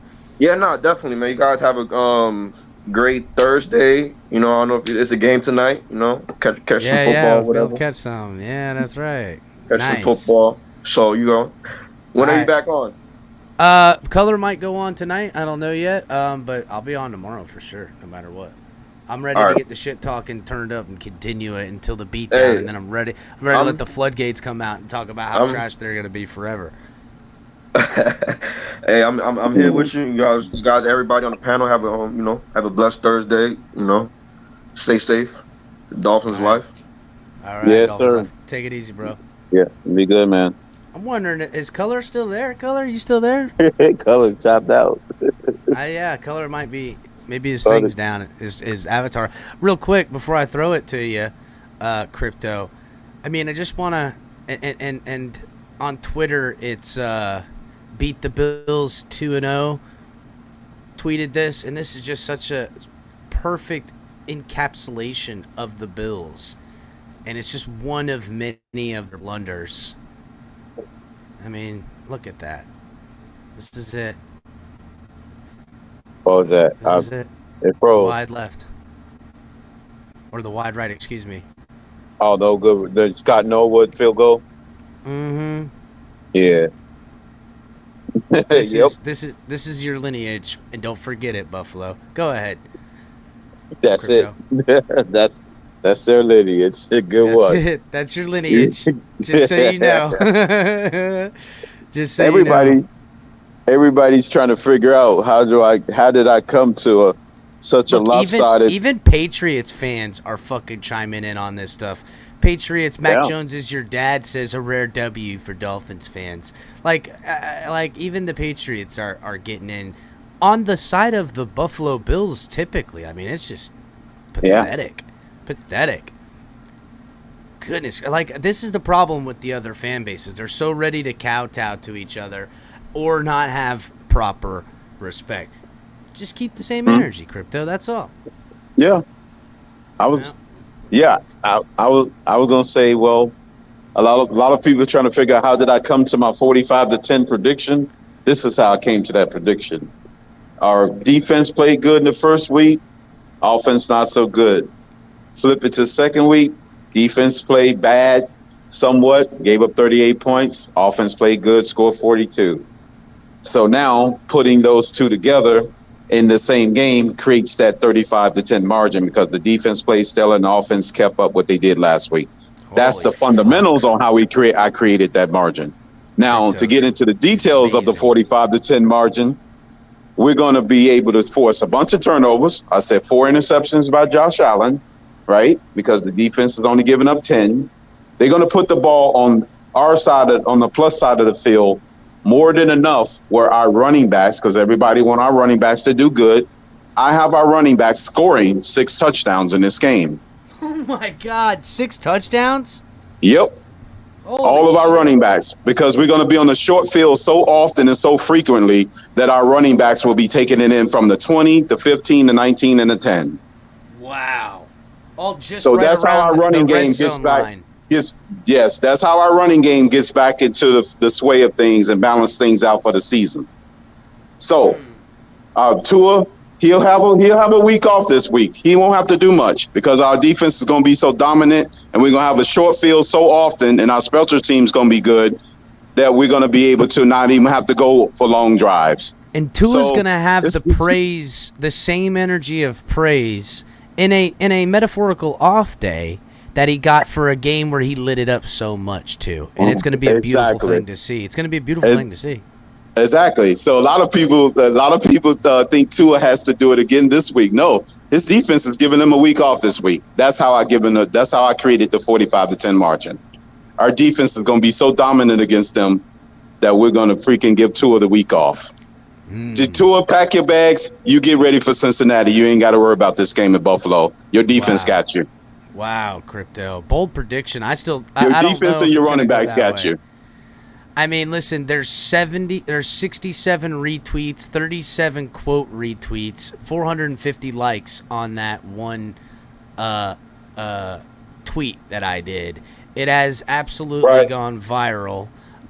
Between the Bills fans hating on it and retweeting it and talking shit to I mean, look, it's just such a simplistic thing, but that should show you how much we're already in their head. They just couldn't let dogs lie. They had to. We won a championship 100,000 years ago in the AFL. That's crazy. It's crazy, color. I mean, who was it? Was Theodore Roosevelt the president the last time they won any kind of? And I get it. You can go at the Dolphins and say, well, look at it this way. People still wear retro 70s clothes, and nobody's wearing, shit from 65. You know what I'm saying? Right. It's just gone. It's out of style. It wasn't even in style when it was there. So it's just the truth. It wasn't in style then. It was what they just had. So, since the Super Bowl era, they've only found blunder, and they will continue to find what they know as to be home. That's why it's so easy to get in their heads and so weak of a comeback, because there's no substance. There's nothing to have, and I'm sorry. So, all right, Crypto, we'll see you, bud. All right, man. Be good, man. Take it easy, man. Color, are you there? I don't think Color's there. All right. So, guys, we will continue the trash talk into the coming of days. It'll be fun. I invite all Buffalo Networks fans, anyone to oblige. In the opposite end of the truth, I will speak from now until the victory. It's fun that you guys come around and get involved. I appreciate it. Just accept it lying. And yes, will there be a foot in my mouth if we lose? No, not to me, because I have no shame. You've met your match, Buffalo fans. Fins up, everybody.